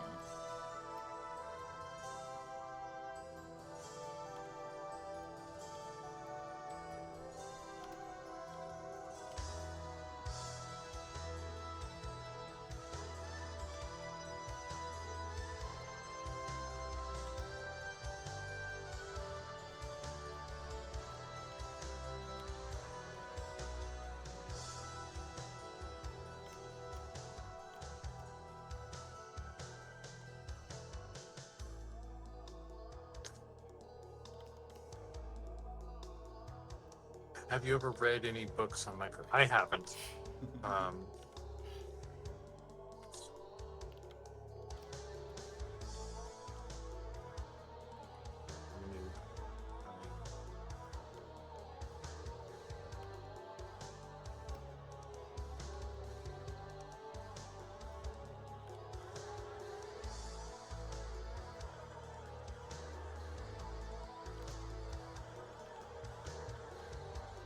I mean, one of the big things that kind of helped me learn more about faces is like when I'm sitting there brushing my teeth in the evenings, like normally I'm just like looking at how the light's hitting my face and just like, oh, well, when I paint, I should add that in the next time I'm doing textures and stuff. That's helped me a lot too.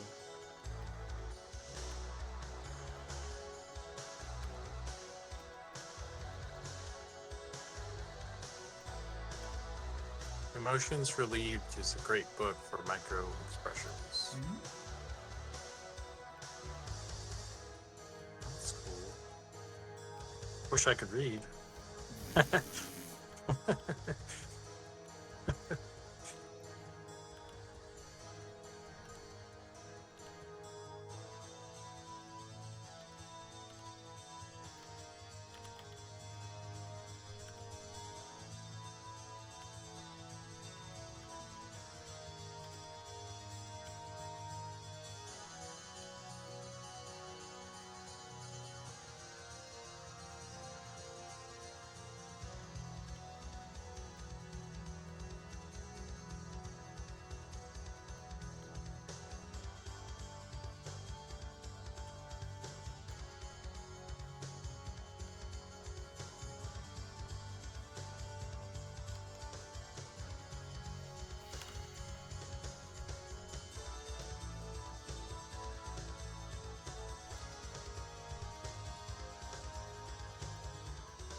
Yeah, I mean, there's some interesting stuff with like doing like purse lines and like purse lines for like faces and stuff, where you're like having tension in certain areas of like the person's face to kind of show, you know, like what you want them to kind of like be. Yeah, exactly. Yeah.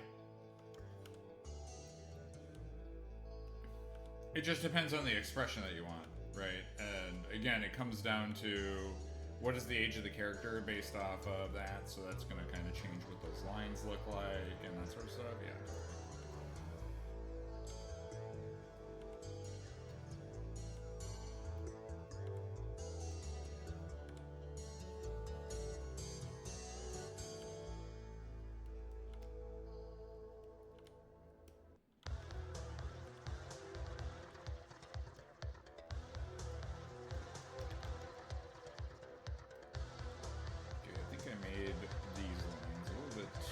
Dark.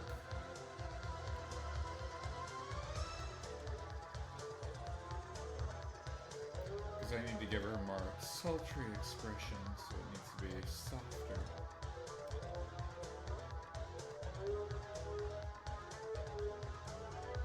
Also, this area here you can see is a lot higher, so I'm going to have one on my face.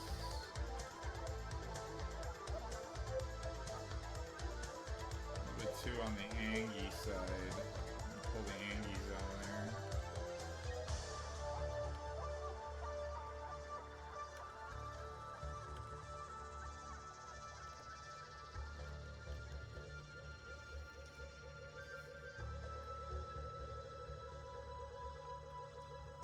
Yep. Ethnicity, age, and the person just changes the underlying tension looks. Yeah.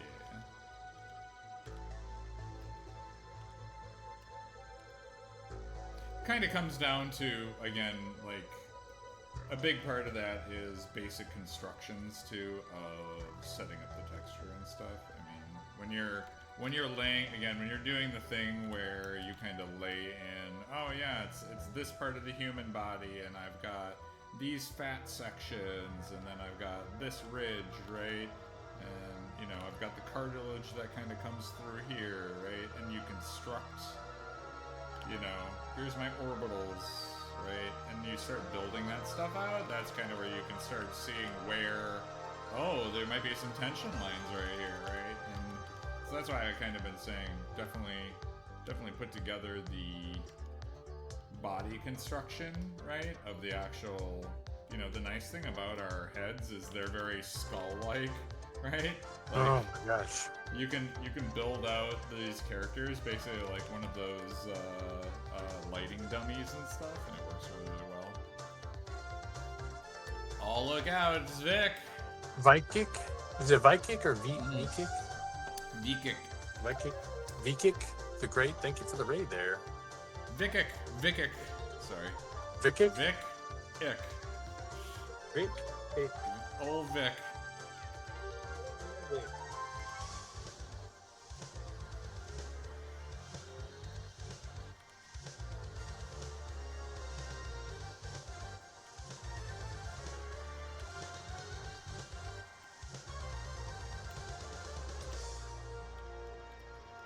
Are you up to playing some EQ2, bro? Thanks for raiding, dude. We're doing a dual stream right now. We're painting some faces. I've got a gnome face here, and Zach's got a human face. We're having a face-off right now. Shit. Need to paint like a little Travolta face on one of the gnomes, I think. As long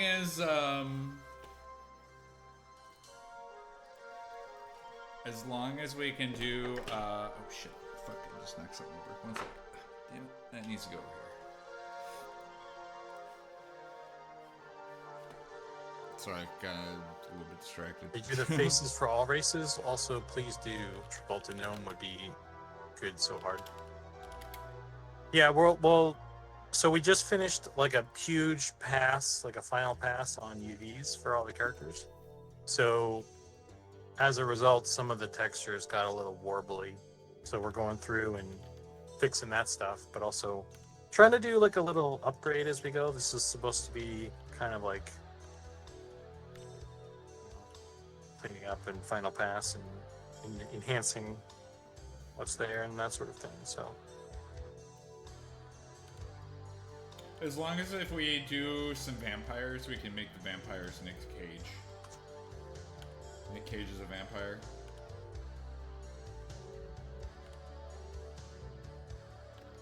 like in real life he is? No, well, I mean, didn't you ever watch that movie with Nick Cage where he's like running down the street all crazy, screaming, "I'm a vampire"? That's why I was thinking about it. I don't think I've seen that one. Oh man, that's a great movie. That's like quintessential insane Nicolas Cage. There's probably a bunch of Nick Cage movies I haven't seen. That's basically his like state of being. the movies called Vampire's Kiss, 1988. Yeah, I haven't seen that one for sure. Definitely worth a watch for the entertainment. You haven't seen Nick Cage in a while? Dude, he's been in a bunch of stuff. Definitely, like, he's got some good films that have come out, too, which is pretty crazy. Wasn't he in, like, Renfield recently? Yeah. Yeah. He was a vampire in that one, too, I Yes, he was. Uh-huh. He was Dracula, That's right? what I say. Like, once again, like, Nick Cage, vampire. Straight up.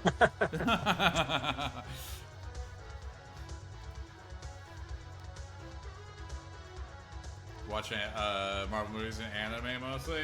Dude, I've been getting into Dan to Dan, and that's been a great anime so far. Although I will say the second season is not as good as the first one, sadly, so far. I don't want to rip it too hard, but because it's entertaining at least. But the first season of Dan to Dan, whoa, that's an anime. Oh, you haven't done Dan to Dan yet? Oh, dude. Season 1, the opening frickin' riff is an absolute banger. And then the second season, they're like, we're gonna change the song like all anime does, and it's like, oh, it's just not as good though. It's like, you guys should have gotten the same group to make the second season song, man. Oh, you just finished Black Summer? That's a pretty decent anime. I need to watch it because a lot of people told me it's good. It's good. I actually was like, Dan to Dan, it doesn't look interesting or good. And then I'm like, okay, I'll watch the first episode. And I'm like, okay, it's good. Have you ever watched Cromartie High? I don't know if you're really into like Aqua Teen Hunger Force or like that style, like C Lab 2021. But The anime Cromartie High is very much Aquatine Hunger Force slash C-Lab 2021, but anime, and it's amazing. I love it. It's not everybody's cup of tea because it's that weird comedy that not everybody's into, but I love random weird comedy.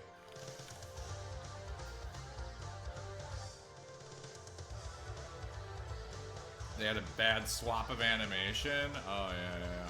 You haven't heard of Cromartie High?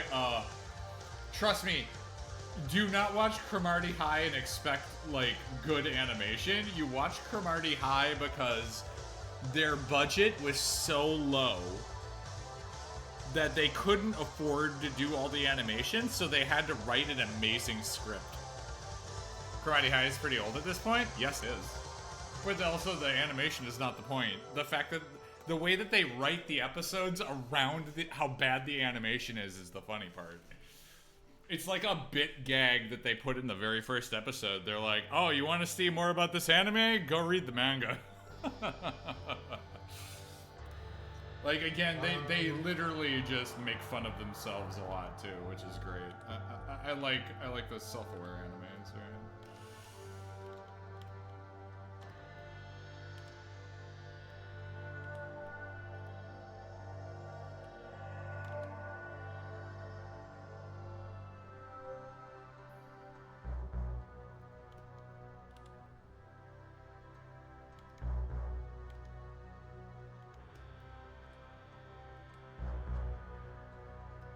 Get some more. Yeah, it's about high school delinquent gangs, but the schools are basically schools for delinquents. Is basically what it is. So it's still them going to school and shit. Oh god, it's so funny. The opening gag, I mean, like literally the first gag grabbed me so good that I was just like, I gotta watch this whole series. I don't care how good or bad it is. The opening gag is just so funny. That oh man. Like I said, it's that C-Lab slash Aquatine Hunger Force comedy kind of stuff where it's just random stuff but funny. Wonderful. Have a good time. Again, go have a beverage, watch the show, or just have a really good time, man. Because again, it's all about the comedy.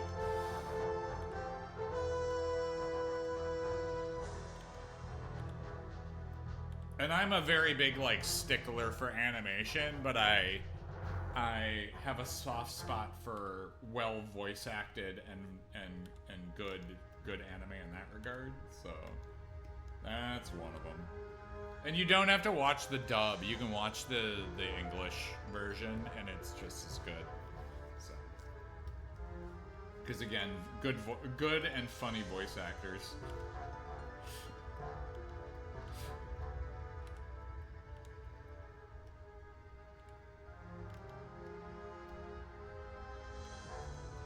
I love it when the voice actors in anime, they know the assignment, right?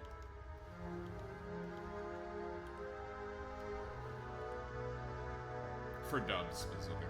I mean, shit, the anime versions are always the subtitle normal versions. Those voice actors always know what the hell they're doing, but sometimes the English voice actors not as good.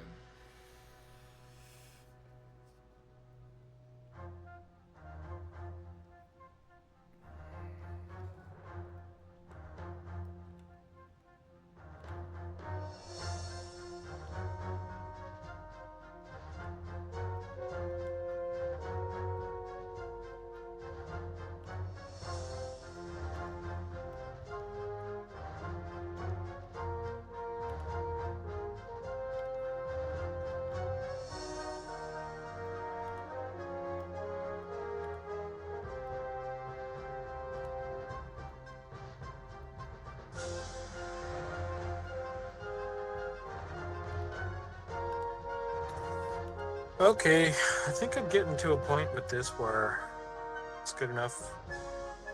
It's at least good enough for what we're trying to do. I'm sure there's ways we could critique the hell out of this and get it way better. I mean, we can always push it further.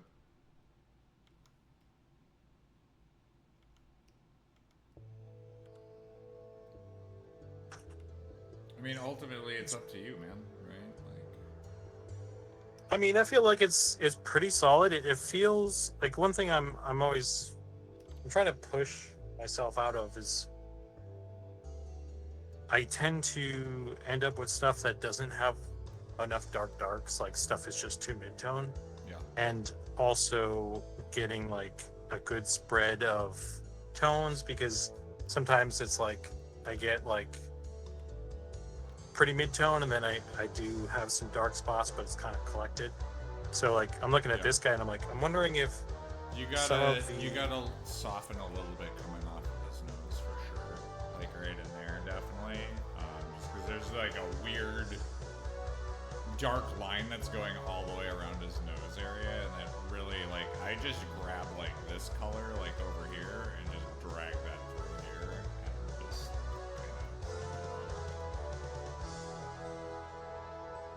just to break that line up, because you had basically like this shape going on around your character's nose. And it's like that's not how that kind of is. right. So I think that'll help if you break that little section up and just bring that line down. Yeah, perfect. I think that'll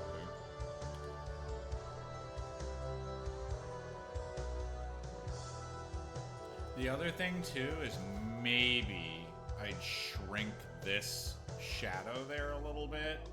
There's a lot of shadow there, but like remember where your light's hitting, or if your light's hitting him in the face, right? Like you'd have a highlight here, right? And then this would be pretty highlighted, right? There you'd have one here and then a little spot here. And that's where your highlights would be hitting, because you got to think about where is the light hitting. Additionally, like this would probably be a little bit of shadow, because it's this kind of like runs, and then you normally kind of have like a shadow like this underneath your face. So yeah, there's still some things that we can do to kind of push that stuff. But I think overall it's a improvement. Oh, do you want to? Oh yeah, you like I forgot if you wanted me to do any more like eye demo stuff, because I know that's not something you were kind of talking about. So. Yeah. How do you feel about what he's got right now? I think overall it's good, but there's a couple of things with that. So like let's kind of look at like I'll just do another eye real quick here, just kind of show that like kind of how I do it, where I'll basically I kind of like paint halfway down with a dark color, then I'll like go in with like a really dark color for pupils and stuff. So then I'll like add my pupil in just to make sure that I've got that kind of set up. And then once I kind of have where that's located, right, where it's like, ooh, maybe I didn't get that centered, right? So I kind of get this, I get my dot to the right spot. That's when I'll start kind of like pulling a little bit of circle around the circle, because normally that's kind of highlighted on your eye. And then, yeah, I'll just think about the cone. So like looking at it kind of from an angle, I'll start kind of pulling in those darks down from the top, and then pulling. So basically I get kind of like, there's like a sea of light here. Like if you think about it like this, like there's light right there. And then I pull this whole interior, the closer I am to the eye, this is all dark, and then what I'll do is I'll highlight my eye right there, right? If that kind of makes sense. And then from there you can kind of do, I want to do a little bit of back and forth with the dark and lights to get more eye, the little I forget what it's called, but the little connectors and details that are in the eye area in your corona. But overall, I think it's better than the ones I've seen in the past that have been done. So I think you're starting to get used to that stuff.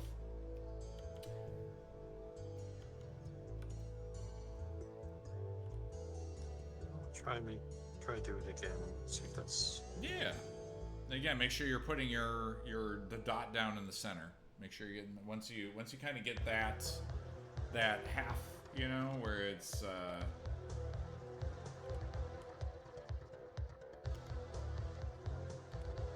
that dark and light. And again, it's kind of like half of the eye basically is in dark and light. And then once that's kind of done, then you can kind of put in your pupil in the middle.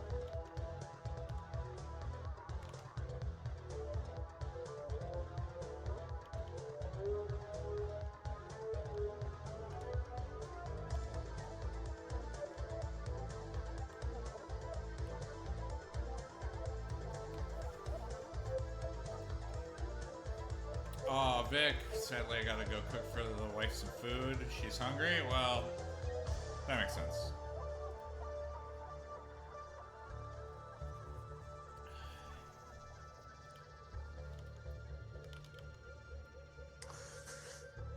All right, Vic, thanks for stopping by. Thanks for the raiding, dude. I'm gonna have to do food soon as well. Yeah. And then how docile you want your character is how big you want your pupil. So if you want them like real chill, you give them the big pupils, right? If you want them like real intense, you give them really small pupils. You know what I mean? So that's kind of how I dictate my pupil size. Like, what is the intensity of this character? Really, really intense character? Small pupil. Not very intense character? Bigger pupil.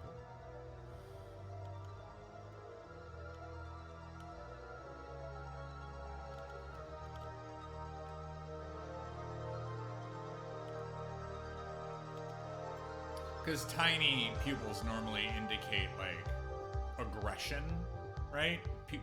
Dilated pupils are kind of like, you're not, you know, you're either in the nighttime or you're relaxed, right? But constricted ones are normally like when you're really fucking pissed.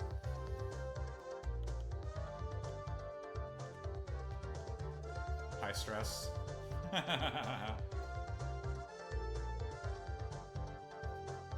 Yep, Zare's got it.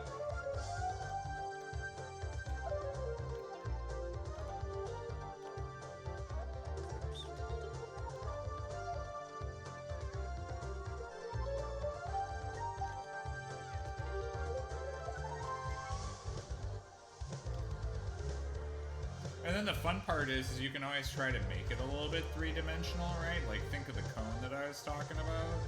So then you can kind of like, ooh, it'd be dark at the base, and then I pull, and then I kind of make it look like that cone shape that I had, because when Zook and I talked, it was like, oh, how do you make this eye thing? I was like, oh, you think about the eye like it's a cone, right? And then like, how would the lighting be? So it's like you'd have shadow up here at the top of the cone, and then you'd have your highlights here at the bottom of the cone, right? And then you have your pupil in the middle, right? Yep. Zara's kind of got that. Also, upward lines from the eyes and the corners of the mouth for happy, down for angry, right? So.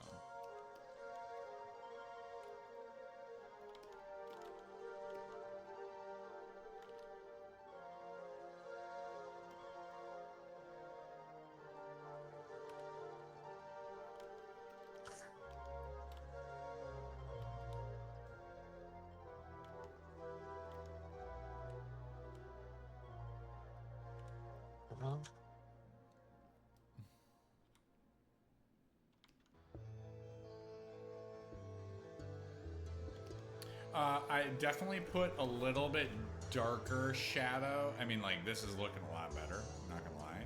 But just a smidge darker, or just right up in this section between that eye. It doesn't have to be much, but like a little bit more dark. There you go. Yeah. Perfect. Don't need any more than that. But that just kind of, again, you want to give it that cone shape, right? So kind of go to the side, right? Of the character, right? And when you zoom in, right? Like, again, you have like that cone, right? And think about it in that regard. Yeah. And where would that shadowing be? And then it's okay if your pupil kind of blends in a little bit with that top pigment. You know, it's okay if it blends in a little bit, and then you can always pull it back out with some dark color, and then that's, you know, that'll give you the kind of really nice feeling for your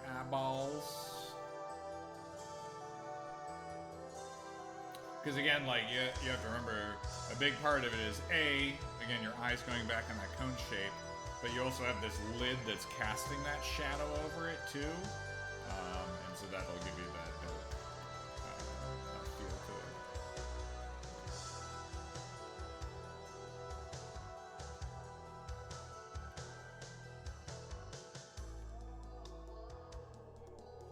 And then you always can put like a little bit of highlight right underneath that pupil spot, and that'll always kind of pull that out a little bit too. So that way,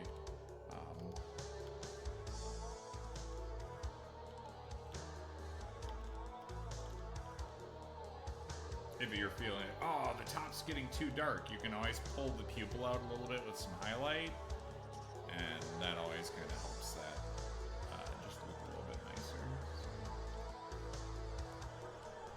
Then we could always get into how the reflections on the eye need to work.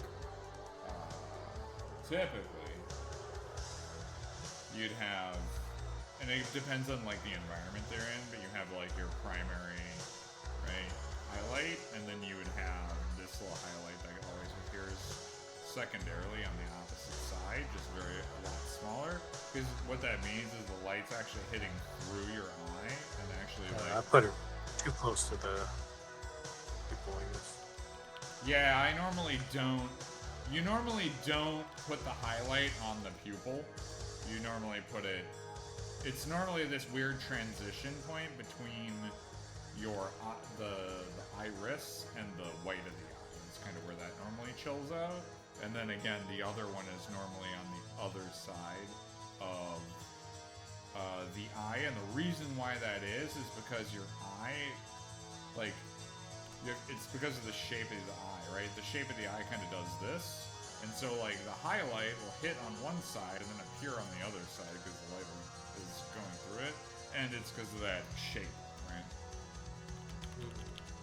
So that's why you get that weird juxtaposition there.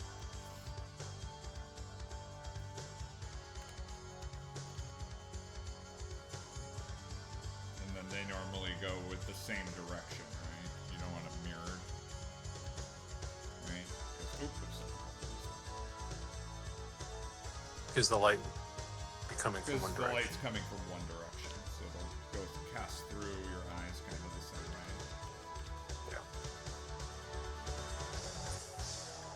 way. Pipe says, how do you add the color layer, like skin tone, on the armor weapons? I noticed y'all do everything in gray, but when we see it, it's got color. It's done with the game engine. The game engine colors stuff for us. So we can do everything in grayscale, and then just throw it in game, and we can have a bunch of different colors kind of tossed on top of it, depending on speed.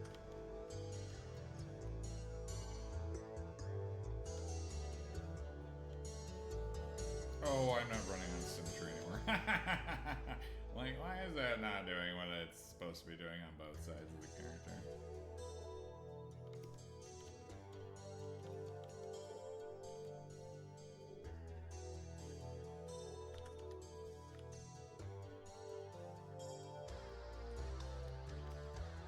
The angriest? I don't know why I keep saying angries.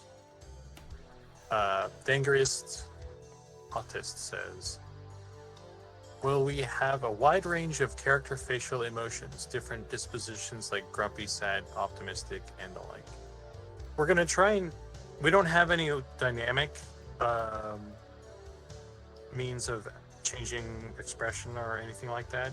We're just painting the faces, and it's kind of like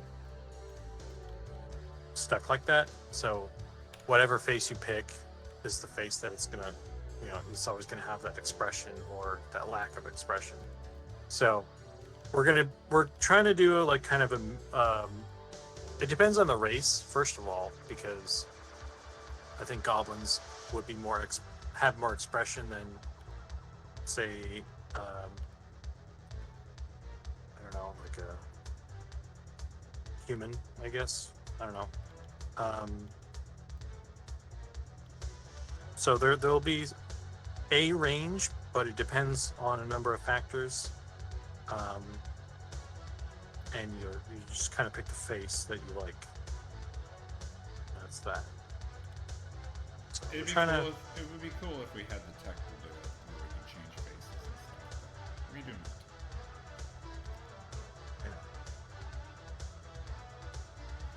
Yeah. It would be a challenge with how.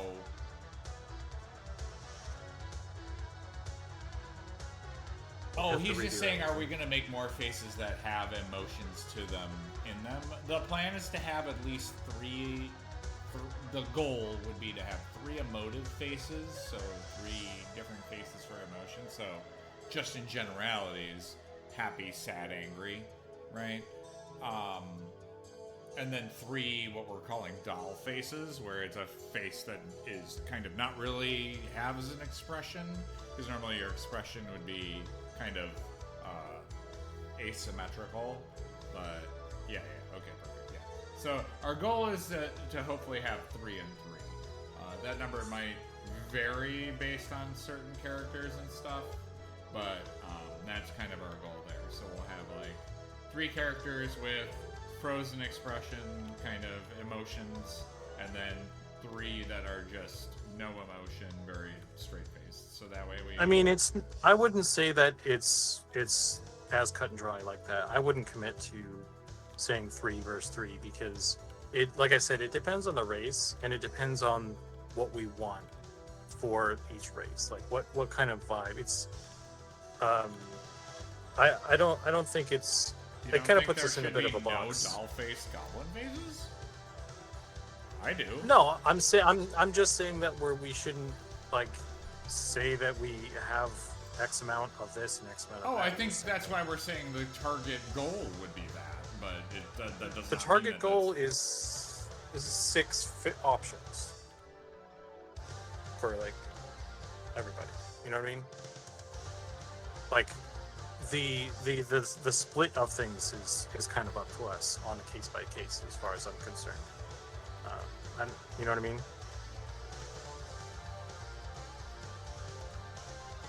But I mean, if it could make sense that we end up with like it split like that, and if that's fine, if that's where we end up, that's fine. But I mean, I don't think we should like press ourselves to have 3 of each for everybody. You know what I mean? I think that's an admirable goal to try to shoot for 3 to each, personally. But, like you said, it can vary based on how many faces we make for whatever characters, right? But, yeah. It depends on how we define it as well, because like we were talking about with the ogre faces, like there was the scarred up ones that kind of fit in that category, I guess. Even though there isn't really an expression. well, again, I kind of roll back around to the fact that what I said before is we really should kind of break down some of the faces because some of them look so samey, and that it would be good to go, hey, maybe we should do an expression in this face instead. You know? Yeah. That'll break it apart from the other ones. So, like, something like that face, for example, might be good to make an expression. Or not. I don't know. But it'd be good to kind of sit down and go, hey, which one of these do we want to, like, throw an expression on? And again, if the goal to start would be to just even do 3 faces per, right? That's great. But, like, again, I feel like the goal should be 6. And I do feel like having an even split is equal, right? So, that's... And if we end up with more, that's great.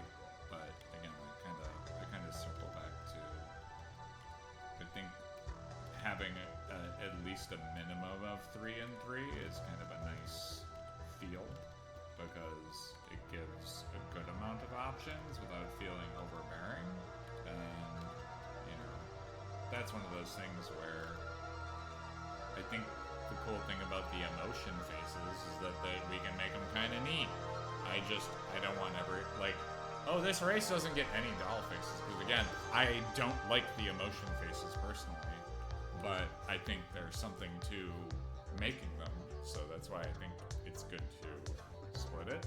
Or, you know, even if you want to do I'm not arguing about that. Whatever, right? I think really what I'm just saying I'm kind of getting at is like I don't think I would be just uncomfortable kind of promising like specific numbers. Oh specific yeah. things. Oh, I see what you're saying. Well, again, Like- that's like I said, the ideal goal. The ideal goal is to get 6. You know, we're aiming for can we get 3 before early access? So Yeah. again, like we keep saying that over and over again. So. I just don't want to get to a point where we're either like, oh well, we promised this, or We're shooting for a target of 6. We don't know where we're going to land in between there. Our target that we would like to have, our nice to have, the thing that we would love to be able to do would be 6. We'll see what we can get to. yeah.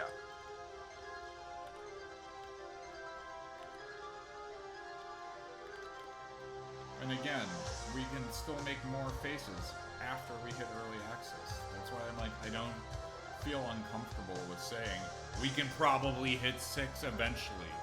You know? It's a process, not a plan. Exactly.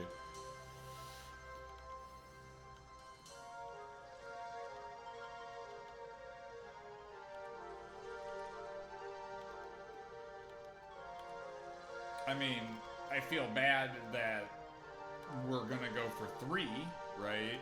And then after early access, we hit another 3, right, for some of the classes, and then it'd be like, well, I really like that other face, and it's kind of like, well, that got added later, so you're gonna have to make a new character, right?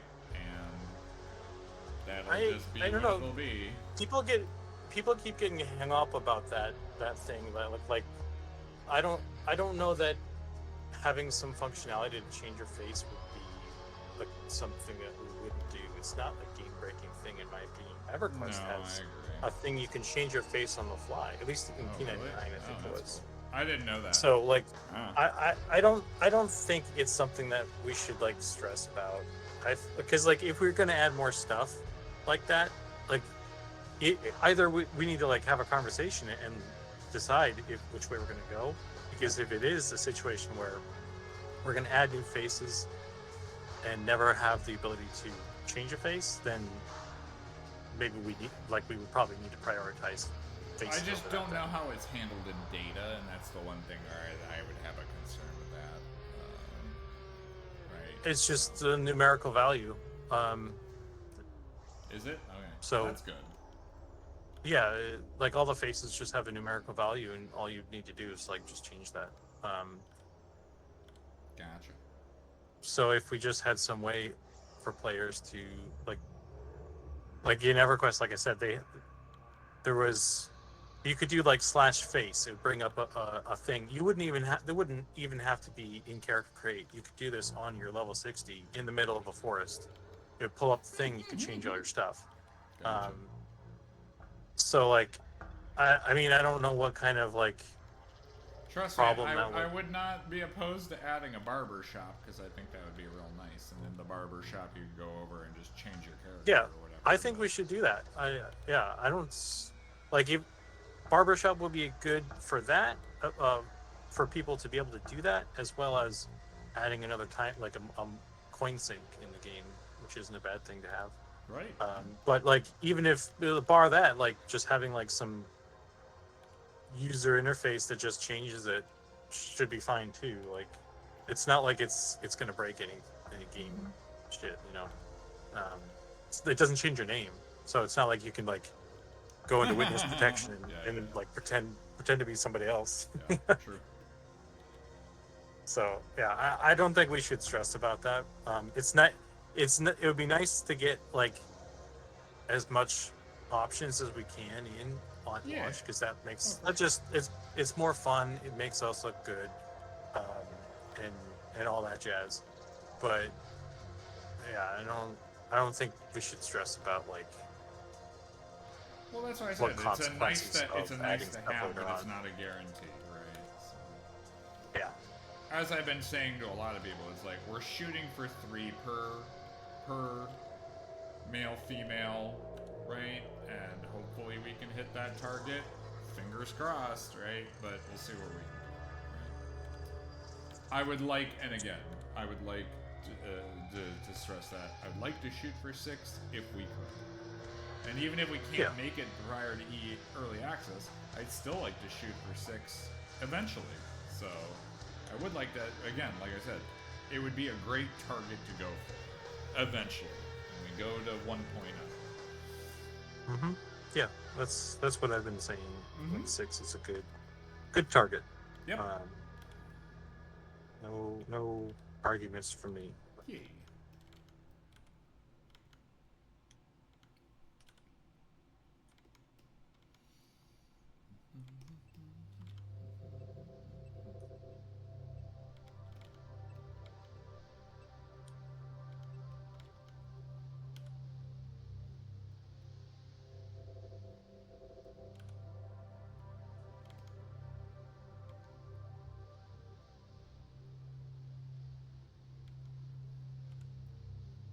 The face wizard. If there is a face changing, I prefer it at least a simple in-game lore. I did pitch a mob that's a doppelganger that when it attacks you, it just randomly turns into somebody on the party, has their abilities, and it's like one of your party is attacking you. It literally has their name. And so, like, all of a sudden, it'll just be, like, that person fighting you, and you're like, oh my god, what the hell is happening? Like, their gear, their backpacks, everything. The weapon they're using, the skills and abilities that they have. Like, oh my god, could you imagine? I just want to see the party that all of a sudden, like, has, like, why the f*** are you attacking me?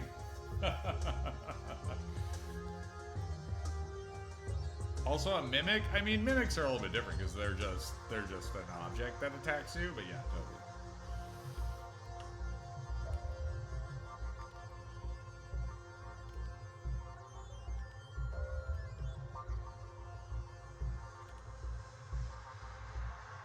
Okay, I think I got this face hitting a little bit harder on the what.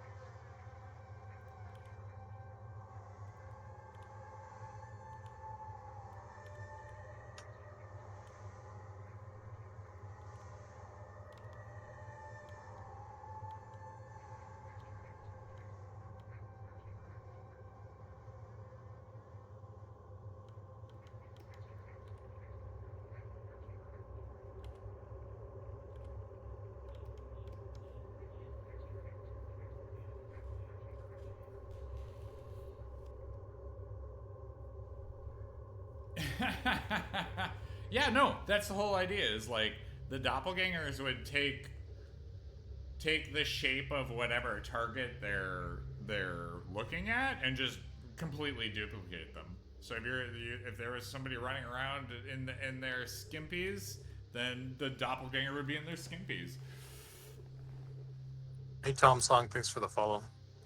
I don't think the doppelganger would have their stats though. That's the thing.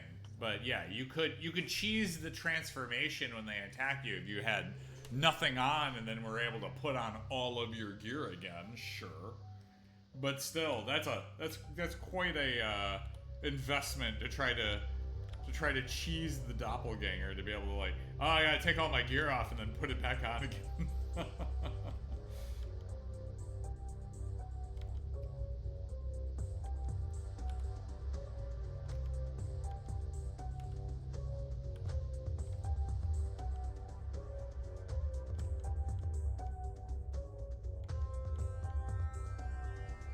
It'd be funny more than effective? Oh, absolutely.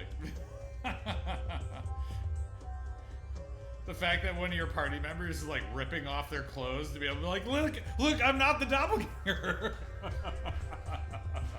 But that's kind of what I was talking about too.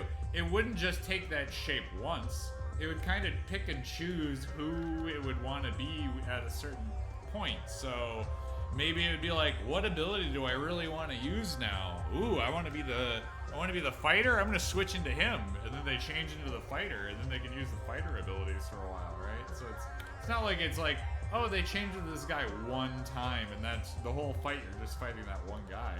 They can stance dance. Yup, exactly.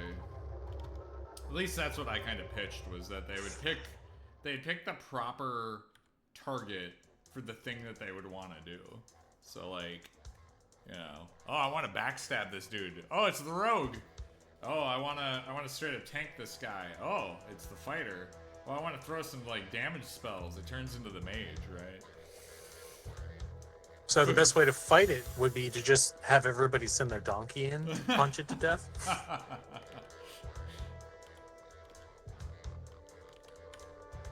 That would be kind of funny, though. Combat donkey. It's the only kind of donkey I'm gonna own.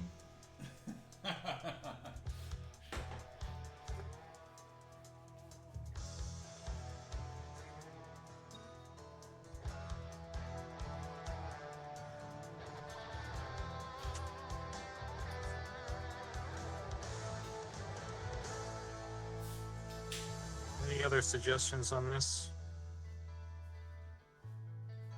A donkey with a bunch of like spikes and plates and stuff. Ooh, that'd be actually kind of a neat armor. Like to get like an armor that could actually be like, you know, more combat stats for the donkey.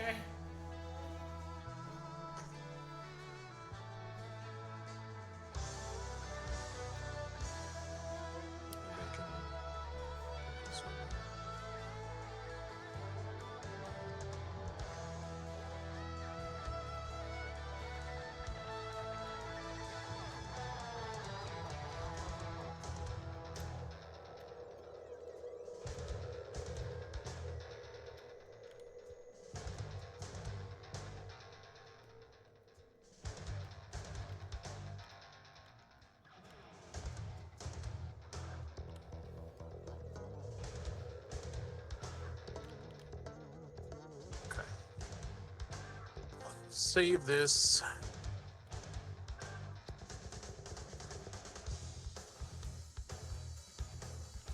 Actually, I decided the nostrils are looking neat too. Let's do something about that real quick. Oh, there's a neat little thing that I do with the nostrils too. I'll paint the one side closest to the edge of the nose. I'll paint that dark, like as dark as I want to go with it. And then the inner part, I'll kind of like blend that out a little bit, put a slight little highlight on it, and then it'll make your nostrils kind of have like some neat little 3-dimension to it. Where it's like the light is kind of bouncing and going up towards the back of the nose, right? And so you can kind of faux out the nose a little bit more. Which is kind of nice. Paint some fake depth in there. Donkey Barding with Thorns passive? Exactly.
Alright, Draguth.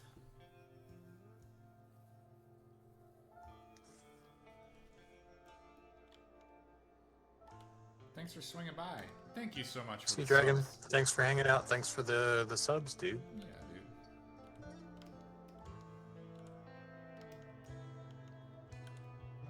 Actually, I think this month's subs are gonna go towards me getting a new slip sheet cover, because I put on a new slip sheet cover and then it started chipping and scratching and shit. And I'm like, fuck, I gotta get another one. So that's what this month's subs are gonna be for, is making it so that I can paint more.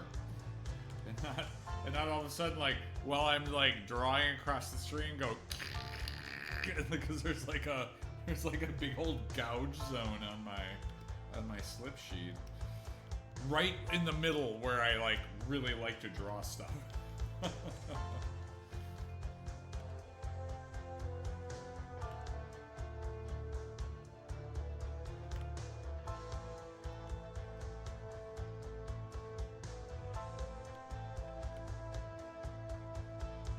Oh, this is a neat little thing that I figured out too while I was screwing around with these eyes, was if you do a thing where you split... No, never mind. Scratch that. Man, yesterday I was messing with some stuff and I was like, ooh, that got a really cool result. And then I don't remember what I did.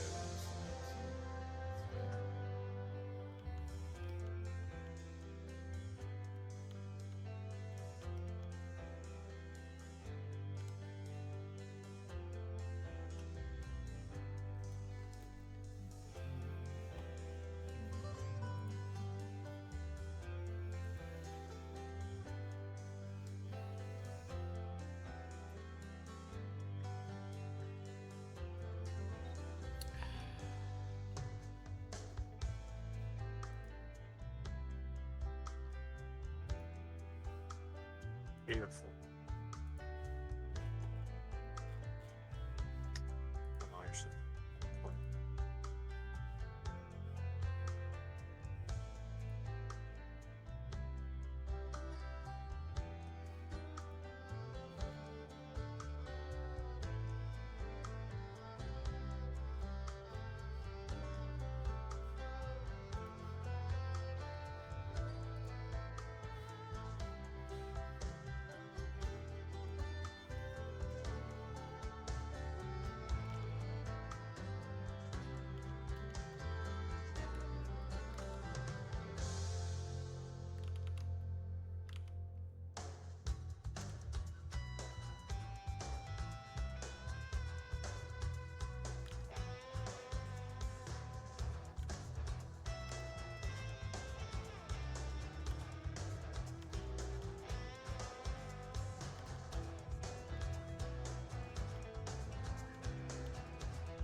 Oh, shoot.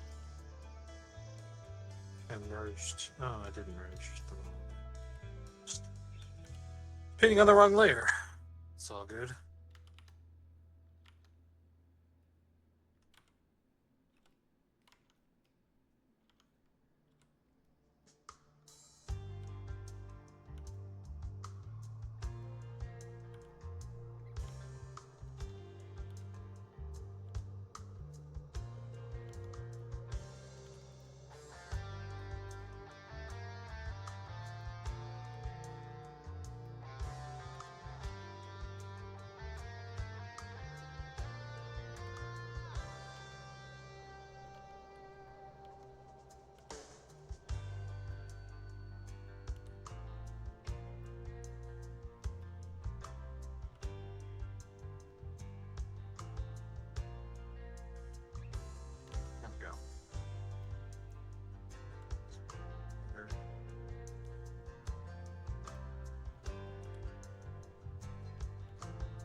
Boy.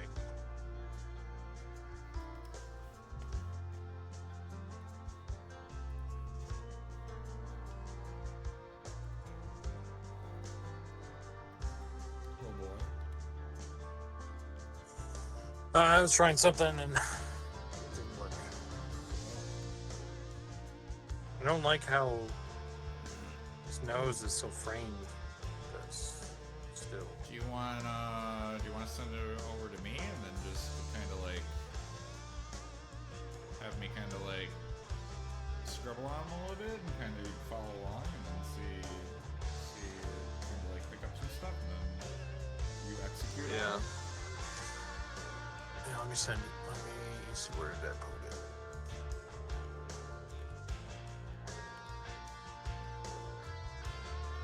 Because I think you're damn close. That's why.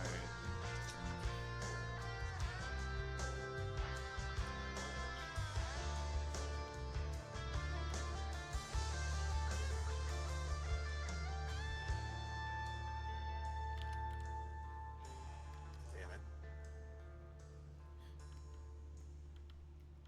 Oh, it's too big for frickin' Discord? No, I just Oh. not finding the file location.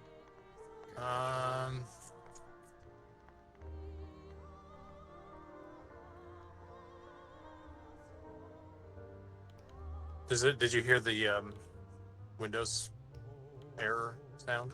You hear these sound effects, by the way? I did not hear the Windows error sound effect. Oh, is that oh, I didn't know they updated that. No, that's my thing. Zare did. I have a Sean one in here somewhere as well. Forget which one it is. Quick question. When was the last time you hit save? Wait, I'm looking what is for. This is Wings of Liberty? Alright, cool. Sorry, my music is like freaking me out. I'm like, oh no, am I gonna get demonetized for having some frickin' opera music going on? It's like, nah, it's Wings of Liberty. Alright, cool.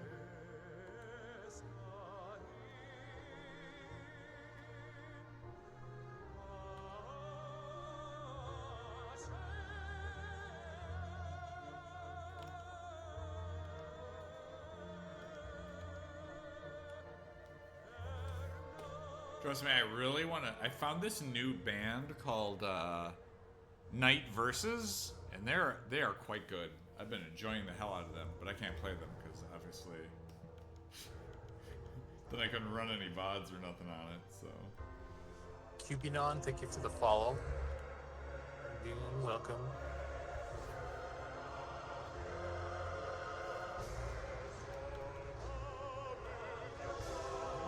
How long have we been going?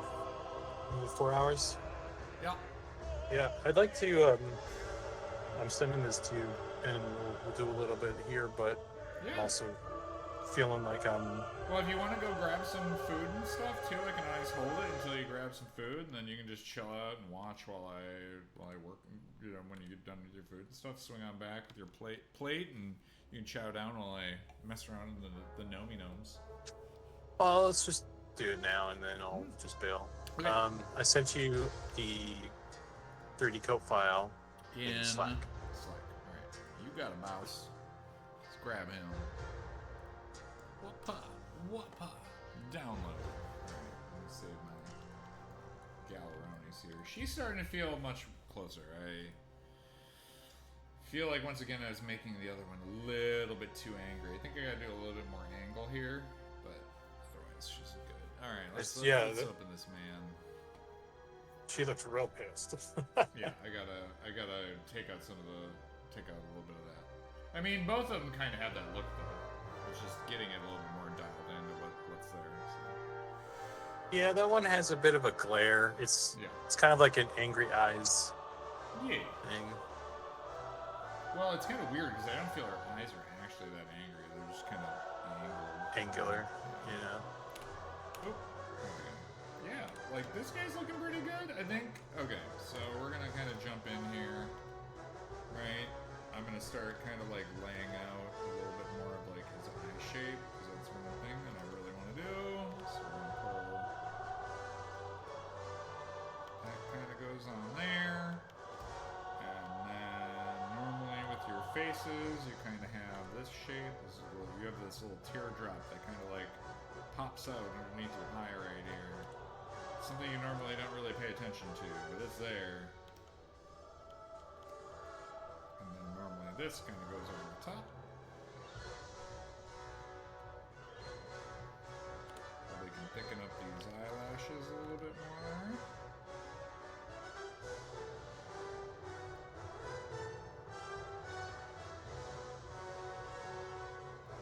And I'll probably want to pull a little bit of this over here.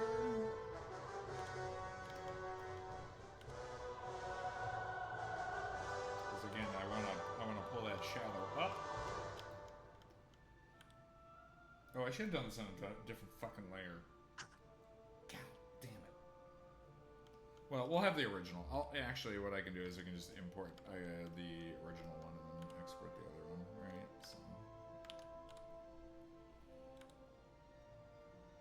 So his eye is not quite circular either, which is kind of an issue. And again, if you really need to, sometimes what I'll do is like I'll just draw when I get to that pupil part, like where is that circle, right? So that way I get a nice circular pupil prior, and then I can just erase out what I don't need. Just the pupil wasn't round, or the whole eye? Yeah, the pupil wasn't circular. It was kind of this shape, right? Where it's kind of like that was part of wider at the base, and then like that was part of that overlay shadow thingy that we did. But yeah, I guess the pupil would be darker than that.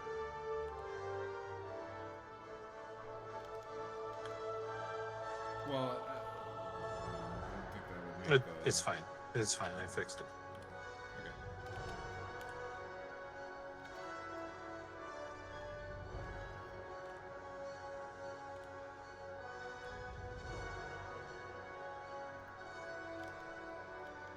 Oh, I see what happened. Yes. Okay. I understand what you're saying. It just was probably more of a lighting thing. It was looking like it wasn't there, you know?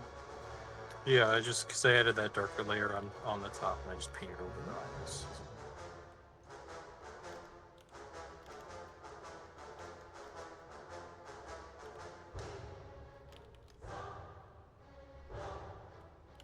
So again, one of the things is you kind of have these lines out here. They're not connected to anything. The lines in your face typically are like coming from your eye and not just out in space, right? So if we want to do those three lines, we would do something like it's kind of emitting from the eye itself.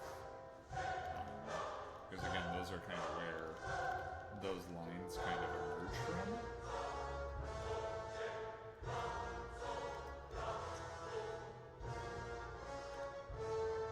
And again, if we want to do a little bit more,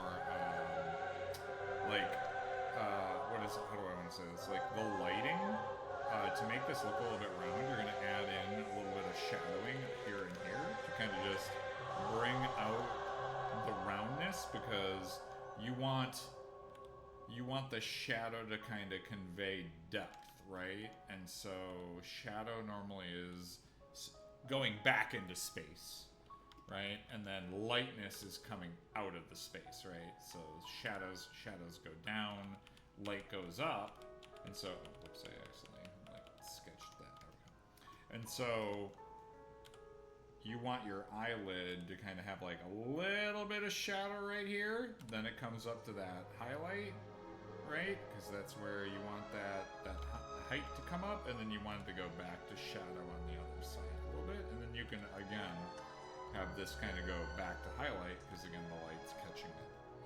It's on the other side.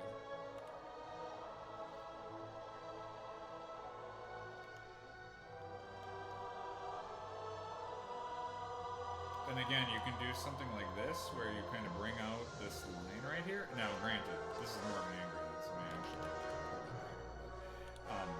I want the line to go this way, because this line coming off of your face is normally a happier line coming off the brow here.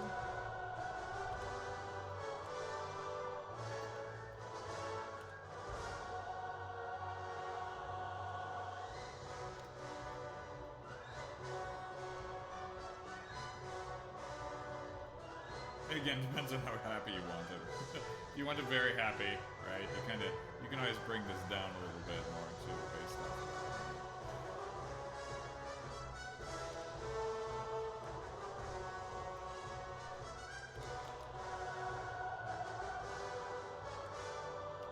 All right, so let's clean up this nose a little bit. So again, you normally have off of the edge of this eye, you'll have like a little bit of a dark spot, just because there's not a lot of light hits there, and it's kind of that corner of the eye. There's like a little divot kind of that sits in here, right? And typically, depending on, like, again, age of person, this can go way out here, right? These can go across more, right? So there's some ways to age somebody up in that regard. And then, like, the other thing you want to do is pull this down a little bit more. Yeah, I was kind of not putting a lot of wrinkles around there, because every time I did, it made him look sad or old. Yeah, the thing is, like, you don't need to make it wrinkles. It can just be a value shift right here, where I'm not adding in I'm not doing this, right? Where I'm like adding this. I'm just kind of making it a value that exists here.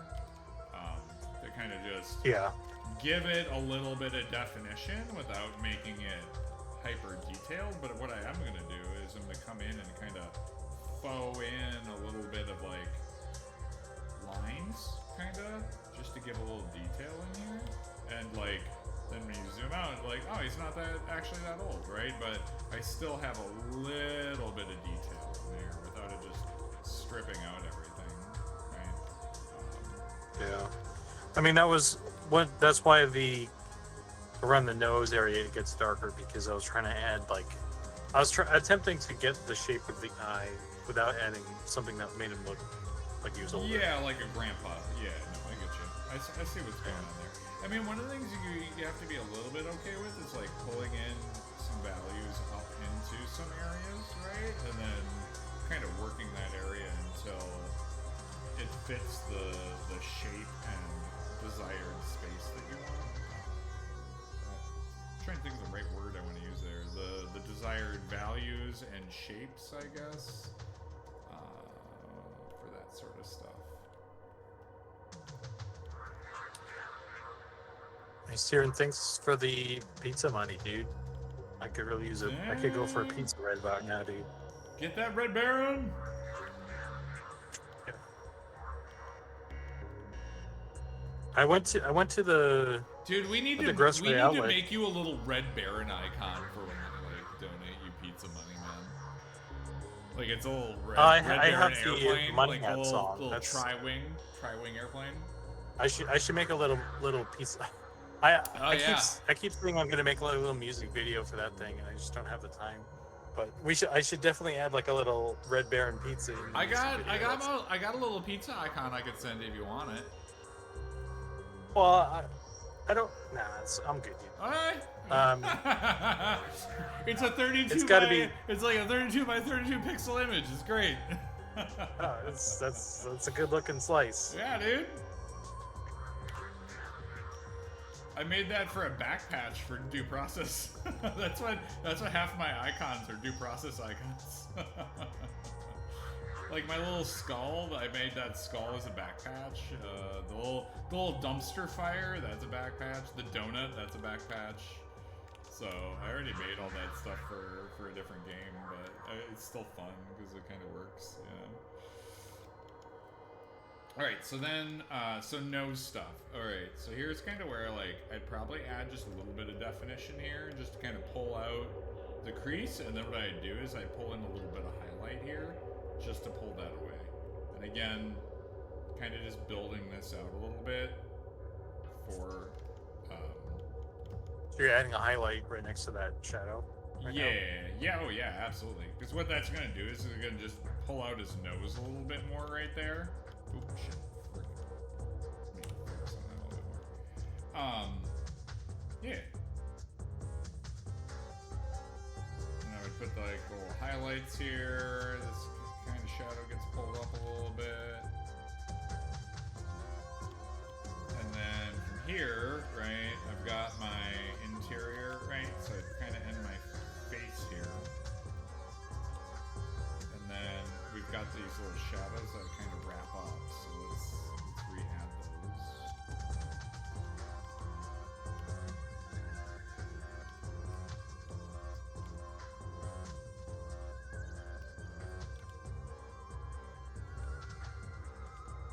Did you do that from the pupils or the edge of the... I did it from the edge of the eye. Like I said, I kind of do this, right? And then this is kind of where I want stuff to end, but that's going to be like this stuff, right? So all this... Okay. We still get the extension of that mouth, right, to where we want it, but really, like... And then what I'm going to do, too, is I'm going to grab some of whatever my dark colors are, whatever your darkest color is, and then I'm going to put that into this part of the mouth, right? Because that's like the underlip, that's the furthest part, and I'm going to just kind of blend this in. So that way I kind of get a little bit of a dark to light kind of scenario. And then what you can do is grab this and kind of do like a little... You do like little V's, right? Little chevrons kind of down to the edge of the mouth, and that'll give you like a little bit of like lip. Oh, there's detail here. Oh, the other thing you should do too, right on the top half of this would be light, right? On the top half of that, just to pull that mouth shape out, and then you do your little 11s, right? The sides of the mouth, you get your like little number 11 right there, and then you can kind of pull the highlight off of that. That. Oops.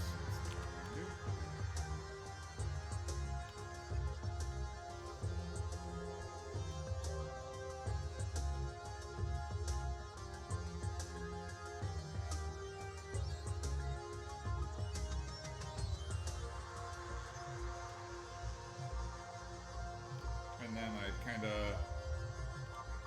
little bit into this. I mean, you kind of got that going on right there. Great. And then normally what you can do is you can pull in a little bit of this highlight back up from the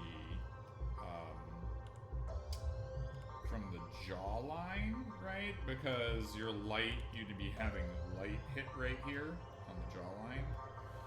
And then you can kind of pull that back. So the cool thing about these faces is even though they might be like wide or weird, we can get different shapes to the faces based off of how we highlight and shadow them, which is kind of neat. I've been messing with that a little bit, and it works pretty good. So again, I'm going to jump back up to this nose. I'm going to pull this down a little bit.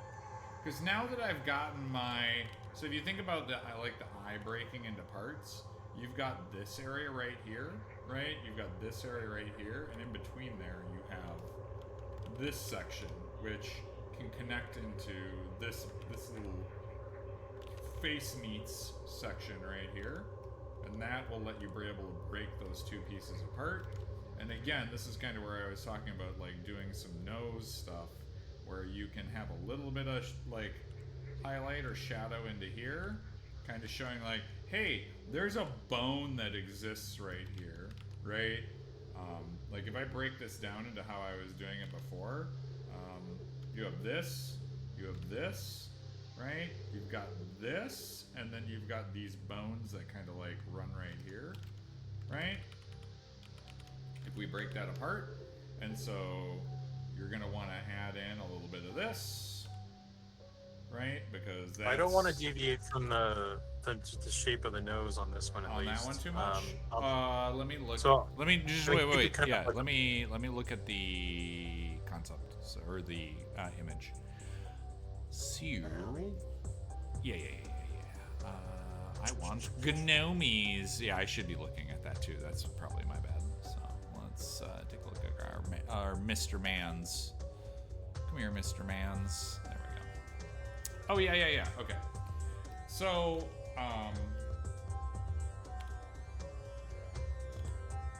yeah, okay. Well, this looks nice. I think, Yeah, okay, so yeah, we don't need that. What we can do, though, because I do see that he does have a little, I don't know if you noticed, but on the concept, he kind of does have this going down the side, so he does actually have the highlight. It just depends on where you want to put that. If you want it to be a little wider, then that makes sense. We can put that a little bit wider then. But it's still, that line is there on the image.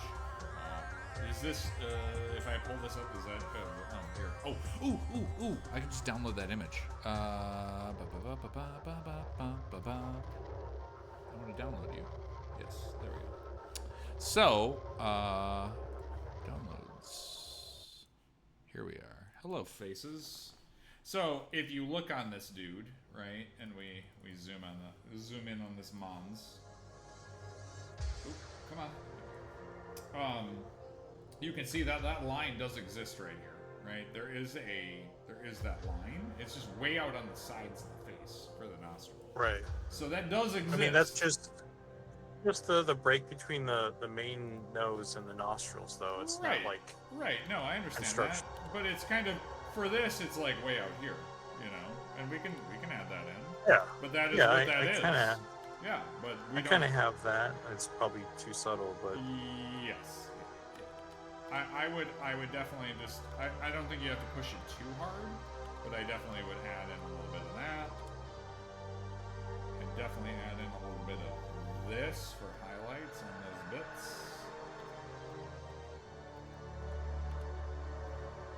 And again, a big part of it is, okay, so if this is how it needs to be, right? Then this is how it needed to be, right? And this is where this can kind of go. And then yeah, you can blend this up. This doesn't have to be super harsh or nothing. But again, that's determining where our highlights and shadows go, because now I can kind of shadow some of this in a little bit and use that same kind of line that we had and kind of fill out those elements that we wanted to use for the design.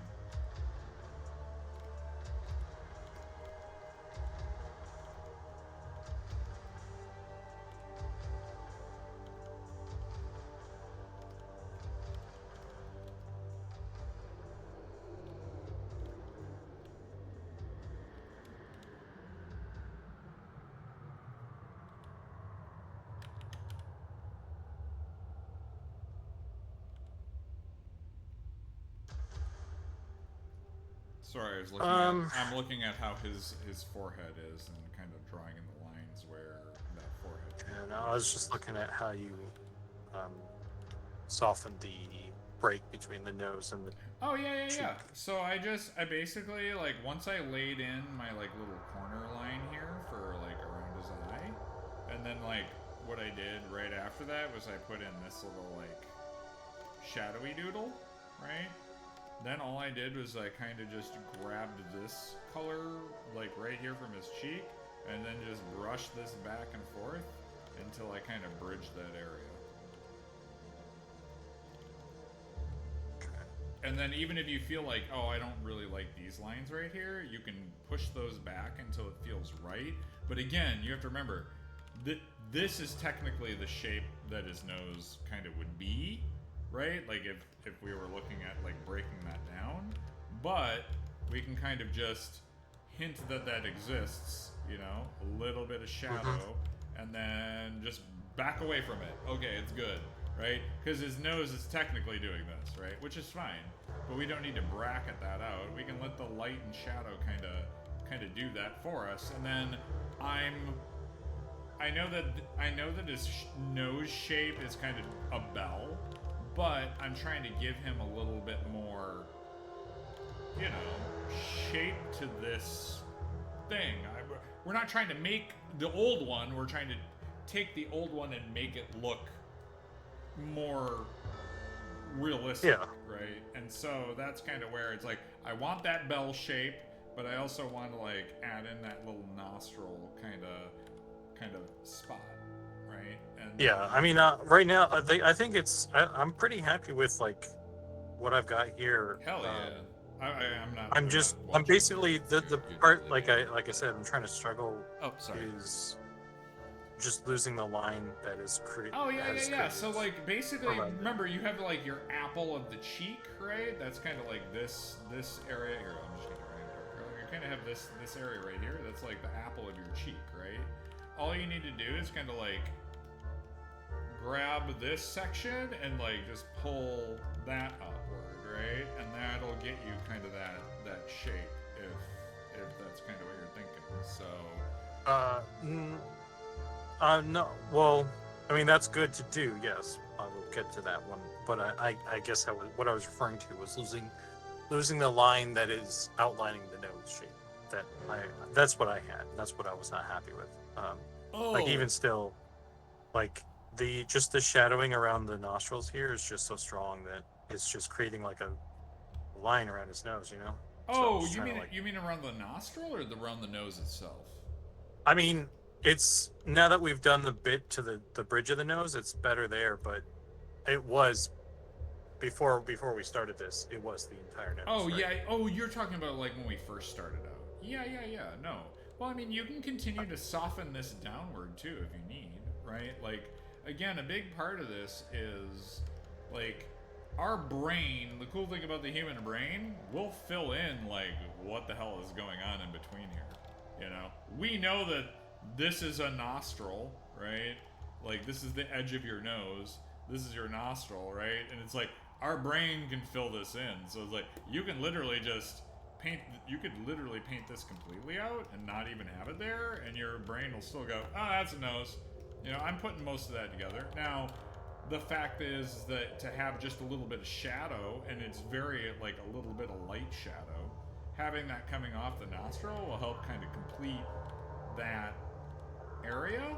But again, it's not really required. You know, a light tonal shift between this area here and this area. Again, this comes down to breaking the nose down, right? I got my nostril. I've got this area here.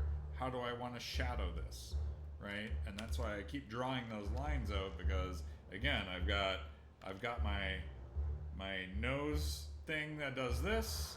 I've got this thing that does this, and I've got this thing that does that. Okay, how do I want to connect these two things together?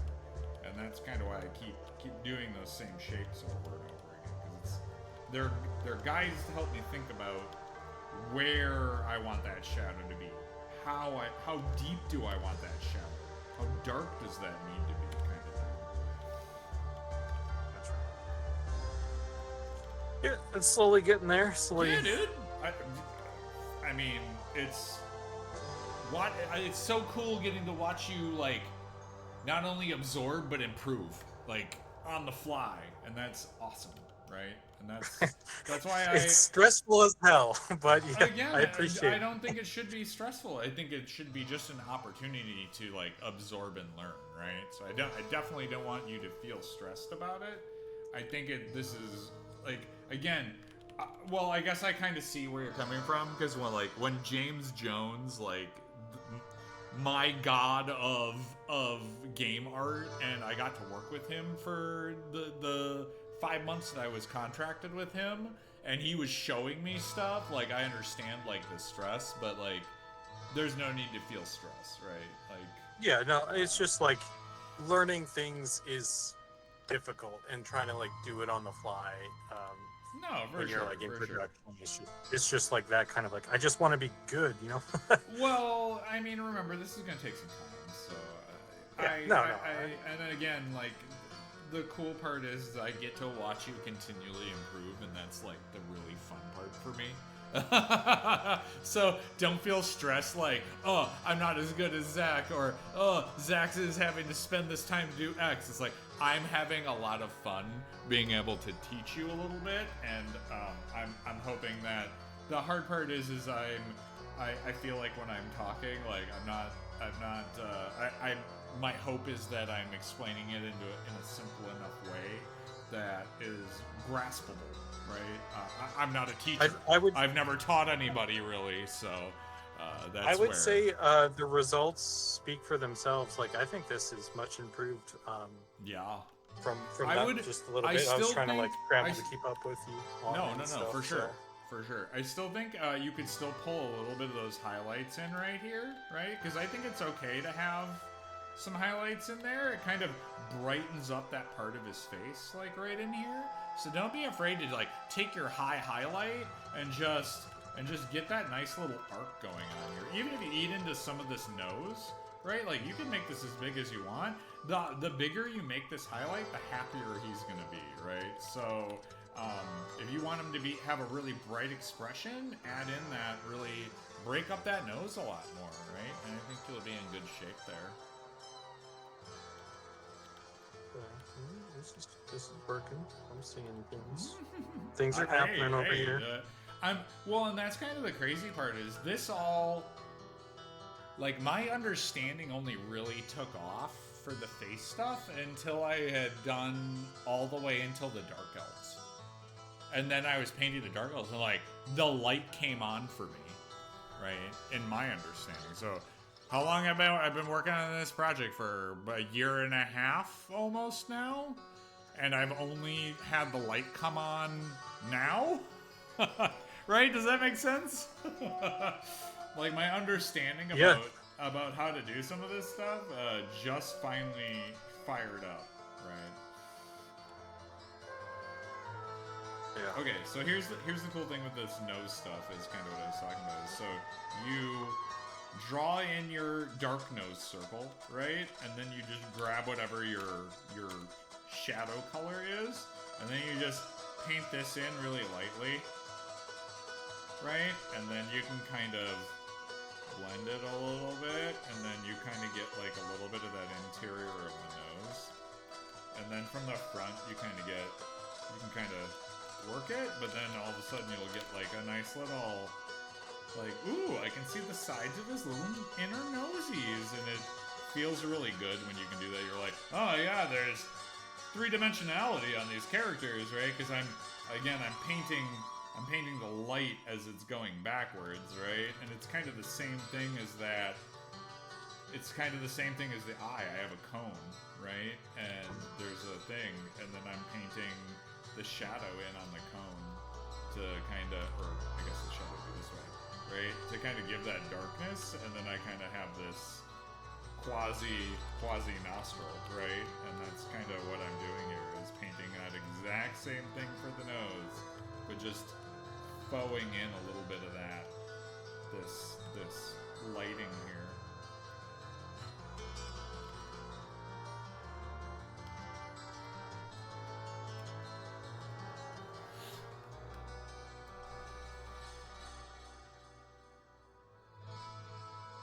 Get darker color here.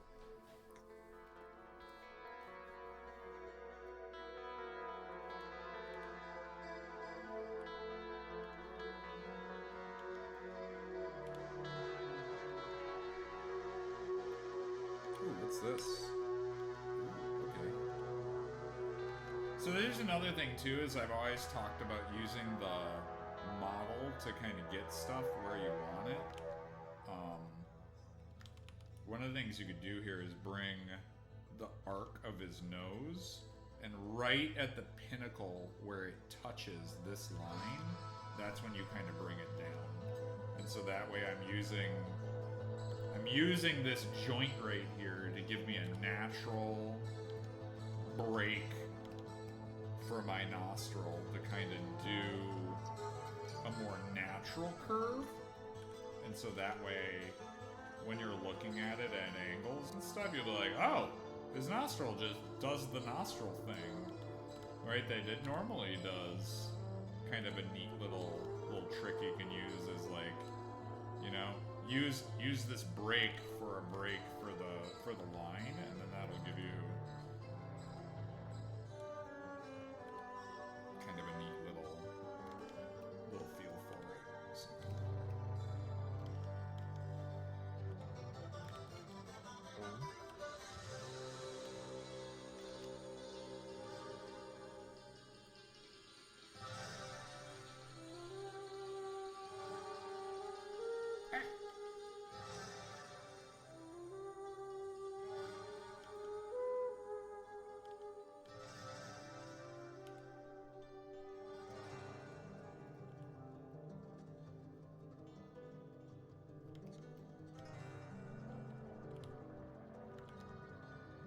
The one thing too here on your lips, right? We have like it's really strange, but we have like a highlight that kind of like runs along the edge of our mouth because we have this little like part of the mouth bag that kind of comes out right here. I'll draw it dark. Because this kind of comes out, right? Because you have like this little, but there's a gap right in here on every like person or creature, and like this highlight will connect right in the center, but you'll barely see it, and then your lip will have kind of like these where this will be dark over here, and then it just lightens up really high. Not super high, not as high as your highlight here. And then this normally will kind of, I'm just going to do this in darks, but normally I'll just do this and kind of like gradient this out with white. So if I do it with the lights, now I can kind of I kind of fan this area right here to kind of give me that, this little area right here that's normally kind of like part of your stuffs.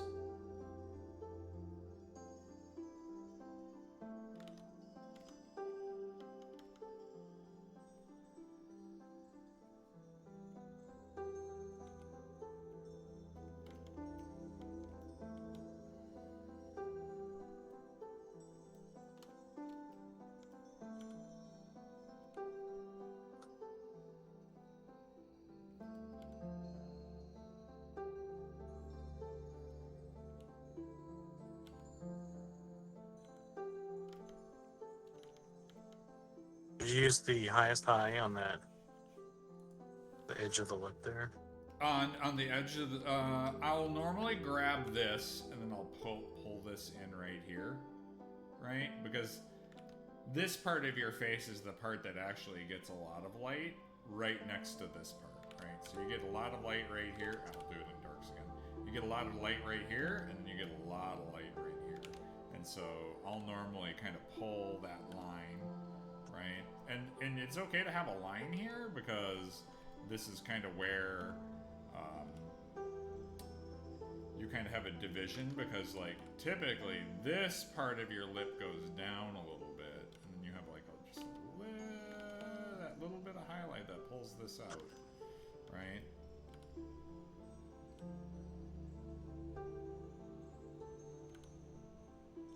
And then you just kind of work your shadows until they like smooth out a little bit, and then again you have your shadow. Your heaviest part of your mouth shadow obviously is in the corner, right?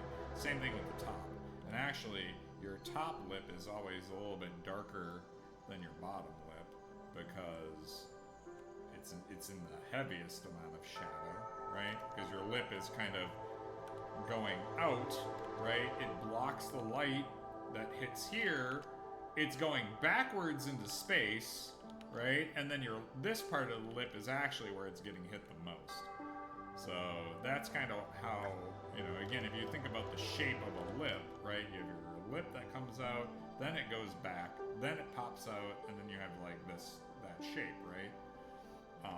Kind of like that. So like when we're texturing the light on that, that's kind of how we're tackling that shape, right?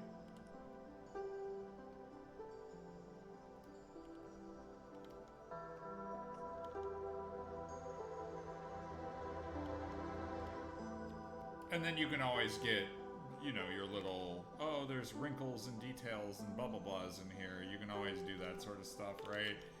It really depends on how detailed you want to get with this stuff. You can I spend a lot of times mucking with lips because they're quite annoying. Because of the amount of detail they have. Also, a lot of the times, like, I'll look at like the top lip, but then what I normally do, especially with like a doll face, is I'll always pull the bottom of the lip, right, over the top of the lip a little bit. So I get a little bit more of this. Because I feel like it makes the lip feel a little bit more, you know, poofy, a little bit more pouty, because the bottom of the lip technically is doing a lot of the heavy lifting there, and the top of the lip is that, again, it's just really there to anchor, you know, especially on a doll face, right? Like, it's not really doing nothing.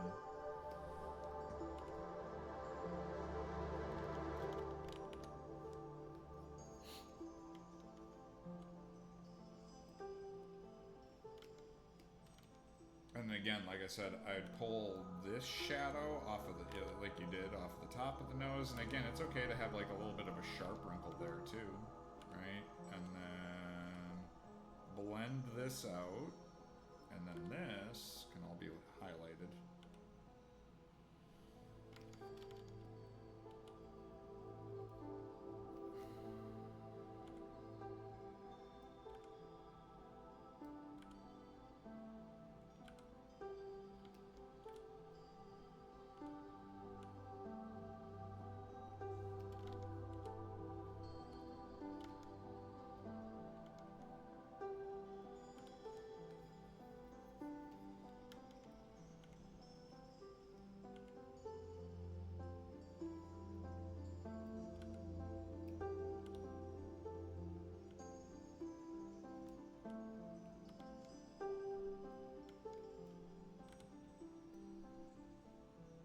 Again, ears are actually kind of funky.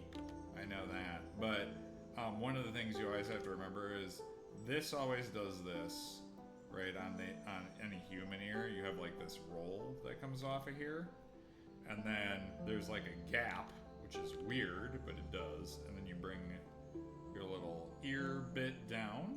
I'm gonna draw this just a little bit darker because this is where our abscess is for our little inner part of the ear. And then from there, you've got this like branch that runs up here, and then it's like a tree, and then it does this little double.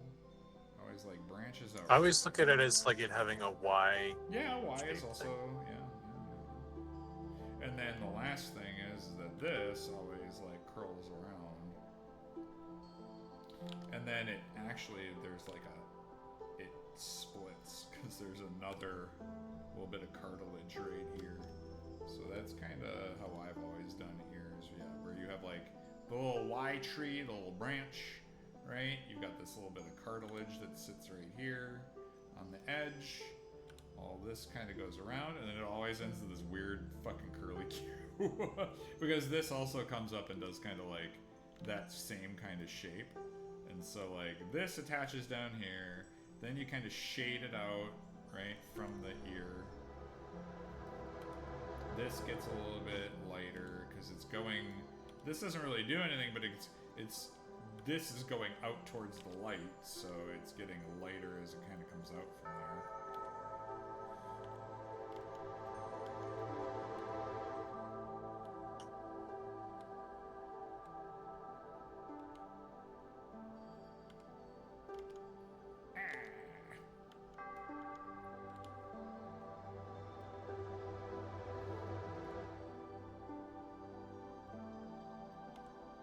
As I recall, really, this actually goes in the shadow.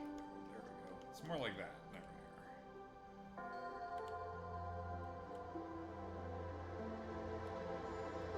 The curl doesn't go all the way around. I was a little bit too aggressive on the curl.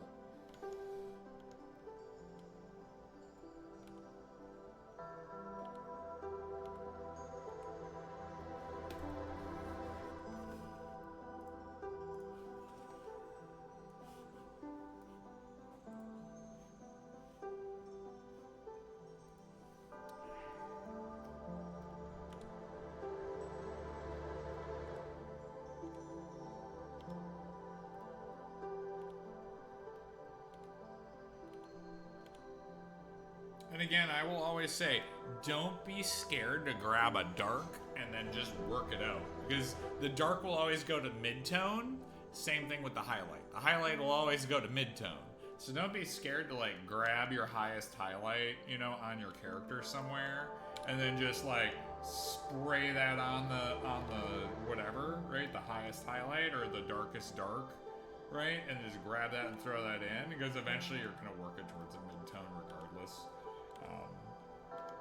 Unless you start being like, I'm going to omit this area from like mucking on it, right? And kind of use that as a base, kind of fan out from it, and then it'll get more mid-tony, and then you just add your highlight in, and you can kind of blend between these two. You can soften, use your shift key, do the soften, and you can kind of paint on it some more, right? That's kind of how I've been kind of working this stuff as I, work on the ears or that sort of stuff, right? Gotcha.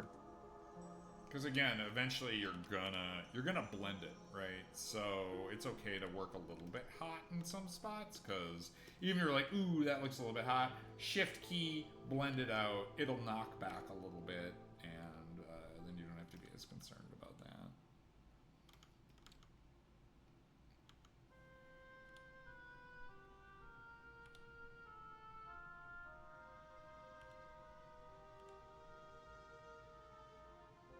Especially if you're, that's the weird thing. Don't look at my thing. It says 100% opacity. It's just because for some reason my pen has been drawing half as hard. So it's actually only at 50%. So don't mind my opacity being 100. The amount of pressure that's being applied is about 50% of the pressure. I don't know why that is. I haven't figured out what's going on there, but probably pen tip settings. But I haven't changed anything, so I don't know. But like, if I draw, I have to draw real hard. But if you watch me just draw, look at this. I sampled that dark texture. It's drawing 50% dark, right? This is not the same color, right? Like, this and this are not the same. So I'm noticing that my pen pressure, for some reason, about 50% opacity at 100%. So I don't know.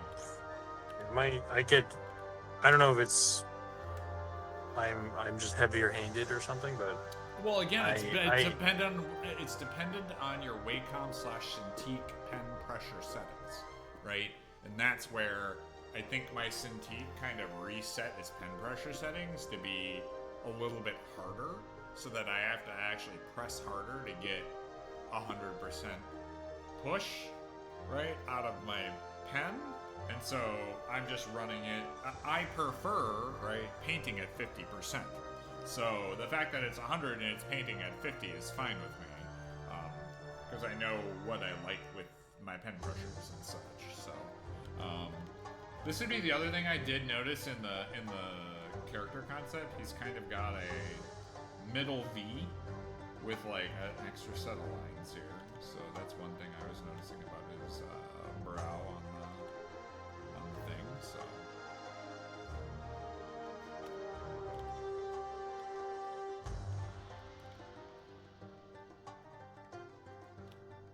well, it's not very consistent with him being happy to have a frown like that. But well, again, you can kind of it depends on how like dark you want to make them. You could knock back maybe one of them, but still keep it there a little bit lighter, right? So we can kind of knock it back.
And again, that 50% is kind of helping me blend out a lot of the stippling that the brush gives, right? Because it's 50%, so it kind of flattens out my stuff, and then when I shift, smooth it all out, it kind of blends out like the roughness that the goblin brush kind of leaves, right? Mm-hmm. I didn't even really think about that, actually. I was just trying to blend it just by slowly making the brush smaller, like kind of almost sanding it. Yeah, I mean, I do that a lot too, to kind of like when I go into the finer detail stuff. But again, that's kind of one of the things. Like, I can kind of run a little bit bigger. I run at that 50%, right? You can see there's a little bit of chop in here, and then I can just hold shift and blend it out, and I still get a little bit of detail, but I'm not. It's not like noticeable. It's kind of skin stippling at that point, right? Do you have your smoothing set to 100, and then that's being affected my by? smoothing is 100. Yeah. But that's set to pressure sensitive, right? Because I think mine's set to mouse. You yes, have it's everything pressure set to. sensitive. Yeah. Everything is pressure sensitive now. I'm not really using mouse option. I was. So that's why I asked. Ah.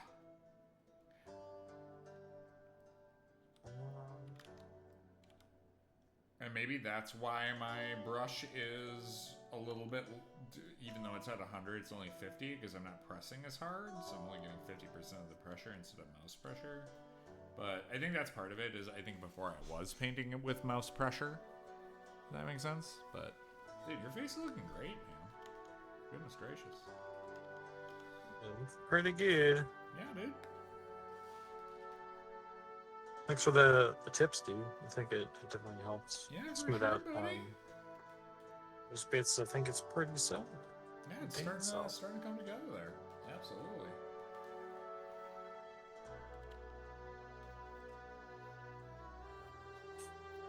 I kind of liked the slightly wider mouth, though. I might pull that back out. I mean, you can always pull that a little bit wider. I think it's just a slight rule of thumb for me that I've been doing, but yeah, I mean, it's not a hard and fast rule.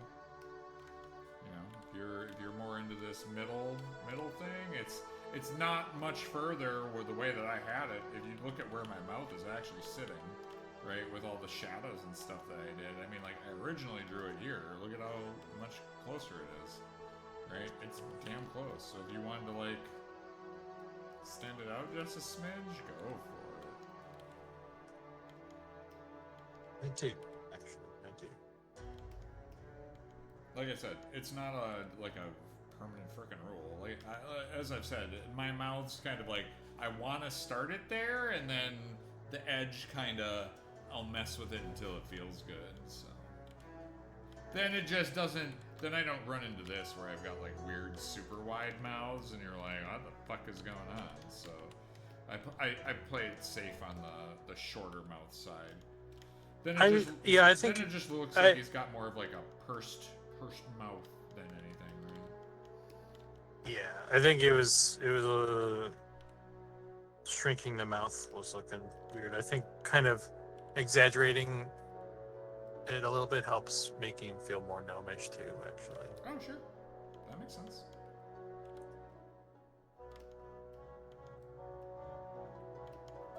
Oh, it's Encrypt.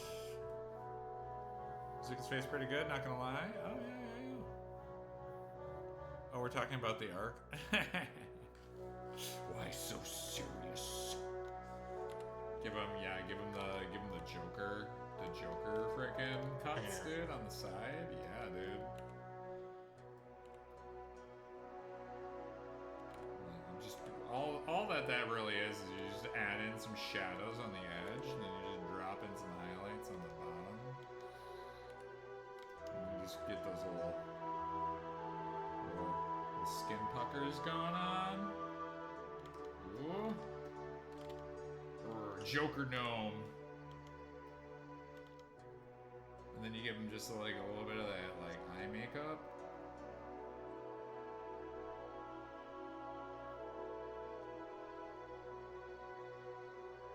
How you doing, Goblin, by the way, and Encrypted? I don't think I said hey to you as well.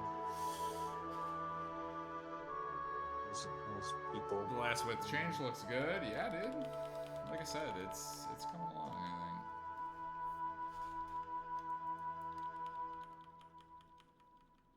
Sorry, I'm going back for the. All right, cool, dude. Well, I think it looked good.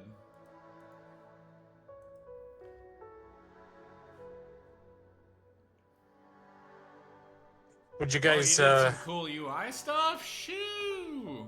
Yeah, spill the beans. What'd you guys work on? At least show me the money. throw that goodness into the UI channel so I can see how hot and sexy it is.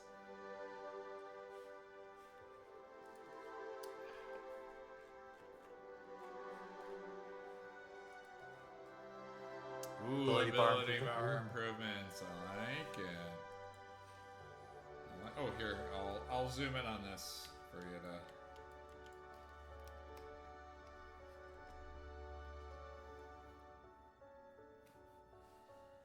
to. The ear? Yeah. Help you out with that. Oh, you took a screen grab. Thanks.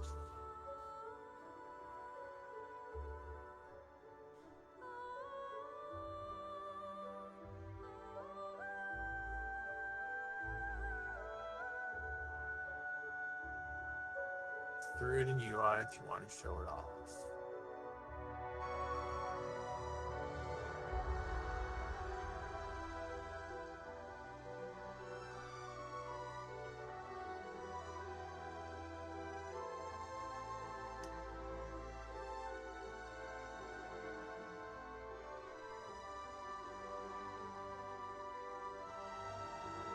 So it's got a frame and a spell book.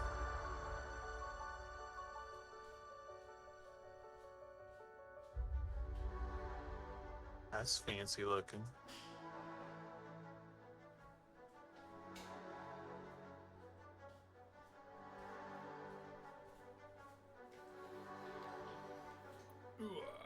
Ooh, look at them sexies.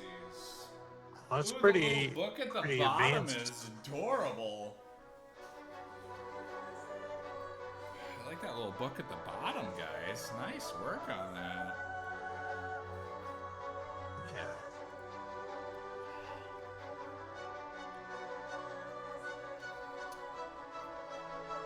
You know, what'd be cool is if this is an outrageous suggestion, but what if like when you clicked on the book to open the spell book, it played a little page flip animation? That'd be cool. I know we're not gonna do it, but too fancy with that. Yeah. Yeah, you know what would be cool when you switch pages on the book for the ability book and flip pages, but come on now. Don't be mean. It looks great. I love it. It'd be interesting seeing horizontal like that. Dude, I've been wanting a horizontal bar since forever, so I'm stoked about this. There's still a bit of work on that didn't get in because of technical limitations, but the spellbook graphic is the biggest change. I love it. Yeah. It's wonderful. You guys are killing it. Oh, dude. What if, like, I mean, this might be a bad idea, actually, but I'm going to say it anyway. What if, like, when you shrunk it down to the more narrow one, the book, like, closed? Because it looks like it just rescales right now. Ooh, it'd But be a closed book because it's a tiny book. Yeah, Oh, like man. it gets more narrow, so you close it and then it's just it kind of would retain a little bit more of the original size. Maybe that could be kind of neat.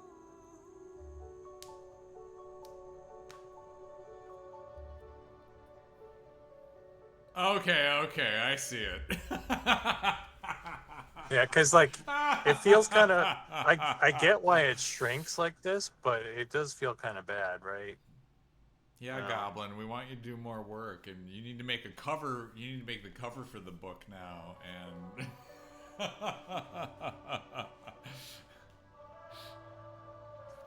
I don't know, just a I thought. dig it though. I mean, again, I really dig this UI stuff, so it's pretty dope. I kind of wish, this is like a nitpicky thing, but I kind of wish that the border was much smaller. Like, it feels really bulky. Like, the thick borders make it feel really bulky, and like the borders between the spell gems and the outer border. I don't know. Something to ponder. I don't know if that would be just like a skin, like a whatever you call it, the 3x3 or the three corners or whatever the texture's called. Maybe it's just a texture swap for that or something. Yeah, But, I mean, it does feel a bit thick. You're not wrong, but that could be the design choice too. But again, overall, I'm digging it. That's, like you said, that's pretty nitpicky. But yeah, I can see it. I can see what you're saying there. Is there a so like, yeah, it's possible, but they are already really small. I just think like for me personally, like I would love it if it was just like really thin, so that 1 to 2 pixels buttons, thick, and that's it. because it feels like I'm clicking almost. I don't know. It's like a perception thing. It's like they function perfectly fine, right? It's just a weird perception thing that I feel like I'd click on the border accidentally and wouldn't click the button or something like that. I don't know.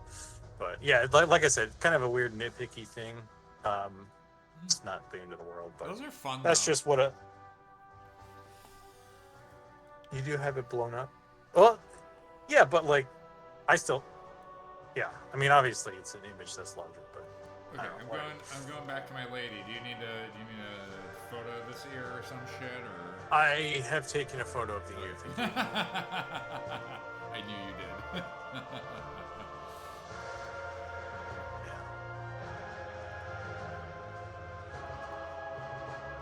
It turned out Hopefully good though, man. you made the spellbook a 3x3 grid of a 9 ability slots that piss off literally everyone. Don't understand. Horizontal spellbar really isn't a bad design choice. EQ's gems are neat, but they took up a lot of real estate. Well, they were originally designed to be built into the stone UI, right? And then they just kind of like kept that design philosophy when they updated the user interface and everything. And then because it was built in from the beginning, but other games, they like when World of Warcraft came out, for example, they weren't beholden to that, and they invented the horizontal bar. Gonna tackle and everyone was like, "Oh my god, next. you could put it horizontal." They're gonna tackle the spellbook next? Hell yeah. I just want to see some. Here's what I would really like to see out of the spellbook: beefier bookmarks that actually people might see. And maybe move them from the bottom to the top. I don't know. But just something to make them more visible. Dial things in, I think. Yeah, keep the border size in mind. Yeah.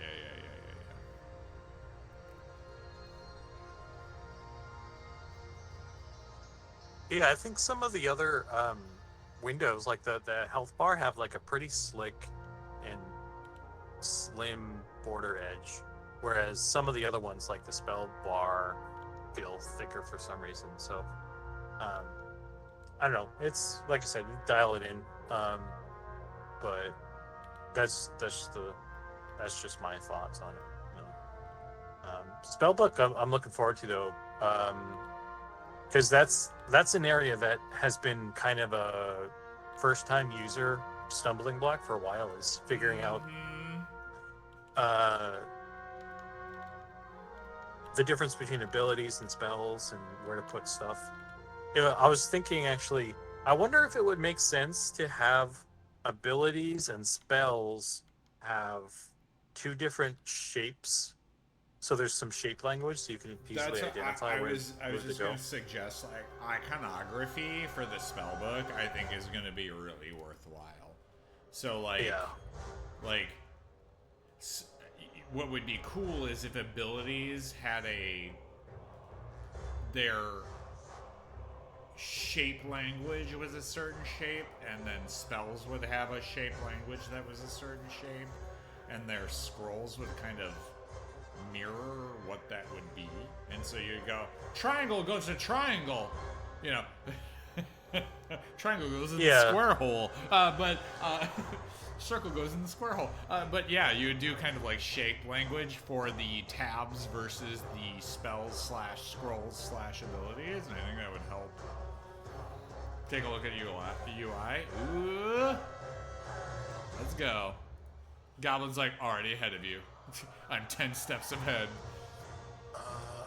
I'm playing 4D chess right now. So that books are books, not bookmarks. Ooh, so each one is its own book. Okay. Is it gonna like switch to a different book or something? Like it's. I think I understand what you're trying to do here.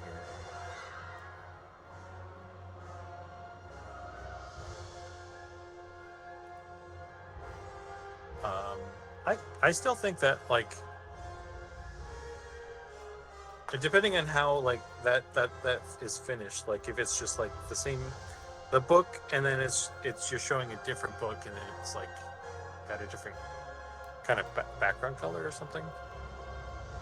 The book in front of the paneling will be the book you have selected. Okay, so what happens if you click here? I'll show this to you.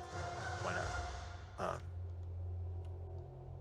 Just so people know what I'm talking about. So when you click on this guy, it just like this thing comes to the forefront and this little rectangle goes to the back, but like this all kind of stays the same. The man will explain it himself. Oh, he's showing us. I figured typing at you guys for like the next 15. No, this is way better. You can join us at any time. Way better. Hello, everybody. Welcome to the stream. Stream team, go. Yeah. So explain yourself. Yeah. So imagine like this is,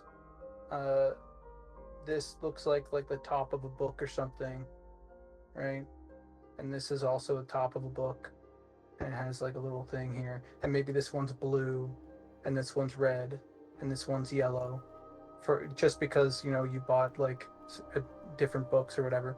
When you have this one selected, it'll be up front like this, and that's what's displayed in front of the paneling here. Okay. And then I just need to wait for my thing to go away. Let's say I select this one instead. I click it. It would be like this one pops up in front of the paneling, and then this one goes behind the paneling like this. Okay. And so you're selecting a book, not selecting a bookmark in a book, because that's been the biggest problem that I think people, they're like, what is going, like I have a book, and then they like open a book, but now I can't put like abilities in. And so if we have a thing that's like abilities, or innates, or maybe there's like a single book that covers all of that, and then there's a spell book, like I feel like then we can get away with, or not get away, but we have more one-to-one, like what's in people's minds. This is a spell book and I put spells in it. Okay, I get that. I think if you could even do some iconography where one of them is like, oh, it's a triangle with like an eyeball in it, right? And then it's like a square with like, whatever, a sword in it, and then like a circle with, whatever. Yep. And then like the scrolls that they have like a little seal with the exact same, icon on it. I think that would be, and then all you need to do is make a seal and then just make a square, a circle, and a triangle, and then it's like, oh, square goes here, circle go here, triangle go here, and players I think even going farther than that, where like if we can make the shape of the like icon slots and things have their own shape language too, that could help differentiate and push it further. Yeah, because I think this is a good start I don't know if you're planning on having, like, so let's say this is the book, this is the look of the book for this guy. What happens when you select this one? Does any of this change at all, other than the contents? I would assume that this Yeah, flips to a the new contents. book, right? Yeah, the content. So like, let's say, because our book isn't just going to be pages; it's going to be like color and all that stuff that will have to like be dependent on like the book that you chose here, right? But so like this will be the outside of the book. This will be the inner side with the pages and everything. So the book color will probably have to change. But then as well, I'd imagine that let's say it's like the actual like writing and stuff like that, or whatever it is that we do for the iconography here to translate, like that would also probably have to change. But that's sort of, and I had an idea, like how fucking cool would it be actually if like we had our journal here too, and you could access it with the journal. That would be a right? nice little. And then you have like your yeah. And so you could use this for like everything book, everything fucking like ability slotting, whatever. And there's some more stuff that we might have to do. Like if we have like a main everything book. Everything. Yeah, if we have like a main it's all the if book we have books. a main book if we have a main book, we could then go, okay, this is our spell book, and our spell book, our main book or whatever, that has like what like something here. But then if you don't have your spell book or whatever, then you can't access this. So it doesn't make sense, because there's this like disconnect of like if you're a fighter, do you even spawn with a spell book? Like I don't know. Because you just put on like... Well, yeah, you have a spell book, it just goes into your innates instead of it being spells. Right? Oh, yeah, I mean, you have a spell book that you can access, but do you have a physical spell book item that you can drop? That's what I was thinking. One thing that we could do is have like a completely different... so there's the spells, right? And then this would be abilities. Like, it could make more sense, abilities, however you spell it, and then it's like a completely different window, because like you do bring up a point where like the melee abilities and stuff, they don't actually, you don't have a physical spell book like the other stuff, like the spells. Yeah, you're kind of putting it into your mind, Yeah, it doesn't. It like the reason to have like this be abilities and spells, and in the window, like that's a convenience, and it makes sense to have them in the same spot like that for for usability. But from like a differentiation standpoint, it doesn't really. Yeah, what you're because they function completely differently. Yeah, what you're kind of doing is you're putting those abilities like into your what's that called when people have that like they recall like a physical motion. Oh, sorry. No, a physical motion that's like that they have trained like over a certain amount of time. I forget what that Muscle word is. memory? I'm blanking on. Muscle memory. That's it. I think we should put our innates and our abilities into like a muscle memory like looking thing, I guess. That would be cool. It could be like, you know what it should be? It should be like an arm, like this, like and then the abilities are just like little tattoos on the arm. I would just slot it into the bicep. The way that I was kind of looking at it though was kind of like if you have Sun Tzu's Art of War, right? Like a lot of great generals and stuff go to that book, right? And so to me, if it's a warrior's innates, like it's just you're scripting into Sun Tzu's Art of War, right? Which is a book. And so like it makes sense that it's all books because it's all knowledge. Yeah, no, knowledge are books, I think, right? And so yeah, I mean, like, we could hand wave away like I said, for having these all together for convenience and stuff, and you can say, oh, it's the Art of War thing. But I guess if like it's just the fact that the spell book has an actual physical thing, and then you're accessing it through the same window as the art of war. So I just wonder if there's a way to, if we want to add some immersion in there, we could separate them, I guess. But I mean, I could go either way with it. I mean, this needs some theater to mind, but again, we're making a game. It needs to be gamified. I mean, like, you make the Sun Tzu's Art of War red.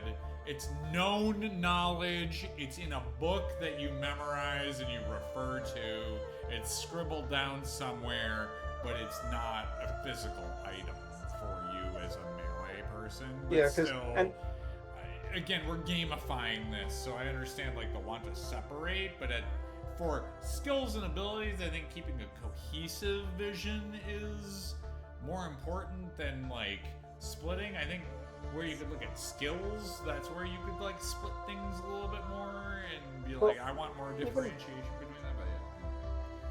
But yeah. Even with that, what we could do, like our journal is not an item, right? And so that enters in our, hey, we don't have to have an item. So what we could do is journal, book, and this second book holds your abilities and innates, and this is your journal, right? And so now these are always there and you can always access them. And then when you take away, then we can do something where these are extras. This is your first spell book, and when you drop it, it's no longer there, and people will kind of connect that. Oh shit, it's a physical item, right? And so in terms of that, we might be able to, and we might be able to like make a slightly different graphic that would indicate that. Like I could do like the journal book here, which is like a lighter book, and then we do, like it's something you take notes in, and I could do a second one that is similar to that looks like the journal, and that's where you're putting your innates into, and that's your second, like book or whatever. And then your spell books, that's the heavy one where we go, okay, this is like an item and it has to look different. And so, and even then, like I think having them closed would be like 2 closed book, and then once you click on them, it like opens up and it has like. Okay, now you're getting fancy with it, but that would be so sick. Yeah, well, and we already have really this graphic of the open book, so you only need one sprite of the open book, right? And then coloring the edges. Yep. But then you can have different covers even if you really wanted to get froggy with it, yeah, and we already kind of have that sprite, and so it's just a matter of because like that sprite that I did, like it's a full book and it will work. Yeah. And so we can do that. That's no problem. It's just making different colors of it that we can then call to be like, hey, like we have different colored books or whatever. But yeah, so I think it can work, and I think this is a million times better than the way that we currently have it. I think it's brilliant, but B, I think it's going to blow people's minds when you put it in there properly. Because again, as long as we do, and I think shape language is kind of king here too. Like color plus shape, I think that's where you're going to get a big, like a nice double win there. But yeah, that's I think you're on track and on target. No additional really like. Again, my designer brain is not like screaming like there's an issue. I think this is perfect. And maybe we can put like triangles or something inside the squares, because and our abilities are kind of built around circles as well. So sure.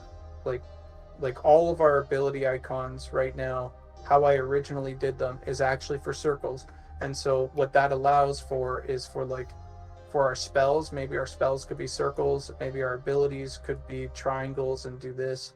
And then we could do like squares as well, and the circles for innates or something like that. And then spells could just be circles. Like hedron, like if you don't, you're like, triangles, meh. It takes up too much space. Do a hedron, and then you have because circle, you can fit hedron.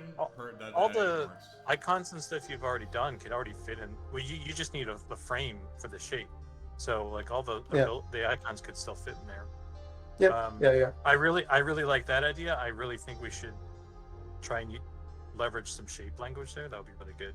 Yeah. Shape language. That's a really good call. Yeah. Then when you have your like little scroll icon, right? All you really need is to do like a little strap, right, that you can reuse, and then just make a whatever shape it is, square, circle, or hedron, and then it's like hedron, or whatever you want, whatever shape language you decide on the scrolls. Yeah. Just make like a little scroll. You could put it on any scroll, and then whatever your shape that you want. Then you're using colors, would you're almost... using shapes, and you're using, like it works. That works so well. So hopefully that doesn't like kill you. You know what I mean? No, it might even be good if we were to do like, because right now we have the scroll icon. Yep. It'd be actually kind of cool to make separate scroll icons that have like a background, like. Oh, okay. I know it's because because right here is a little like that's kind of small.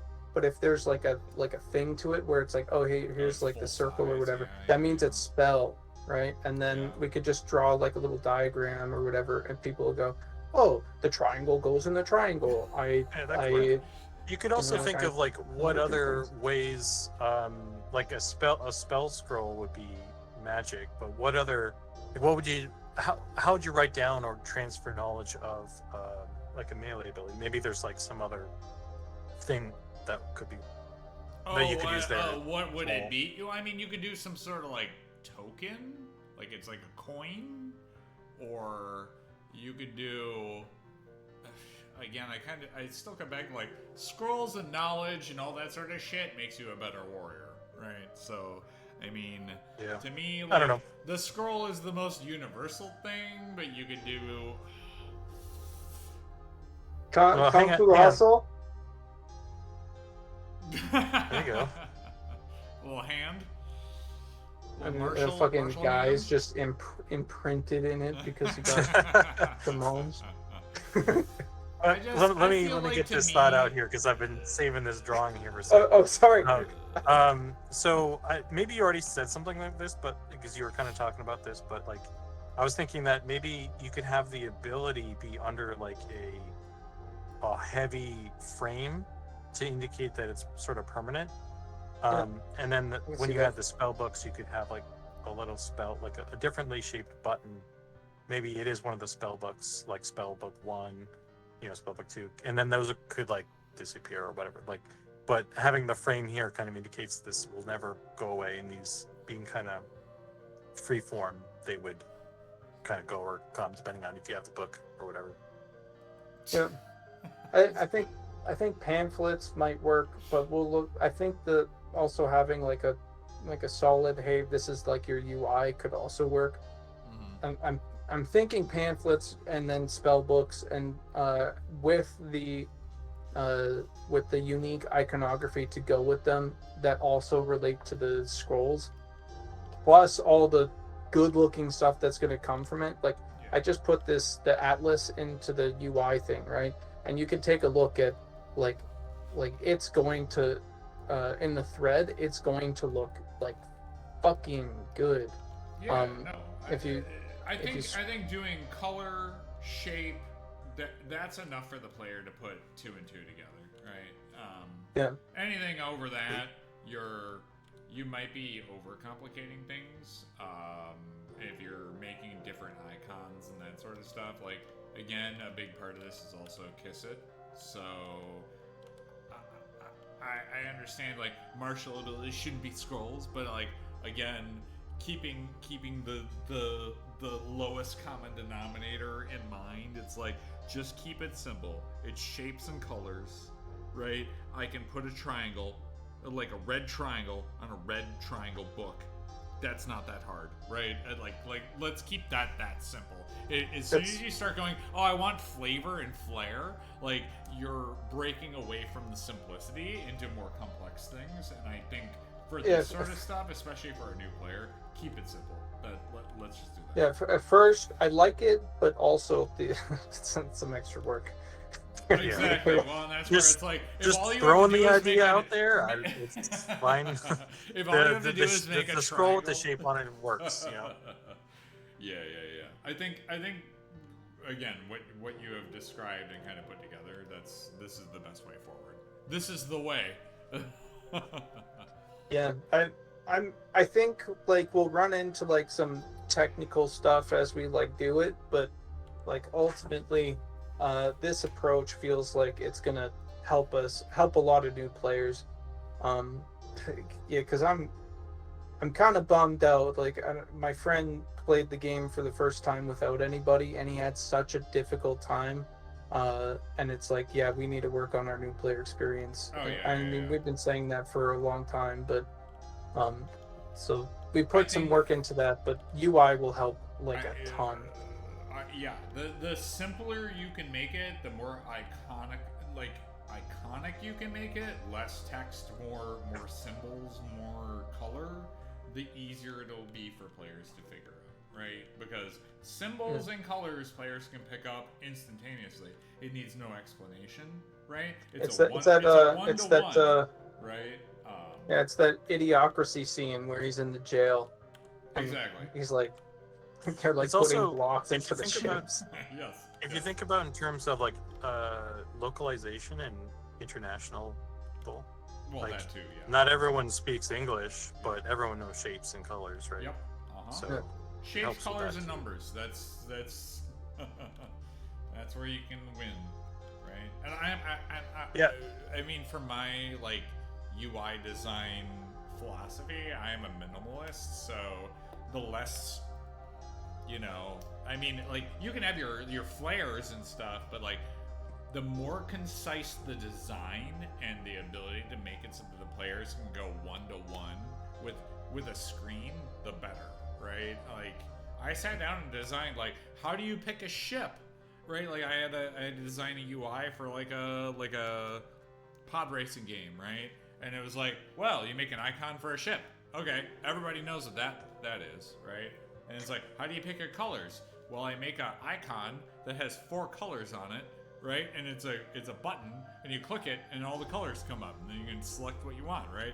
It's like it's as long as you can iconography that, it's great. It works good. So the fact that we're doing that with like innates and skills and like what is a melee, what is a spell, like if you can iconography that into a simple shape, the better, right? We don't need any super like crazy flares for that sort of stuff. Flares like in Like flares/flavor, right? It needs to be whatever. Oh, I thought you were talking about Office Space, the movie. You got your flares? Well, flare, yeah. I mean, flare is going over the top, right? I know. I was making a joke. You guys are gonna do a pass on the UI look again? That would be cool. Yes, that is what is being discussed right now. I mean, we're getting brought up to speed as the character artists and monster designers, right? And I like ornate shit. I mean, the one cool thing is Goblin is so good at doing. Goblin is away, but he's so good at doing like ornate stuff. But I think he's really also good at doing ornate things that have design intent in them. So I'm excited to see what the UI comes out to. The books are going to be super fun. I think allowing it to extend for swapping would work. Yeah. I mean, you can only ever have like 3 spell books anyway. So it's Well, I kind of think again the idea being it's while they're oh, for extra features though. Yeah. I think they're gonna the tabs are gonna be quote unquote represented as a book. They're not gonna be all books that you have to hold and be a physical item, right? It's gonna be a representation of here are the things that you understand and know and have, and I'm just gonna call it the library, right? Because it's not like you have a notebook in your inventory and you don't have a quest book in your inventory. These are all ethereal books, but technically the library that you have of knowledge is your knowledge base. It's just represented by a book, right? Yeah, but I guess what I was going back to with separating them as 2 separate things, because the spellbook is actually a physical thing that you I have. understand, but I think players that drop their spellbooks understand that like the mental representation of the spellbook as the thing that you can drop is kind of inferred. I know you're trying to like separate those two things, but like, you know, the hard part is it doesn't really matter. Whatever is, it's user. I'd lean towards a better user experience over I like think it's worth hardcore lore. I think it's worth a discussion like look, but the hard part is that while I understand you want the martial abilities to be like shown that it's like, oh, you can't drop these versus the other book, like versus the spell book, I just don't know what. There's no iconic representation that comes to mind to go, yeah, you drop this but not the other thing, right? There's no good way to iconography build a system like that where the players would understand that when you drop the physical spell book that you have, the martial abilities don't go away and the spells do. But I do think that if your martial abilities are a certain shape and your spells are a certain shape, and the book, like let's say the spells are always need to be squares, and the square represents the book, that if you drop the square thing, which is the book, maybe then that's like a correlation. It's very finite. It's very very in depth, but at least that would be a way to go, hey, that square thing that you got, you can drop the squares, but the round shapes and the triangle shapes or whatever other shit that we need, what other shapes we need, those you can't drop. So the squares and spells should definitely be square shaped. Because that's like the most minimal way I could think about it. It is convoluted to think about that. But I think I remember what the reason for all that was. The having the panel in the first place, because like this is something that I did a long time ago, but I have like a panel there, and the panel is like that's like the UI panel that we use, the stuff that we have for our inventory. So what I'm thinking is, old me thought of a little bit of this, and I forgot it promptly, But when we have that panel will like exist as its like own thing with like our normal UI look or something like that. And I don't know if this will be the case, but imagine it like set in stone or something, like our classic like UI panel or something, and that has slots in it, and that is like a thing where it's like, okay, here's our innates tab, here's our abilities tab, and then we go for a journal and book or whatever, and the journal will exist like within it, but we don't have to do that, and the journal can be its own thing. And so there's some stuff that we'll have to work out, of course, but in general I think it's a good direction, and it might include some stuff, it might not, but yeah, anyway. But there's like an unlimited amount of stuff that I think we could talk about when it comes to UI, but sure. I don't want to hijack your guys's one streams thing about me is I love talking about UI. It's something that I don't do enough, but I freaking love UI. Again, I'm a very I come from a minimalist perspective, right, for UI stuff. But I love trying to boil down solutions to what is the easiest thing to digest. So yeah, I love UI stuff. So if you ever need to bounce ideas off somebody, feel free. Because yeah, I love that shit. Yeah, sounds good. But I would say again, spellbook for spells are squares. It starts with square spell. Also, if you drop it, right, like kind of fits into like your book, you drop square.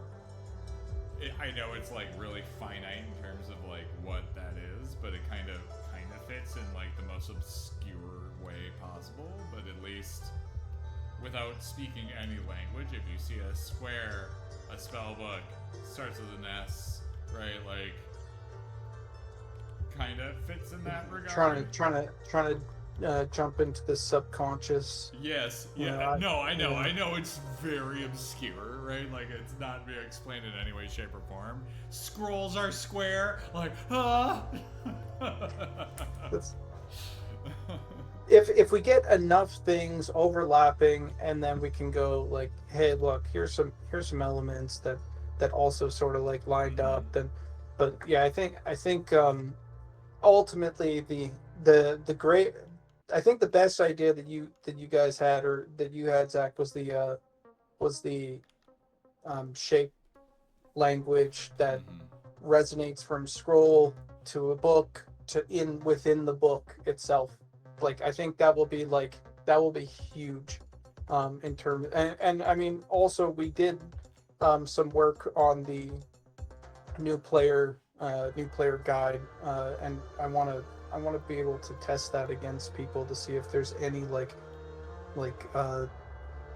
in our next test. I don't know if we'll have it ready for then or if we'll implement it for then. But being able to test that to see if it affects our churn rate or whatever will be really, really nice. Yeah. Hey, could I get your? Are you watching stream? Can you draw and stuff? Is there something I can do like upgrade this face a little bit further? Are you seeing anything where I could like make some adjustments on this thing? Because I'm like trying to go for this, and I feel like I'm trying to hit these similar angles here and lay out the same kind of stuff, but it still feels off, and I don't know where.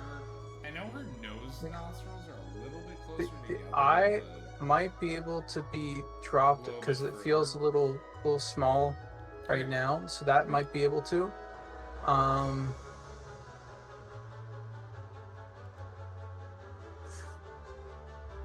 Were you gonna pull back the angry bit on her? Well, I tried to do that a little bit, where it's like it's not really. Well, you have to remember she's got this shadow here, which does exist, right? Which kind of I would take this crease out and see if you can kind of blur that as well. Comes down. Yeah. So that just comes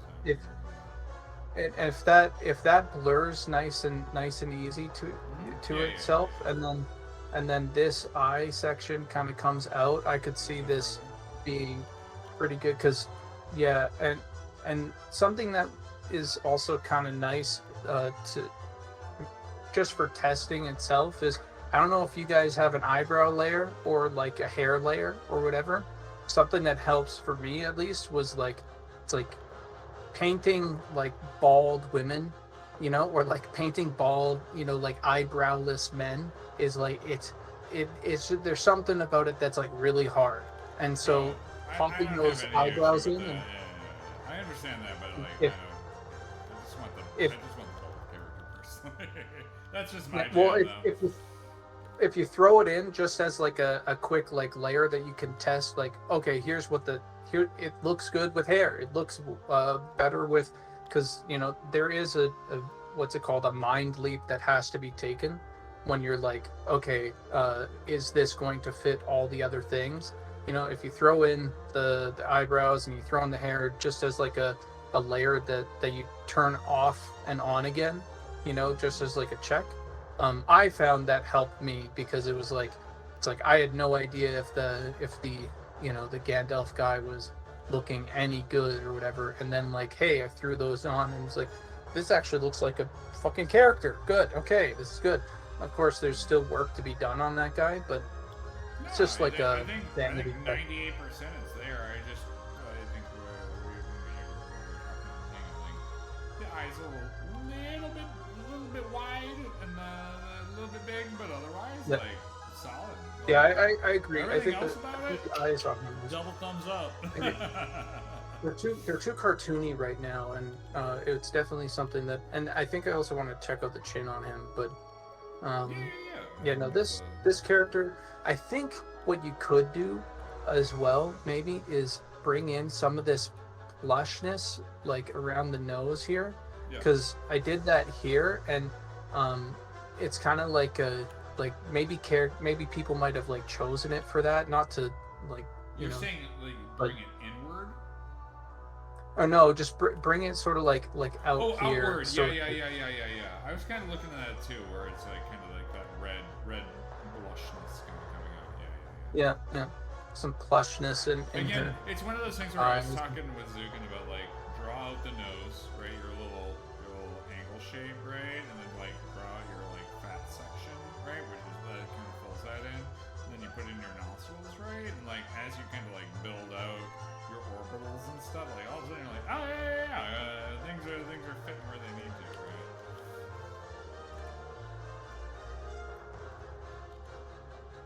Yeah, this with females, I tend to like, if you can soften this and this section like as much as you can as it like fades in. This section tends to not, because I remember I was doing like some harsh stuff, and Sukin was like, yeah, I don't know, it kind of looks a little bit like manly. Okay, let's relax that. That was a long time ago. That was like a year or more ago. Jesus. Oh Yeah, I mean, that it was really before had I this got thing there, I'm where pretty sure. it was adding, like, really accentuating that kind of like burrow where the nose meets the brow and stuff. And I was like, I don't know about this, man. Yeah, and then I think it works for like there's a little bit of that on models and stuff, but like on every single model, I swear to God that I've seen, it's just like it's so soft. It's like it's insanely soft. That little like part in there's between just the there's no detail in that region for like what any at least beautiful woman. what I consider conventionally beautiful. Yeah. Okay, that's like that's the nice way out. And canceled.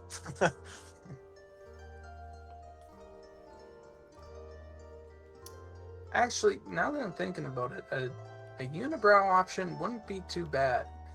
It'd be kind of funny. We're gonna have a bunch. I want to add a unibrow option for the dwarves at the minimum. Oh yeah. They need one. Ogres have we got unibrows. The ogres one. The trolls will need one for sure. And then after that, it's kind of up to y'all where we want to have more unibrows. But I feel like we already got 3. Maybe the deep dwarves we could have like a dope stone unibrow. A stonebrow, if you will. Dude, we should have a no brow version for gnomes. They blew their eyebrows off tinkering. Oh, jeez. like 2 strands or something. Yeah, right. It's like, it's like 2 little like. Wait, we can make it very intentional where it's like because we can do asymmetrical ones now, so you can have like So it'd be like it could be like a couple strands on one side and then like kind of a normal one. What happened to you? I was messing with the explosives. I don't know. Well, I'll probably have a problem with that when we actually try to go make it, but it's a funny idea. We could do some Frida Kahlo stuff. Her famous unibrow paintings. Yeah. Alright, that feels better. I like that. Nice. Thank you, boys. Hey, I'm gonna roll through some of these faces and give me some feedback on them. So this is the 0, 0. This would be this face right here. No, wait. Is that the face? Shit. This is before I started. We had these, so this has helped a lot. But I might have gone a little bit too round with the eyes on this one, but I still feel like it kind of fits. Yeah. The expression, because this is the one with the side up kind of expression. Yeah. I would do my I would probably, again, most soften of that them part. I'll probably say soften any like brows and see if you can get it like a little wrinkle or two up here. Up on Like the that higher feels part. good. Sure. Okay. Yeah, because that's where you're probably gonna see it is like up here, and then here. See if you can soften it, blend it a bit, Yep. and then I would say maybe this lip here could lift a little bit. Oh, up. Yeah, Hers was so this lower. Yeah, this but on the ASIN part. Okay. yeah on this top part of the lip I think could probably I got you. lift a little bit like that. I got you, boo. Yeah, and then is there anything else that? Whoa, at this angle she looks like Ripley No, from so Alien 3. my buddy, I sent him. I was like, "Hey, I'm working on this face." He's like, "It looks like fucking Ripley from Aliens." I'm like, I mean, that's pretty fucking good, actually. Like, I wouldn't be like too disappointed. Yeah, she kind of looks like Ripley from Aliens, or from Alien. I dig it. I'm okay She's with all this. I'm glad you also made that connection because I wasn't. So I'm actually pretty stoked on that. And then, if you're to bring this here, I would say the middle of the lip line also has to kind of follow through. Oh, on yeah. the ASIN? Yeah, okay. Yeah. Yeah. Good call. Yeah, well, we upped this lip, so that means this lower part needs to come up a little bit. Yeah, just a touch. That's so much nicer. Yeah, already it's working. It's working. You're doing it, Peter.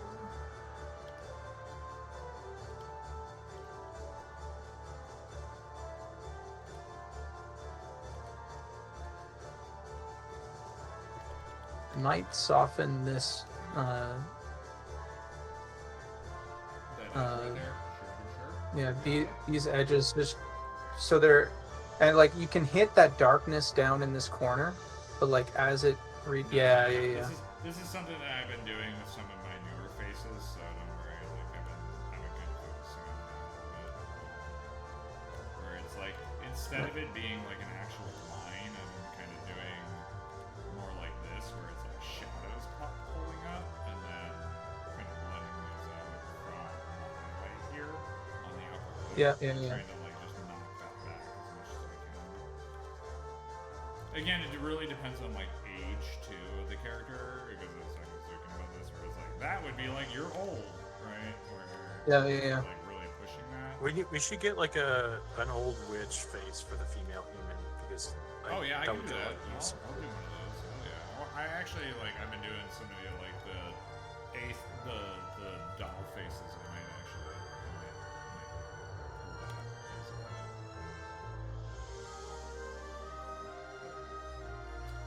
Oh, I'm not doing symmetrical shit.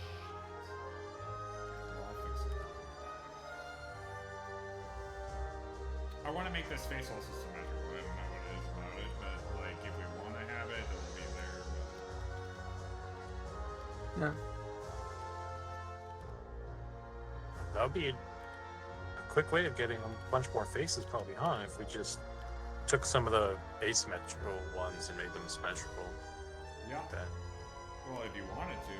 I mean, the other thing I'm always like, I'm hoping far in the flung future, we can do quote unquote combat faces where the players will switch their face shape into something else, right? And I think that might be kind of cool. So, Could be cool. where, I mean, because it's kind of one of the things I'd love to do for the Fae characters that have the Fae ancestry, where you go into combat. This is the other thing I'd love to like talk to somebody about, where if I'd love to have combat music, but combat only happens when you get hit. So as soon as you get struck by a target, that's when your combat music starts. Your combat music never starts when the mob aggroes. The combat music starts when you get punched in the face. oh, I'm in combat now, right? Like that's how that should work, right? Then the you way don't the know way it worked that you're in in combat. the way it worked in EverQuest was it turned on automatically when you like turned on your auto attack. So you could have it work that way, where it wouldn't turn on when you get punched though, but it would get turned on when you start punching back. I don't know what like, people's views are like if they've aggroed targets or something, but yeah, I'd love to have some sort of combat music.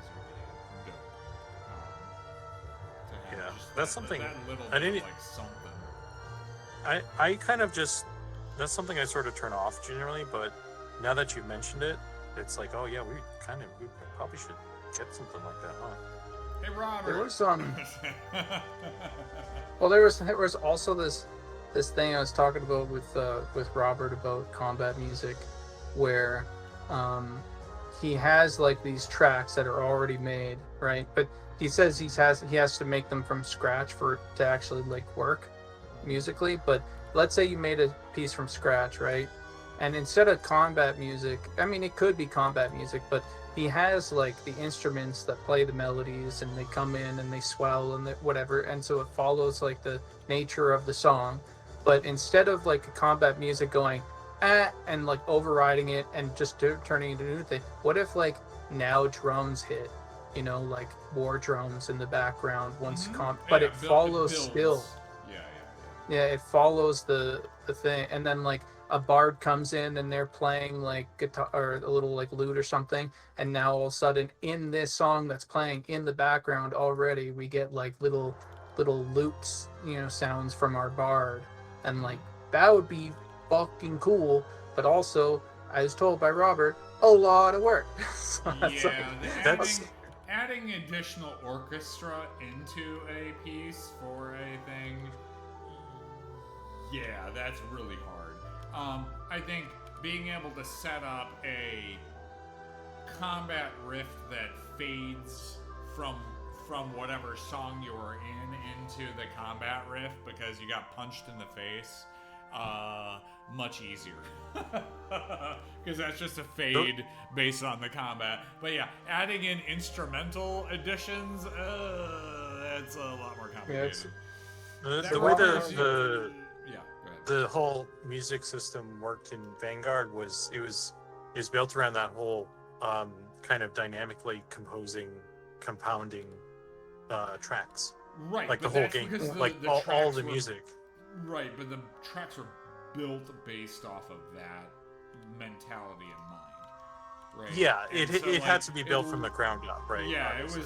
it was layered in because they had like predetermined that stuff. Dude, right? But yeah, it was really cool because it was like it had all these like variables. Like it depended on what time of day it was, what zone you were in. That's so cool.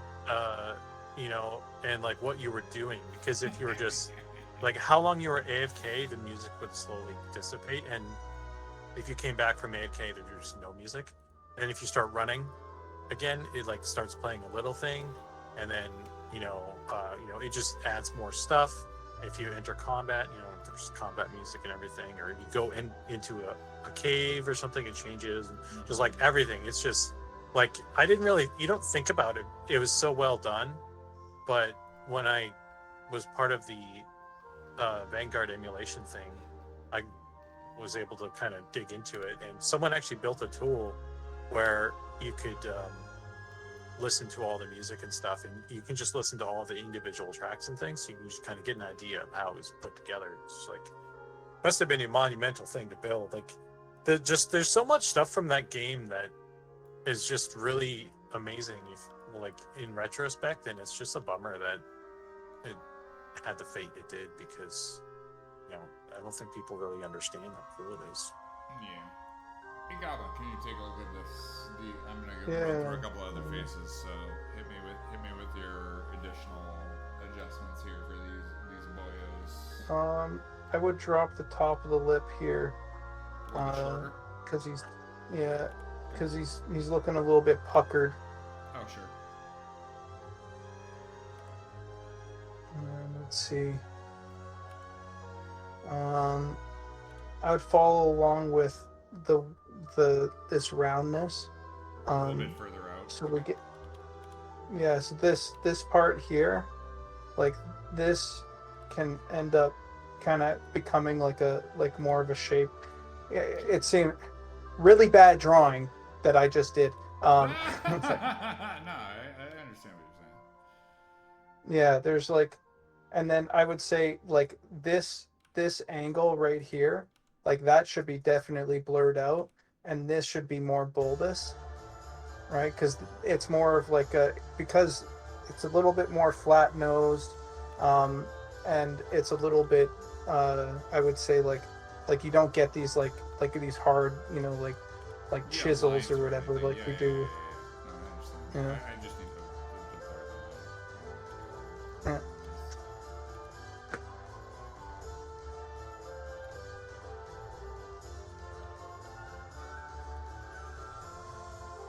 Um.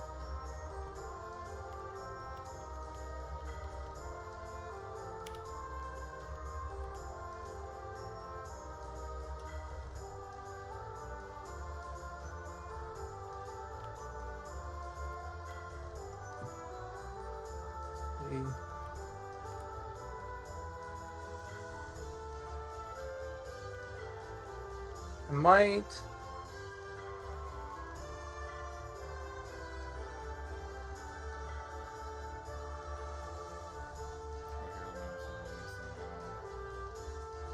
Oh, that kind of helps as well. Oh, perspective view? Oh. Is it the Asian one? Yeah.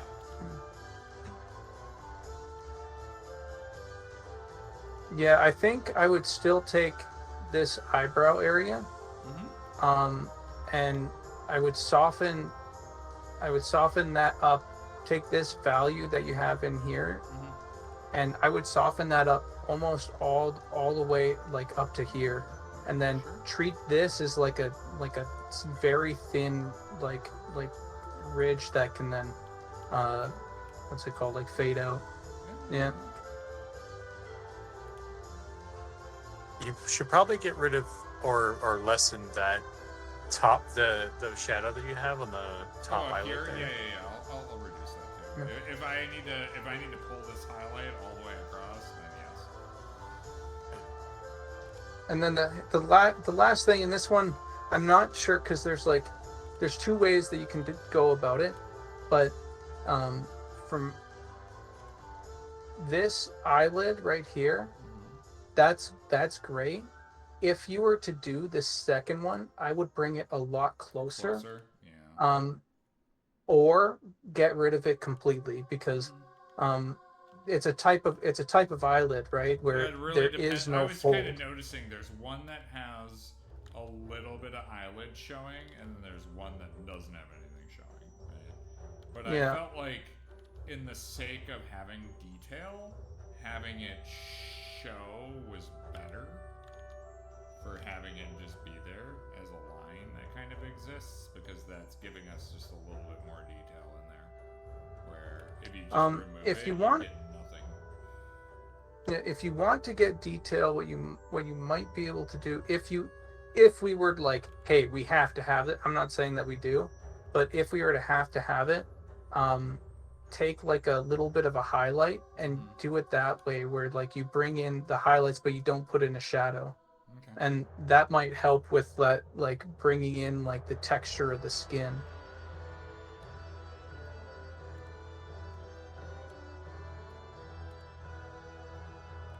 And then the final thing would be,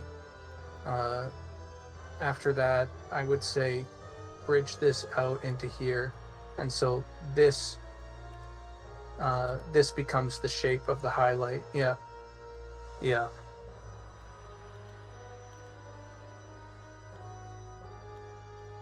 Oh yeah, that's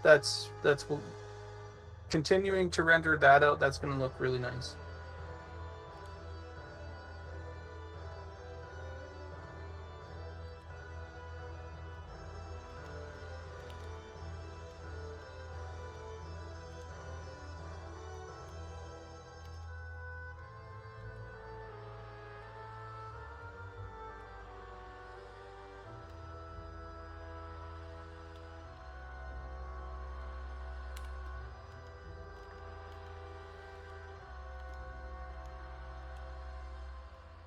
Yeah, and then I would soften what you can do with that, make it, give it more form. And yeah, I think the last thing, because the eyes, once you get that kind of rolling, that's pretty good. I would say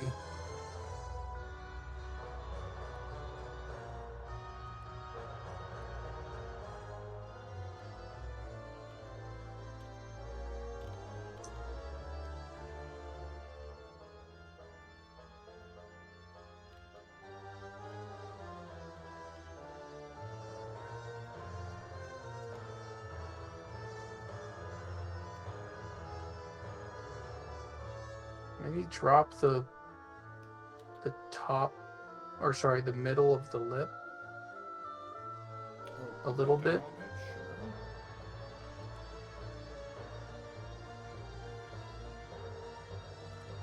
And then we'll see how that changes the dynamic of the lip, because a part of me was thinking that it might be the bottom lip might be too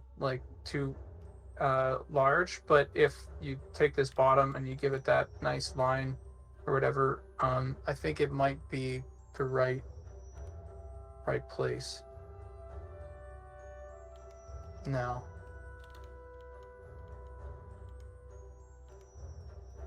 Yeah, that's looking better.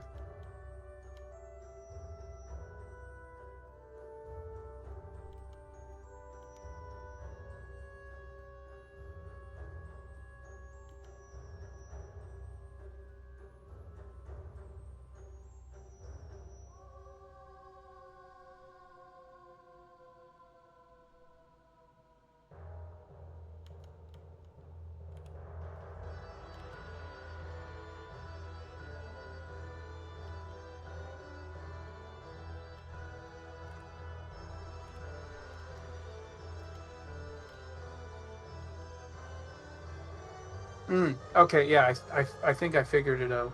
What was bothering me? Try blending that out. The this little bag. Sure. I was kind of going off what was going on here, so we It's Yeah, getting real close now, though.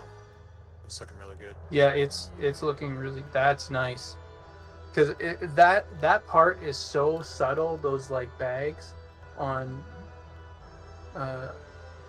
that type of face, and so yeah, that changes a lot. That helps a whole lot.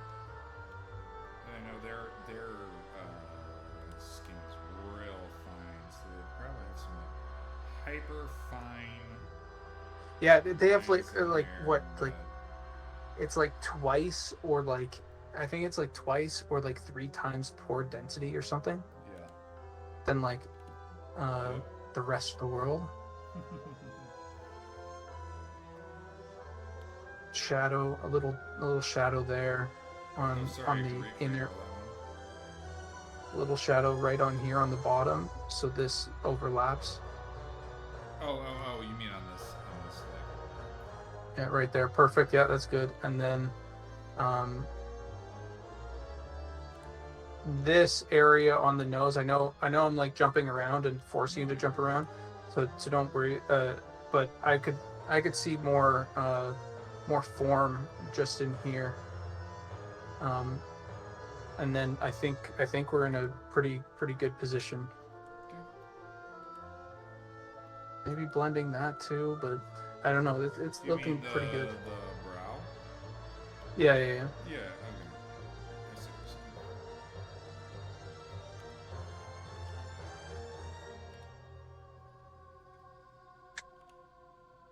Oh yeah, that's looking really good.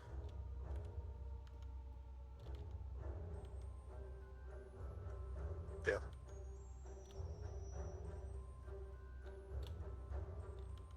Let me blend this so it has a touch of the upwards as well, Oh, you want it up? or just like a touch like that coming across. And yeah, that's good. And then blending that out so it's nice and soft. And then I think that's actually little dip here, and I think that, then we're good. Or and then, as you please. That's No, yeah. no. That's what I would say. Hey, that's what I want to try to hit the targets, right?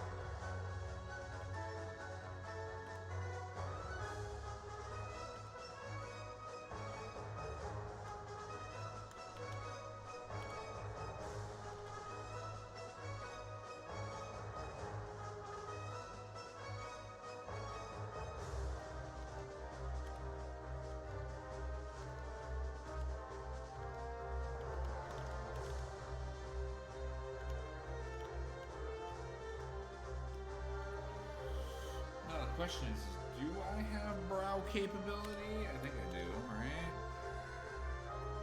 I do. We have the technology. I didn't grab any gnome ones.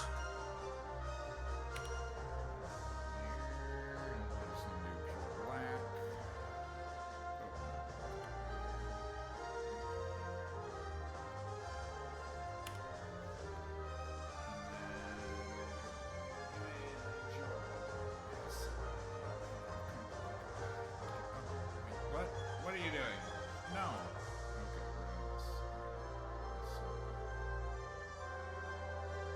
Hey guys, the fiance is home. I gotta catch you guys later.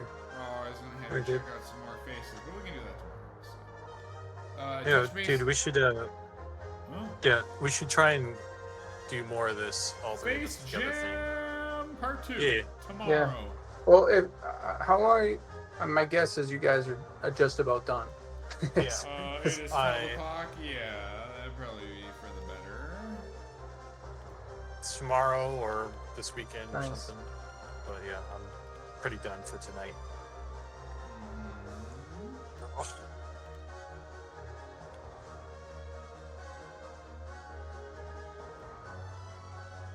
I think about like 2 hours ago, I was gonna be like, I'm gonna get pizza. I mean, I am now currently at where is my stream number? 8 hours and 44 minutes. So. Jesus Christ. Hey, oh, by the way, do you want to see before you have to, the fiance, do you want to see my little troll shaman that I've been working on for World of Warcraft? Yes. I've been dorking Yes, I do. Okay. Yay. Thanks for saying yes. Please clap. Please clap. No, yeah. So let's see. So this is kind of where I'm at right now. I'm still working on the hero a little bit more, and I'm reworking his skin Holy right now. shit. Yeah, This is nice. This is my troll shaman that I'm kind of putting together right now. Oh wait, where is it? Why is his armor not on? What the hell? Oh, this is also my kobold I was making. He's adorable. I love him. See a little kobold Kobold there. man. That head face reminds, or the face shape reminds me of Grigory from Dragon's Dogma. Hell yeah. Actually. Well, I was more thinking about the shape of like when I modeled him, how that would work. But let's see,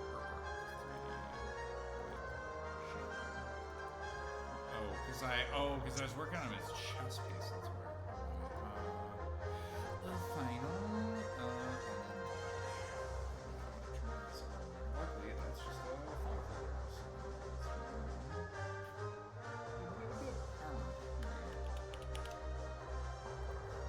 There we go. Oh, look at him. Now that's better. He's not shirtless wearing yeah, so this is what I got going on with the little troll that I've been making from scratch That's fucking to. tight. So, That is tight. yeah, it's turned That out looks good. like a like classic WoW high res stuff.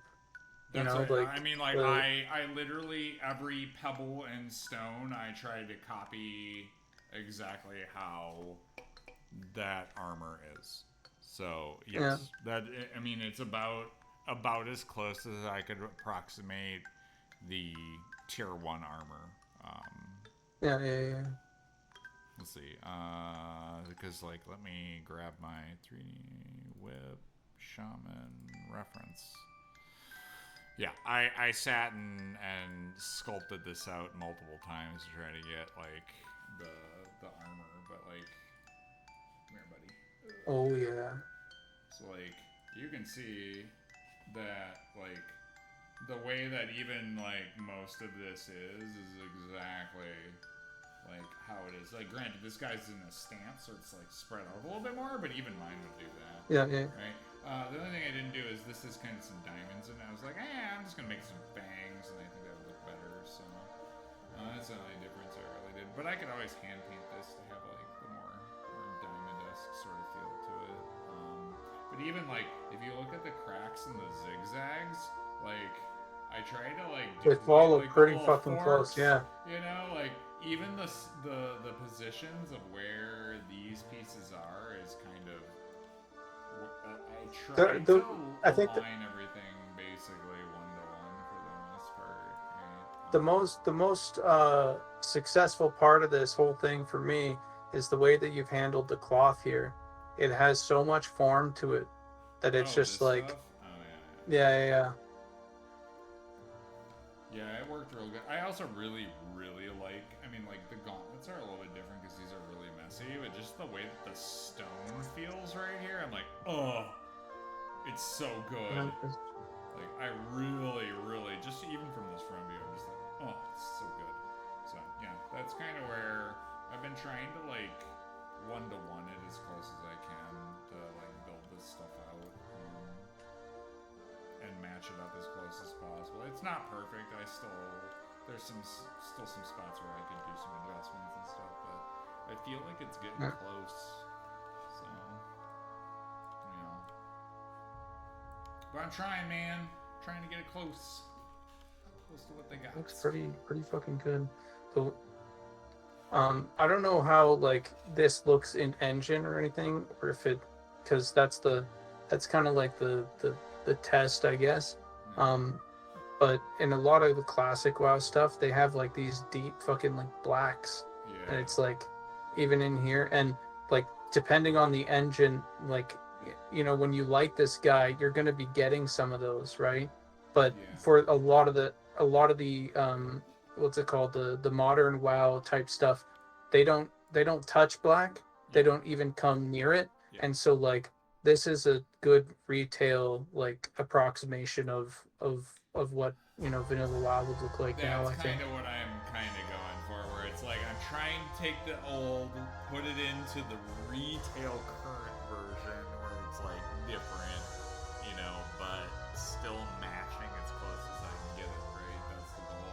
Like I said, I still need another pass on the skin. I'm not really not happy with like the actual skin part. I've been like really fighting that, but I think the armor, that's about as damn close as I can probably get that. Maybe I could paint out a little bit more shadows and stuff, and maybe do a little bit more with like the shadowing at the bottom here for these bits, but the more I look at it, the more I'm like, The only other thing that I actively decided I didn't want to do was, he's got these little fire things that go along the edge of this. I'm like, I'm not adding those. I don't want. I never liked that on the Earth Fury set. I'm not adding that on my set. I'd rather it just be the metal circle. So that's like literally the only detail where I'm like, I actively hate this detail. I'm not adding it for spite. I actually like this better. I wonder if you could get this magma part like maxed out and animated. You know, like, oh, that would be so dope. cool. It's a missive right now, but I don't know how to do an animated like texture in the set, so I'd have to look that up. But maybe, I mean, it would be cool to do. Not gonna lie, for sure. The one thing I will say is like, damn, it's so much. Maybe I could do a simplified version of this where it's not as repetitive, but just like a little bit bigger. Where it's like larger versions of this that kind of give that same echo of that. I hate No, I mean, I think it's a good call. Yeah. Well, I I'll mean, get it there. I'll figure it out. There's the only two things, if I were to say, like, if you really wanted to push it to be like fucking insane, you know, because I like it as it is, but I do like the or not but I do like, but when you look at some of the WoW retail stuff, like they have like an almost like an uncanny like texture to them, because they do have like here, you see that how like the vein catches the highlight. Yeah. You know, like it pops out into a little less saturated. I want to do another pass. So I know you said that you want to do more passes on the skin, but if you're to bring that along with some of the discoloration that it has, because it goes from like blue to purple, and so like getting some some like color variety into that skin with the highlights and everything. Also depends on that would be nice. Which one you're looking at, right? That's true. That's true. That's the other like thing I've been fighting, where it's like, ooh, I really like this one. I'm like, oh wait, now I'm looking. Well, at this one. It's like, and I'm also looking at this like, oh yeah, it's not much to paint in, but you take off the armor and it's like, okay, that's a lot to paint actually. Yeah. Well, that's been the struggle, where it's like, the whole point of this is to make it like their characters. So I mean, if I turn the armor off, right, I have my little, you know, he's in his troll underwear, right? And so if I turn off all the other stuff here, then ram it. But yeah, so that's the other part, where it's like if I turn all this other stuff off, right, like all of a sudden it's just a regular old troll, you know? Yeah. With multiple hair layers that I probably should have combined into one, but I got too lazy. Well, if you combine them into one, then you can't paint on them again. True. Yeah. So yeah, this is the next thing I want to do, is just get this updated to feel more like what they got going. I mean, like I was really trying, because like in some of them it's like this hyper blue with this like really desaturated like knees and this is like the you're getting in there with that desaturation, and so it's good. But they also have a lot more like, the character has a lot more movement in it, and I think you're right with like the veins, those pop just a little bit more. So I just need to like push those elements just slightly a bit more, and then I would say this is the guy I was kind of like looking at too. Was like his skin and stuff is like very much in that. So this guy, actually, he doesn't have as much highlight. No. I think he nailed the highlight, but I think he has darker darks, just slightly, like stuff that you get into here. So in general, I would say, like it could almost be fixed with like the levels, fixed, but like in terms of like just increasing the contrast, making him like a slightly less flat. And I think because you see it here, like look at, and they have, for whatever fucking reason, like they have like this like weird, like uncanny texture to them, you know? Yeah. And it's like, damn. That's why I'm trying to mirror that, right? Yeah, here's very close. Yeah. I think that's the most interesting thing about them, is the different like color, especially if you look at the transition like from purple? feet to head.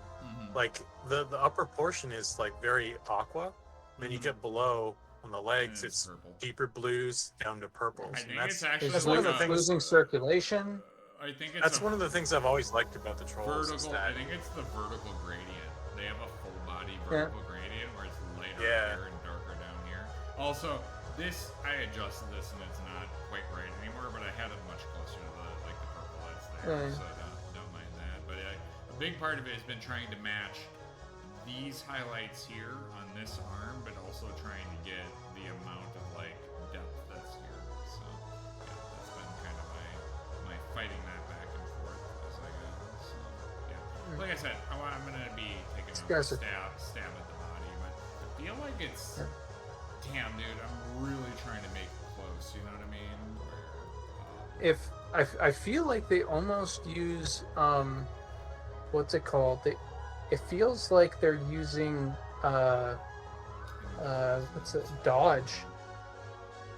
It seems like they're using Photoshop's again, Dodge. It's possible.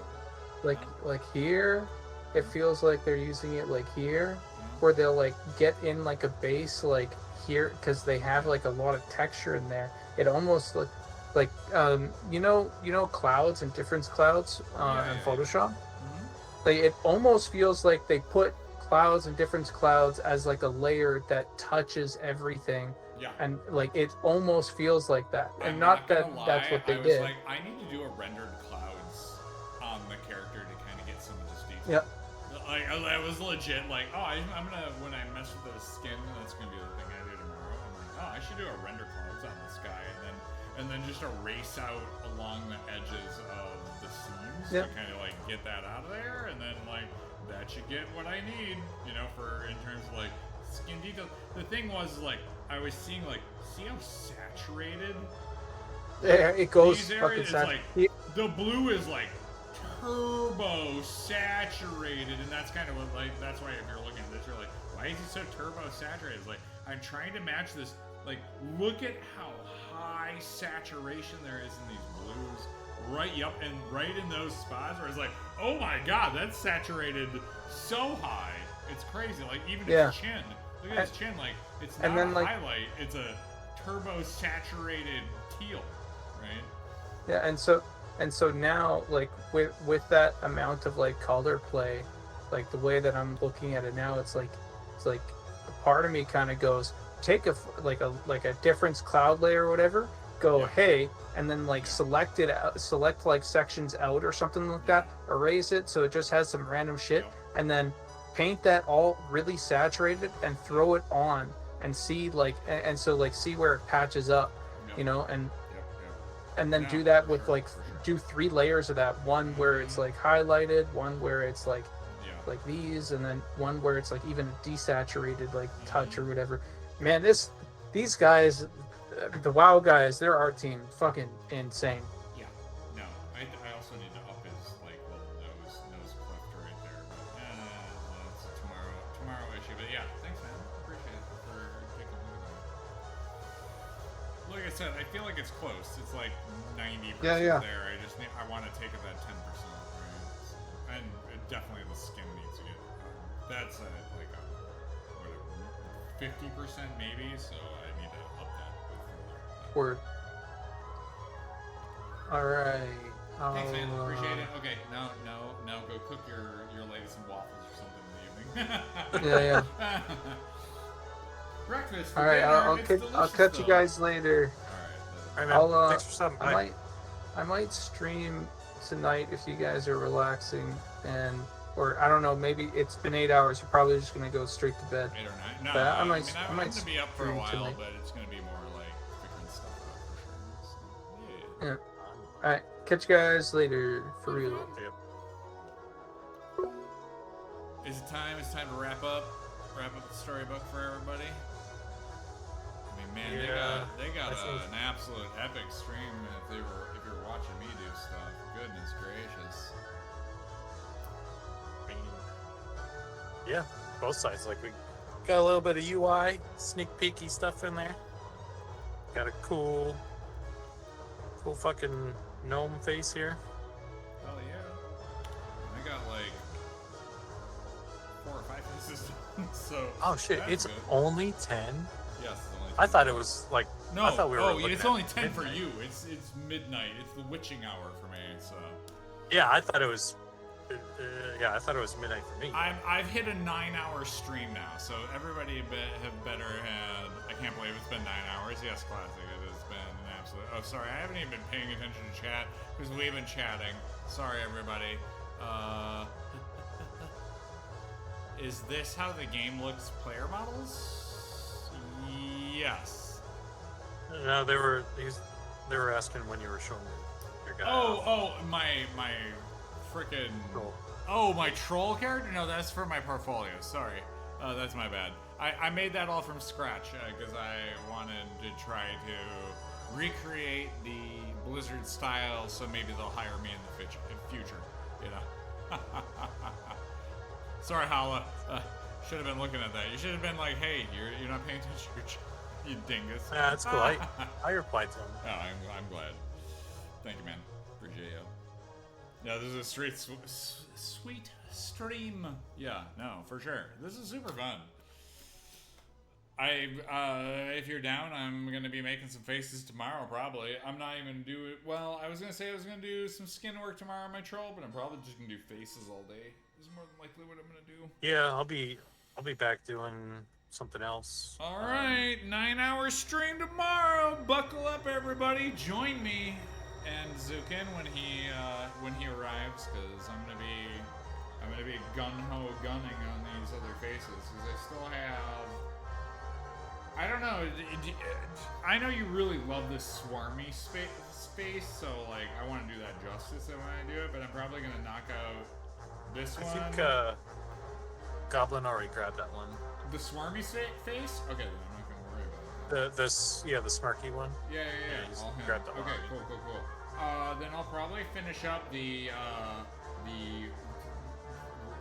regular Joe ass face tomorrow, and then I'm gonna probably jump in on the rest of the lady faces if those aren't, and get all the humans knocked out, and then from there I can start branching out to wherever we need. Probably I'll go wherever we need me next, like whatever you think that really needs adjusting or whatever. I know that the humans had the biggest chunk of faces, and I also want to talk to Zukin about the human 0 face too, so I'm gonna see what he thinks about that as well. So, yeah. Yep. We'll get there. I it's think damn close, so his tweaks will probably be minor-ish, but we'll see. Yeah. I'm gonna save this again, and that's game point. Game point match. Okay, cool, man. Well, join us tomorrow for a stream for more Monsters Memories. It's going to be a bunch of Monsters Memories. I'm going to jump in probably earlier than usual. So if you want an all-day streamathon for Monsters Memories, I'll probably be doing that, because I don't want to work on that Shaman right now. I've been running through fits of I'm burned out on this and I don't want to work on it anymore, and completely being inspired and working on it way too much. So, but yeah, I love painting faces, so this is going to be something I'm going to want to do. So I'm probably going to take care of this stuff and then start in on probably the rest of the ladies, try to get the rest of the humans done. Check those off the list, and then we can look at what else we want to do. All right, man. I'm gonna hit my button. Man. We can. Yeah, hit that button. Chatter it's for time 30 to wrap seconds. up. Thanks so much for being here, everybody. Hopefully we made your night a little bit better, and we'll see you all in the next one. Hey, Good friends. thanks for your help on the gnome stuff. Yeah, buddy. It's turning out good, dude. Yeah, this might be like, this is definitely, I would say, the